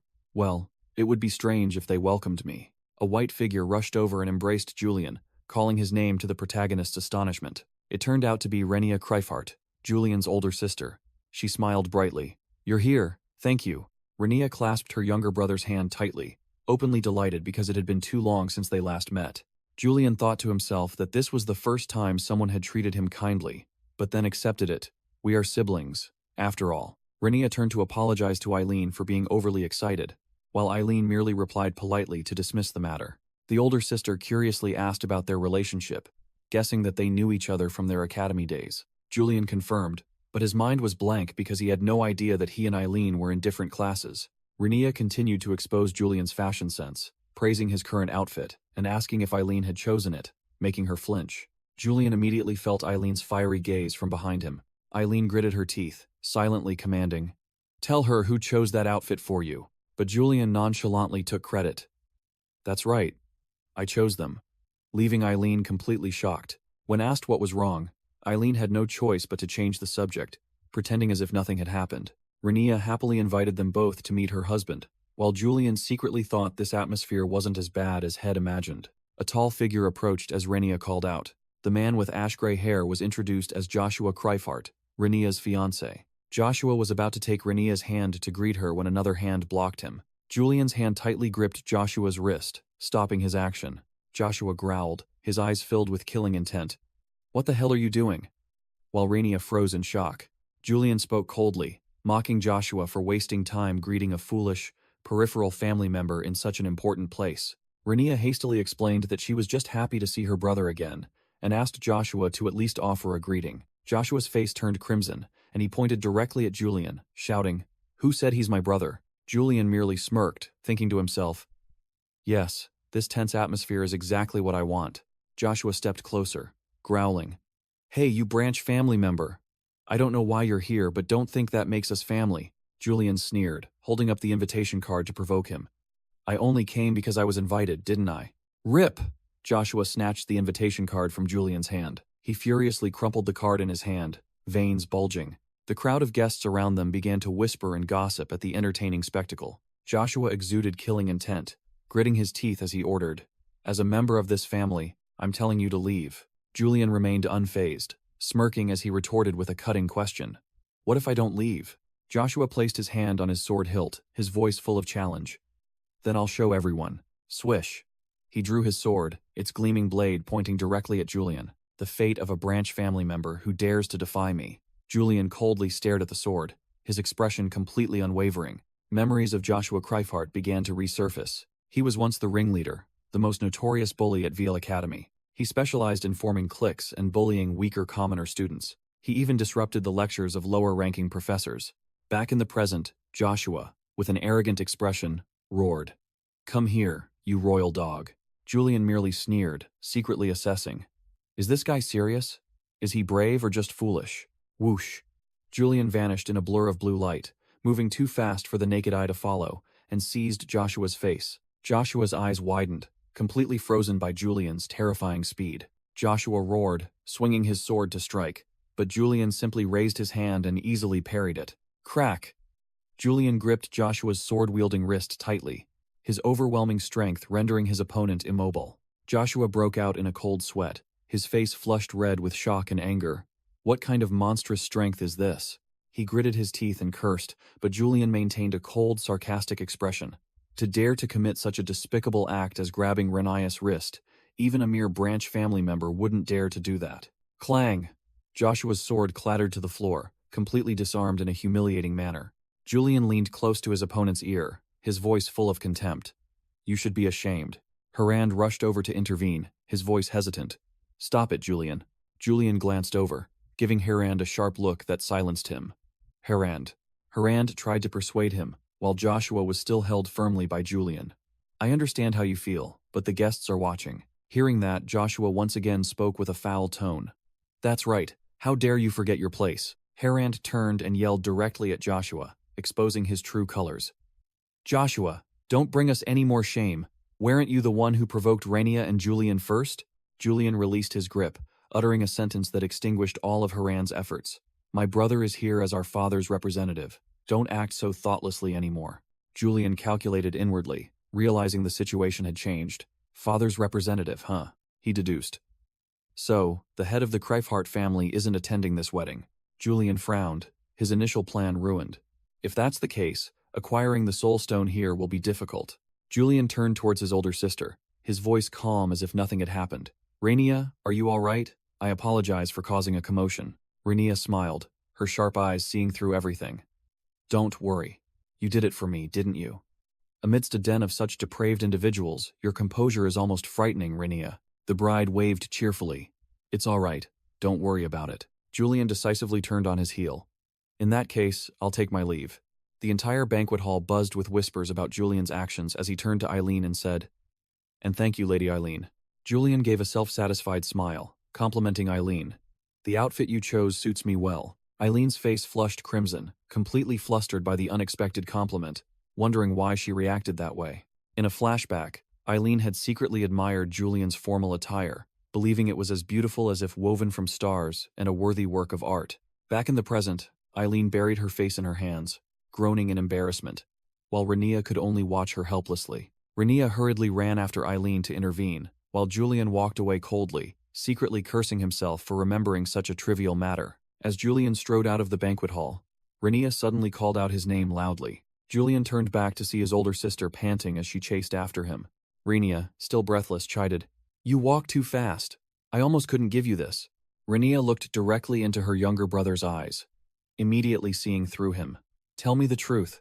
You came to the wedding to see father, didn't you?" She held out a small velvet box, an unexpected gift. Renia explained, "I wanted to give you this, our mother's keepsake." Julian narrowed his eyes, immediately realizing this was the very reason the original Julian and their father had a monumental argument. He smirked, confirming, "Ah yes, we had some words over it." Julian inwardly confirmed that the mother of this body had passed away, while Renia explained that she had secretly taken it to return it to him. The gamer soul within Julian was speechless, unable to comprehend why a villain like Julian had such a normal and warm family. Renia said that their father would be furious, but leaving the keepsake to rot in storage was too wasteful, and Julian reluctantly accepted it, unable to refuse. As soon as he opened the box, Julian froze, his voice faltering. "This is..." Inside was not ordinary jewelry, but a verdant soul stone, radiating a brilliant magical light. Julian immediately analyzed it. The stone had been refined and contained no demonic energy, making him even more suspicious about the true identity of his deceased mother. Julian couldn't believe he had obtained the target item so easily, while Renia stood there, bewildered, and not understanding what her younger brother had just seen. Julian vehemently denied it, claiming he was just muttering to himself, then thanked Renia for returning his mother's keepsake. Renia smiled, saying it was the first time she had seen her brother with such a human expression, and knew she had done the right thing. He let out an awkward laugh, denying, "You must be mistaken, sister." But Renia only smiled faintly, saying nothing more. Renia waved goodbye, telling her brother to remember to visit home occasionally. Julian vaguely promised, "I'll come back someday," then turned his back and walked away decisively. Julian's cold silhouette departed the mansion, leaving the warm family atmosphere behind. He stared at the soul stone, never expecting that an item from the family treasure vault would turn out to be his mother's keepsake. Suddenly, a sharp pang in his chest made Julian halt. Tears streamed down his face unconsciously, and the gamer's soul within was deeply shocked. This bastard Julian actually has emotions? Is this longing? The luxurious carriage rolled swiftly along the path through the forest. Inside the carriage, Julian sighed in relief, unable to believe that a psychopath like Julian could feel sadness. He wondered if this meant the original villain still retained some shred of humanity. Julian smirked, brushing aside the surge of emotions. Anyway, the objective is complete. He held up the soul stone, grinning triumphantly as he thought about how easily he had acquired such a valuable item. Now it's time to strategize. How should I handle this super powerful soul stone? He didn't want to hand it over to the Dawn Society or the Sword Saint. Suddenly, a flash of insight struck him as he remembered an important detail. He activated the system, and a blue virtual interface appeared around him, recalling that Julian also possessed such a thing. The notification panel clearly displayed the characteristic, Vessel of the Demon King, which allowed for the absorption of the residual power of demon god Barbados. His mind raced, and he realized Julian could absorb the Soul Stone, evolve into the Demon King, and become invincible in this damned game. But then he leaned back, a look of disgust on his face. Become the Demon King? That sounds disgusting. Forget it. Julian grimaced, disgusted by the hypocritical villain role this body once played, his gamer instincts screaming in protest. In the carriage, he told himself to clear his head, deciding to temporarily put away the Soul Stone rather than hastily power up. Thud.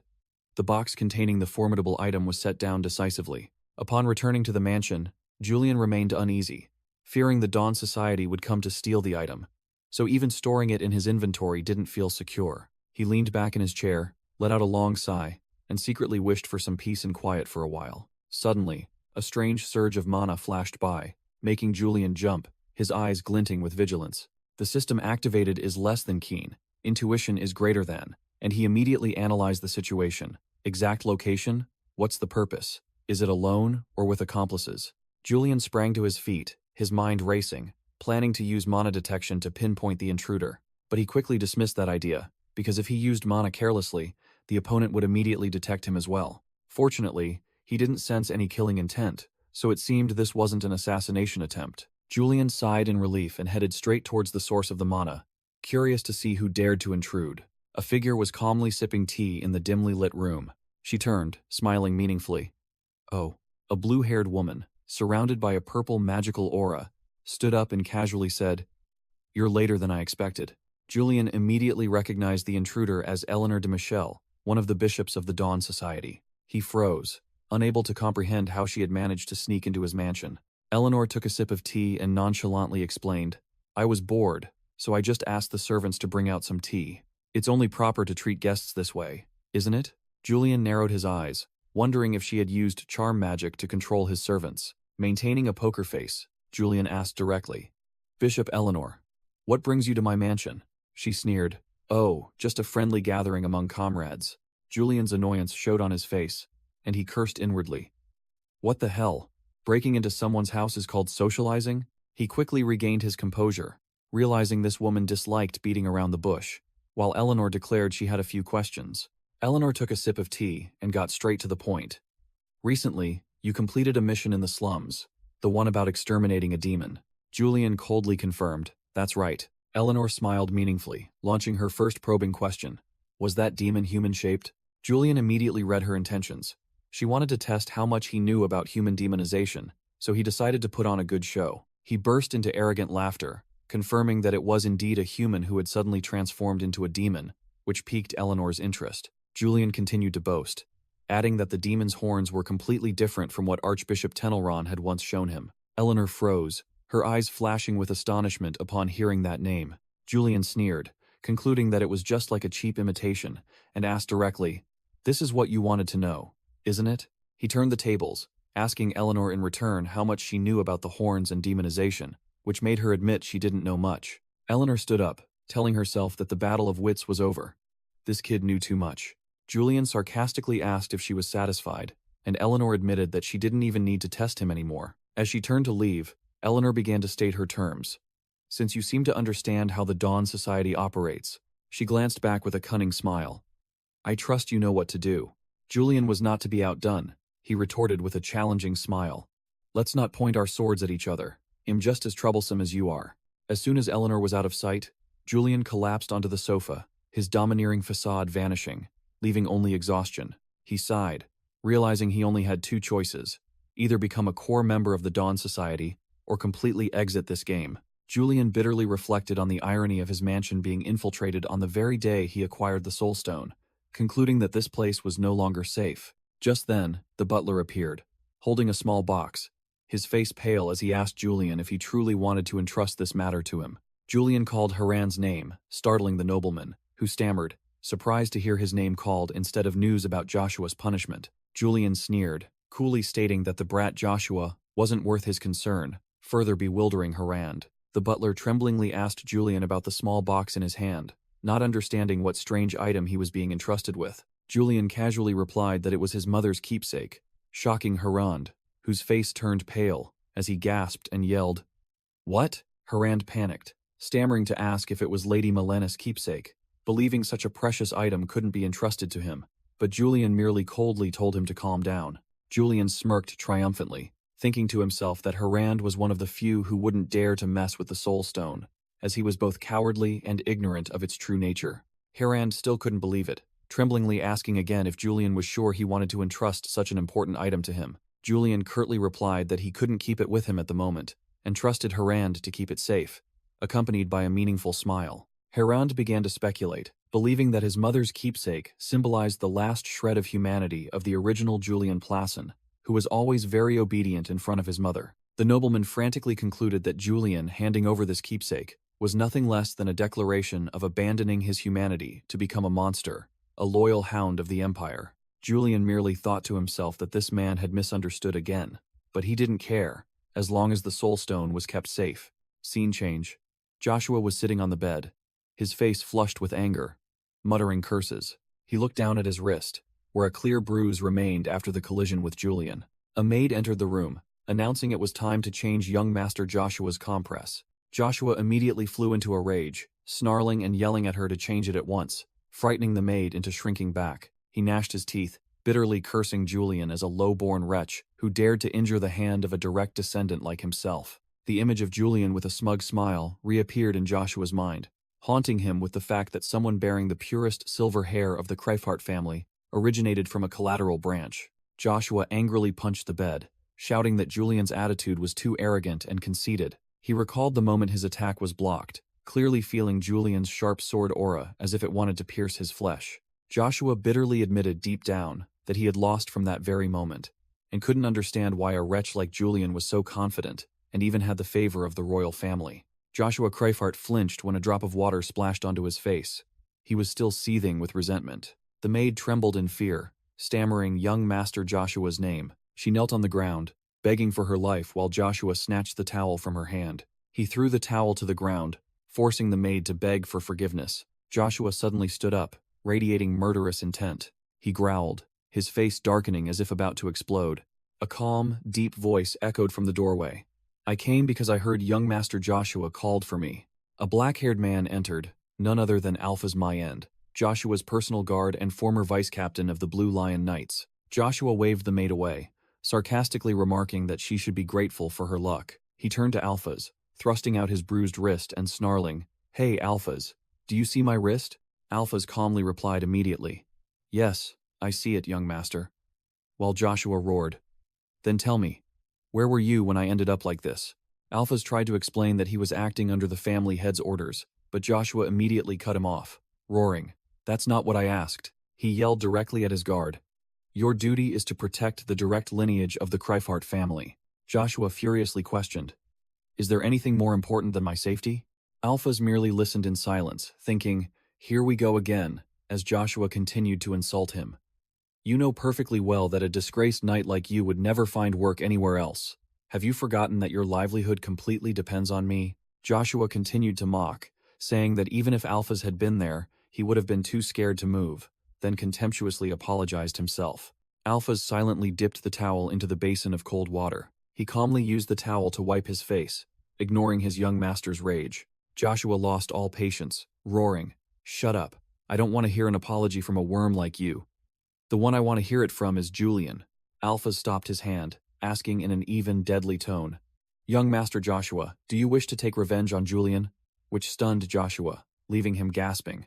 Joshua grabbed Alphas by the collar, shouting for a revenge plan regardless of the means, but the guard frankly admitted, "The current Julian is too terrifying. I'm scared out of my wits." Alphas explained that Julian's power came from his immense mana reserves, something ordinary knights, even with their full aura, couldn't compare to. His moonlight sword art, buffed by that mana pool, was just as formidable as his personality, a realm every knight dreamed of. Joshua impatiently yelled, "Get straight to the point," and Alphas revealed his trump card. The solution is simple. Create an environment where Julian cannot utilize his aura advantage. The statement left Joshua stunned. Alphas coldly pulled an item from inside his cloak. Joshua gaped when he realized it was a flawed resonance stone, wondering why Alphas possessed such a defective item. Alphas explained that genuine ones were used to suppress demonic energy and block their paths. But this flawed stone was different. It emitted a dark energy when released. Joshua recoiled in surprise as his hand was enveloped by the stone's deep purple aura.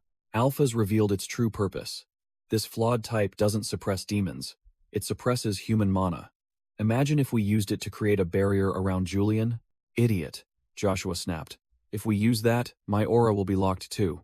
Alphas calmly replied, "Young Master won't need to use aura," then threw another item to Joshua, who was still sitting on the floor. Joshua tremblingly realized that what had just been thrown to him was a demon horn, a forbidden item. Scene change. Julian was leisurely tending to some potted plants in the mansion. He smiled to himself, thinking that life in Julian's body wasn't so bad after all. The peace vanished as Razlot rushed in, breathlessly reporting, "Young Master Julian, some members of the Dawn Society are planning an ambush against you." Julian immediately retracted his words, his face darkening, clearly in a terrible mood. He gnashed his teeth, annoyed that he hadn't done anything wrong yet, was still dragged into drama. Julian scolded Razlot to maintain a normal demeanor next time he reported, then sneered and asked, "An ambush? What do those insignificant non-bishops plan to do to me?" Razlot anxiously suggested preparing countermeasures, but Julian calmly dismissed him. "They haven't done anything yet. Let's just wait and see." His subordinate broke out in a cold sweat, unable to comprehend how his boss could remain so calm before an ambush. Julian glanced, using his aura of negation to immediately read the lingering hesitation in Razlot's heart. Realizing he still had reservations, Julian decided he needed to enlighten his subordinate, suddenly asking an unrelated question. "Do you know?" Julian picked up a potted orchid, beginning to lecture like a true orchid connoisseur. "Healthy orchid leaves don't easily wrinkle. unless there's a problem with the roots. He crushed the rotten part of the root, smirking sinisterly. Just as I thought, the roots are rotting right here. Razlot turned pale, not understanding what his young master was rambling about regarding bait, as Julian analyzed the strategy of sacrificing outer roots to save the inner roots of the orchid. Putting aside the plant philosophy, Julian asked directly, "Any other news?" And Razlot reported on the victory celebration mission and the Academy's affairs. Julian smirked upon hearing about the celebration, immediately thinking of Sword Saint Hayden but wary of being interrogated about the Soul Stone. Razlot asked if his young master would accept the celebration mission, but Julian decisively refused, declaring he would take a simpler mission related to the Academy instead. Razlot was utterly shocked, unable to believe Julian, a glory-obsessed individual, would refuse such a lucrative mission. His subordinate began to connect the dots. The Academy's security would be dispatched to the Imperial Palace, meaning, if Julian went to the Academy, the Dawn Society would see it as a golden opportunity to eliminate him. Julian already knew their plan. The conversation about bait was precisely to imply that he would turn himself into the prey, flipping the script and turning the ambush into his own stage. No longer a reckless daredevil, Julian had now officially ascended to the level of a strategist, ready to clean up all the scum. The scene shifts to the Academy, where Vice Principal Alram Chorny forced a smile, sweat pouring down his face. Julian, in his military uniform, wore a confident, challenging smile. Vice Principal Alram feigned a welcome. "I didn't think Sir Julian would personally come here." He continued his act, saying he had assumed Julian was busy with the victory celebration and wouldn't have time. Julian just watched in silence, but his aura spoke volumes. This old man is terrified. Vice Principal Alram still tried to appear cheerful, mentioning the special lecture the students were waiting for, but Julian retorted, "A special lecture?" Julian's gaze was sharp. He had already calculated every move in his head. Julian replied to the vice principal sarcastically, "Of course not. I was just asking out of curiosity, while secretly thinking he never expected to be teaching one day." In Veil Academy's lecture hall, No. 1, the students were seated, whispering and chatting. A gray-haired female student greeted Rin, informing her that the guest lecturer had not yet arrived. Rinna sighed in relief and slumped her face onto the desk, glad she wasn't late. She seemed to have no interest in theoretical lectures. She mumbled that she was a bit tired from overtraining, thinking she would get some rest during this lecture. Her classmate looked worried. "You seem tired." The gray-haired student agreed that today was just a lecture, so it would be easy. They just needed to sit and listen. Vice Principal Alram peeked through the door, muttering that guest lecturers usually came from shut-eyes, so it must be a commoner. Times truly had changed. The vice principal stepped onto the podium, announcing loudly, "Attention everyone! The guest lecturer has arrived. Please show him respect." The entire lecture hall began to buzz, and a male student gasped in recognition of the figure who had just entered. "Huh? Wait, isn't that him?" The news spread like a shockwave, reaching Rin, who was still slumped over. "He's from Shut Eyes." Rinna lifted her head, her face still sleepy, but immediately turning bewildered. "What? Oh?" As Julian confidently stepped onto the podium with the vice principal, Rinna could only gape. "Huh?" Julian wore a smug smile and introduced himself. "My name is Julian Kreifart, from Shut Eyes. It's a pleasure to be your guest lecturer today." Rinna froze, her face turning pale, unable to believe her eyes. "Why is it him?" Julian gestured to the class, his tone casual. "You don't need to be too tense." He leaned his hands on the desk, declaring, "I'm only here to give a short lecture as an examiner for the upcoming practical exam." Julian smirked meaningfully, preparing to deliver his first deception. "And what I will teach you today is nothing special at all." The entire class looked bewildered. Julian looked at the confused students and began his lesson. "Let me ask a quick question. Why do you practice swordsmanship?" Seeing the entire class silent, Julian smirked, saying, "Is the question a bit difficult? It's just a warm-up." He smirked cunningly, deciding to call on Rin to answer the question. Rinna startled, almost swearing out of habit when her enemy called her name. She quickly covered her mouth, telling herself to calm down. Even though it was Julian, he was currently the guest lecturer. Rinna tried to deflect, politely replying that everyone probably wanted to hear the lecturer's answer more than a student's. Julian, delighted by the back and forth, calmly answered his own question. "Naturally, it's for fame and status." The entire class froze. Rinna and her deskmate were utterly shocked, thinking, shouldn't he have said something cliché like for the royal family?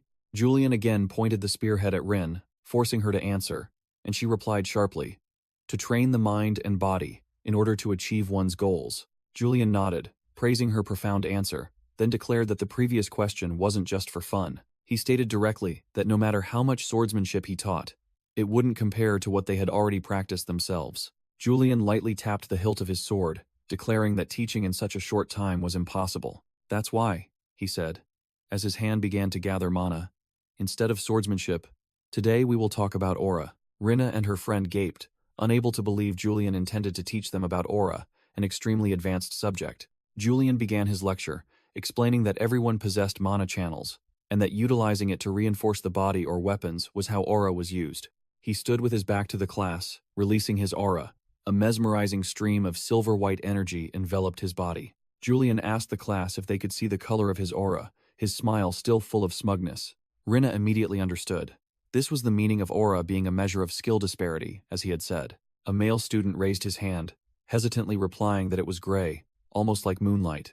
Another student whispered to their friend, wondering if it was silver.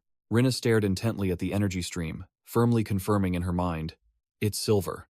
Amidst the guessing crowd, another student raised their hand, and, a pale cobalt blue. Rinna Ronbell smirked, her sharp eyes affirming. "You used two different types of aura simultaneously," she analyzed clearly. "Silver aura on the sword's sheath, while your hand used a pale cobalt blue aura." Julian turned around, his hand still emitting a cobalt aura, admitting, "Precisely, Miss Rinna." Rinna thought to herself. Ever since the incident at the forge, she had tried to close the skill gap, believing it was no longer too far. Julian sneered, raising a finger to his lips, signaling silence. "And there's one more." Rinna flinched, her eyes wide with horror, unable to believe her ears. "Impossible." Boom! Julian unleashed a colossal, brilliant blue third aura, enveloping his entire body, and sarcastically remarked, "It seems no student could perceive the third aura, could they?" He stood there, submerged in a sea of energy, continuing to taunt. "I suppose no one could sense this third aura." Julian smirked, explaining this was a good way to gauge skill. If your opponent cannot perceive your aura, then it's highly likely you can strike them down. Upon hearing this, Rinna gnashed her teeth, her face darkening with vexation. She bit her finger, bitterly acknowledging the harsh truth. "I was too arrogant. There's still a long way to go." The lesson ended. Just as Julian turned to leave, Vice Principal Alram Chorny was already waiting, stammering praise. "Truly, truly impressive, young Julian." The old vice principal placed a hand on Julian's shoulder, admitting, "I didn't expect the students to be so enthusiastic about a guest lecture." Julian realized the old man had been eavesdropping from start to finish. Vice Principal Alram gave a forced laugh, confessing, "I suppose I was a little worried about young Julian's lecture." Ahem. Julian merely gave a wry smile, thinking to himself, "He's not wrong. Who would have thought a guy like Julian would be teaching others?" Vice Principal Alram chuckled, handing over the remaining task. "Well then, I'll entrust the practical exam to you, young Julian." Julian casually walked away after the old man left, muttering, "Now that he's gone, I should head back too." Strolling down the familiar corridor, a game memory suddenly flashed in Julian's mind, a character selection screen appearing. Black Knight, Forgotten Hero, Fallen Star, Hayden Reich. Julian clutched his head in annoyance, wondering why that damned game trailer kept appearing in his head, and what the hell a Black Knight was. Memories of Sword. Saint Hayden Reich's demise in the game resurfaced. But Julian resolved, that scene will never happen, as long as I am Julian. Scene change. A trembling hand rested on a chair, signaling escalating tension. At Julian's residence, Joshua Kreifhart was visibly annoyed, grumbling, "Why isn't he back yet?"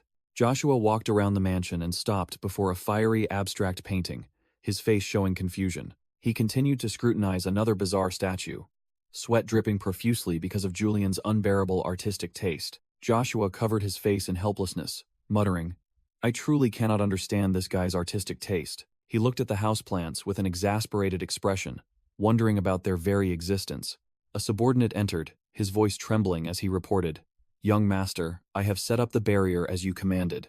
The subordinate explained that he could activate the mana-blocking barrier at any time, but his limbs were trembling uncontrollably. Joshua narrowed his eyes and asked directly, "Are you scared?" causing the subordinate to flinch. Joshua grabbed the soldier's collar, growling, "Are you afraid of Julian?" He released his grip, his face thoughtful. "I don't understand." Joshua began to raise his voice, listing his formidable forces. "In this house, our side has 2 knights specializing in hunting 2-horned demons, 6 Kreifhart household soldiers, a high-level mage, and even a mana barrier. Joshua confidently declared, "More than enough to take down one guy." The subordinate broke out in a cold sweat, thinking to himself, "But what if that one guy is?" And an image of Julian appeared in his mind. In the soldier's imagination, Julian appeared like a god of war with a colossal light sword, causing him to tremble and conclude, "Julian, I don't think this will be enough." Joshua turned back, questioning irritably, "Oh really? Why?" The subordinate tried to explain, "Not only that, I feel something strange in this mansion. Even though it's late, we haven't encountered anyone." Joshua dismissed it. They probably just went home early, but the subordinate remained worried, thinking that Julian might have already known their plan and set a trap in return. Joshua flew into a rage, raising his hand. Smack! He punched the subordinate directly in the face for his cowardice. Joshua roared, "Idiot!" while the subordinate clutched his face and fell sprawling. "Are you really that scared? And you call yourself a Kryphart knight?" the arrogant young master screamed. The subordinate trembled, hastily apologizing to his young master. Joshua ordered, "Anyway, you don't have to fight him. Just raise the barrier when I tell you to," he muttered contemptuously, believing that once the barrier was erected, Julian would have his aura sealed and become useless. Joshua bared his teeth in a sinister grin, confident that he had another trump card. He smugly declared, "Now that I have new power, Julian doesn't stand a chance." Two soldiers ran in to report that the target had arrived. Joshua immediately ordered, "Everyone, to your positions." Meanwhile, outside Julian's mansion, silent night enveloped the massive building. A hand reached out from the bushes, revealing someone was hiding. A group in hooded cloaks whispered among themselves, convinced that by now Julian was fast asleep. The leader revealed his face, a man named William Hylance of the Dawn Society, sneering, "I'm itching to kill Julian." The entire mob of the Dawn Society followed suit, resentful that Julian dared to disregard their rules and refused to accept his appointment as bishop. William declared that everyone present was a member of the Dawn Society and held a deep grudge against Julian. He asserted firmly, "Today will be the last day we have to see Julian's face. We will take his life." Another member, also from the Hylance family, interjected, declaring he was here to avenge his family, who were engulfed in flames. A green-haired man shrewdly noticed his comrade trembling uncontrollably. "Are you scared too? Your hands are shaking all over." William cleared his throat, trying to cover his embarrassment. "Ahem. I'm just a little overexcited, that's all." William Hylance drew his magic wand, ordering his Dawn Society subordinates to prepare to infiltrate the mansion. He began chanting a spell, creating a complex magic circle in the air. A hexagonal mana barrier enveloped the entire group, activating the imperfect silence stealth mode. He sneered, confident that this barrier would block all of Julian's senses, while a subordinate flattered him. "Lord William is truly incredible." The group of assassins stealthily advanced, convinced that Julian was alone because all the servants had left in the afternoon. Suddenly, the magic wand in William's hand flickered as if running out of power. He frowned as his magic power was disrupted, while his subordinates bewilderedly asked what was happening. William gasped, realizing something was wrong. Someone has deliberately severed the mana flow here. Meanwhile, at another location, Joshua Kryphart's subordinate frantically reported, "Young master, Julian is not alone. Many individuals are approaching the mansion." The subordinate continued to report that those weren't servants, but a group of skilled mages, making Joshua begin to suspect that their plan had been exposed. Joshua gritted his teeth, his face darkening as he realized there was only one possibility. The information has been leaked. Turning back to William, he was also sweating profusely, muttering, "Could he have known we were coming and prepared some kind of barrier?" Both Joshua and William, the two leaders of the assassin groups, realized a bitter truth. This is a trap Julian set for us. Joshua's subordinate trembled as he asked his master what to do, but Joshua merely shot him a sharp glare, secretly thinking he needed to teach this kid a lesson. Joshua smirked arrogantly, declaring bluntly, "I don't care if it's a trap or not." He clenched his fist, his eyes filled with killing intent. "Today, I will kill Julian at all costs." Joshua turned to his subordinates, ordering, "Thanks to that barrier, Julian must be weakened. The plan has changed. You all deal with those guys while I handle Julian." He growled, asking for the location of the Dawn Society members, and the subordinate pointed, "They are right outside in the hallway." Joshua's two henchmen stood ready, awaiting orders, their faces filled with killing intent. Joshua drew his sword, laughing maniacally. Perfect timing. Attack before they can do anything. Joshua, along with his subordinates, kicked open the door and charged in, directly confronting the cloaked assassins of the Dawn Society. Joshua taunted the assassins, cursing them directly. "You scoundrels, are you still acting as dogs for that piece of trash?" William, the leader of the assassins, roared in anger. That's what I should be saying to you. The Dawn Society mage didn't say much, gathering a bolt of lightning in his hand, growling, "Be ashamed." One of Joshua's subordinates recognized the opponent as a level 3 mage, but Joshua merely smirked disdainfully, believing that a mage within the barrier was nothing but trash. Joshua yelled, "Deal with them," leading his henchmen into the chaotic battle. Joshua's swords clashed fiercely with the weapons of the Dawn Society assassins. After dispatching a few minor foes, Joshua scanned his eyes, searching for his main target. "Where is Julian?" Suddenly, Joshua cried out in pain as he was struck by a paralyzing electric current. Joshua's entire body was thrown backward by the electric shock. Unable to react in time, he staggered to his feet, still dazed from the sudden attack. A shadowy figure enveloped in lightning appeared. It was the mage William who had just attacked. Joshua gritted his teeth, annoyed. This strong, even inside the barrier? I'll kick this rat's ass right now. Meanwhile, William coughed up blood, realizing that the damned barrier was making his body harder to move. Joshua realized his opponent was exhausted. This bastard? He's about to collapse but still manages to unleash a skill? He glanced at his hand, hesitating for a moment. Do I really need to use that? Joshua shook his head decisively, deciding to save his trump card. No, I must save it for Julian. I can't waste it on a small fry like this. Joshua discovered an opening in his opponent's defense as the assassin was retreating. Now's the time, Joshua roared, seizing the opportunity to charge forward. He swung his sword to attack a Dawn Society member, determined to break the enemy's formation. A Dawn Society member panicked as Joshua charged straight at him. Joshua closed in on the green-haired man. His speed was too fast for his opponent's expectations. William exerted all his strength, gathering a bolt of lightning into his magic wand. Whoosh! Joshua didn't bother to dodge. He slashed directly at the magic wand, neatly neutralizing the skill. Joshua burst into arrogant laughter, completely disdaining the small fries before him. The green-haired man regained his composure, swinging his sword to attack Joshua from a blind spot. But Joshua had anticipated it. He spun around to neatly block the attack, making the other man spit blood. Joshua's blade was pressed against the Dawn Society member's throat. He was completely subdued. Joshua growled with utter contempt.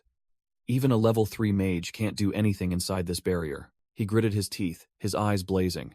You nameless trash, how dare you stand in my way? The green-haired man coughed up blood, overwhelmed by Joshua's aura, but still managed to ask, "How much did Julian pay you?"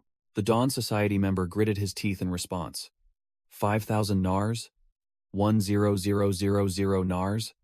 I bet you didn't think your life was so cheap, did you? Joshua, enraged, delivered a devastating kick to the man's stomach, making him scream miserably. He grabbed the green-haired man's collar, his voice trembling with fear. Wait! The Dawn Society member cried out in despair. I wasn't hired by Julian. Joshua grabbed his hair, lifting his head, and growled. Lies. I see you have no honor whatsoever. Joshua smirked, feigning disbelief. Is that so? He sneered.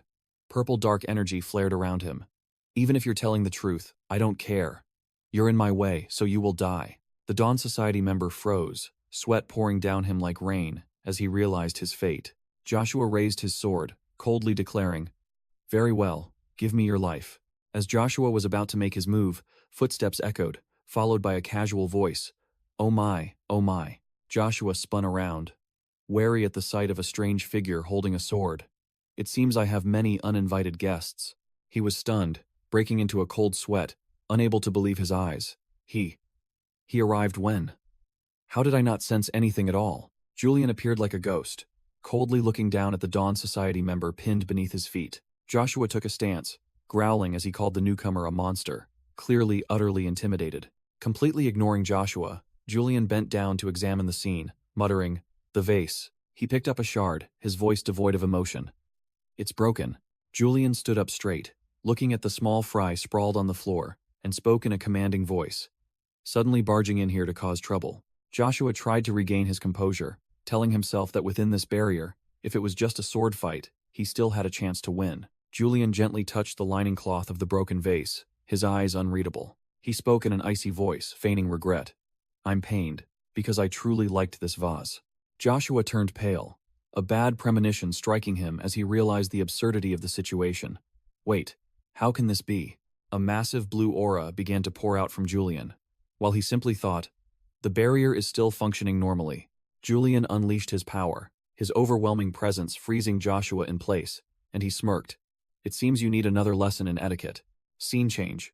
Julian was firmly holding the reins, preparing for a journey. The entire Kryfart mansion was enveloped by an unusual purple demonic energy, signaling a restless night. Riding his white horse, Julian observed the mansion from afar, noticing the unstable mana flow and the unnatural atmosphere outside. Julian smirked faintly, seemingly having anticipated everything. They've arrived. Inside, Razlot anxiously looked out, confirming Julian's warning about an ambush had come true. Julian, alone on his horse, rode straight towards the mansion, knowing full well that a crowd was waiting to settle scores with this fox-eyed villain. Julian smirked, declaring that his skill level was different now. His moonlight sword had been upgraded, and he wondered if he should go in and stir things up. Crack! As he stepped into the mansion, his foot landed on the shards of a porcelain vase. Julian casually stepped over the corpses of the Dawn Society small fry, as if nothing had happened. He was at a loss for words when he saw the battlefield, thinking to himself, "What is this? I haven't even arrived yet, and they've already started brawling?" Julian narrowed his eyes, his attention not on the corpses but on something else. He staggered as he saw the wreckage, muttering, "That thing. They destroyed it." He told himself that the real Julian would truly go mad, but then brushed it aside. But I'm not the real Julian. Julian froze when he saw a withered plant, realizing that this life had finally changed his emotions. He cried out a piteous name, his voice filled with pain. "Angelica!" Julian fell to his knees, trembling and speechless, before the remains of the potted plant. Memories flooded back. It was the first thing he had watered, the first thing he had named after becoming Julian. He gritted his teeth, repeating the name once more with all his fury. Angelica. With a twisted, murderous smile, Julian swore to avenge the plant. System activated. Moonlight sword. He declared that he would use the blood of those bastards as a sacrifice for Angelica's death.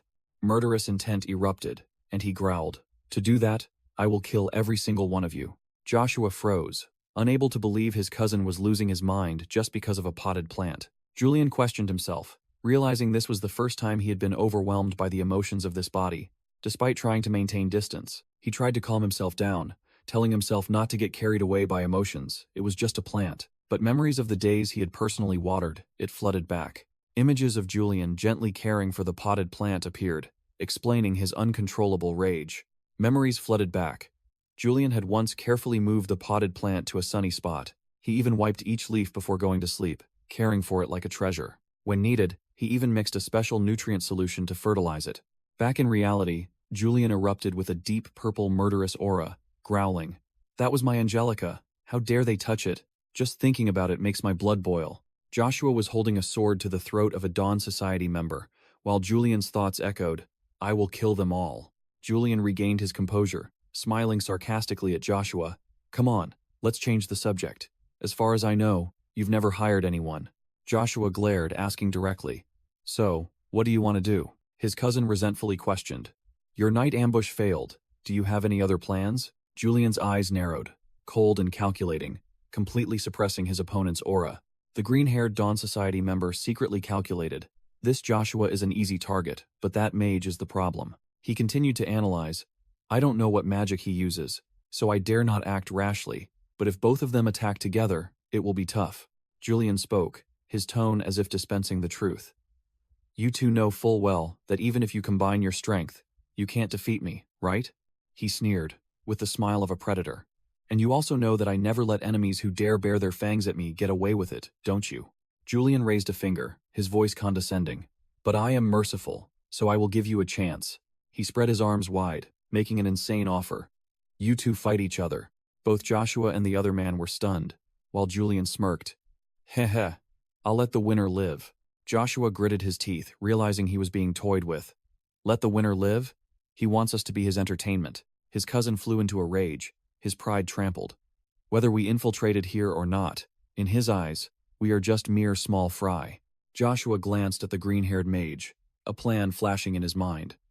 "But with this worthless mage and the power of the horn, I'll show that guy what I can do."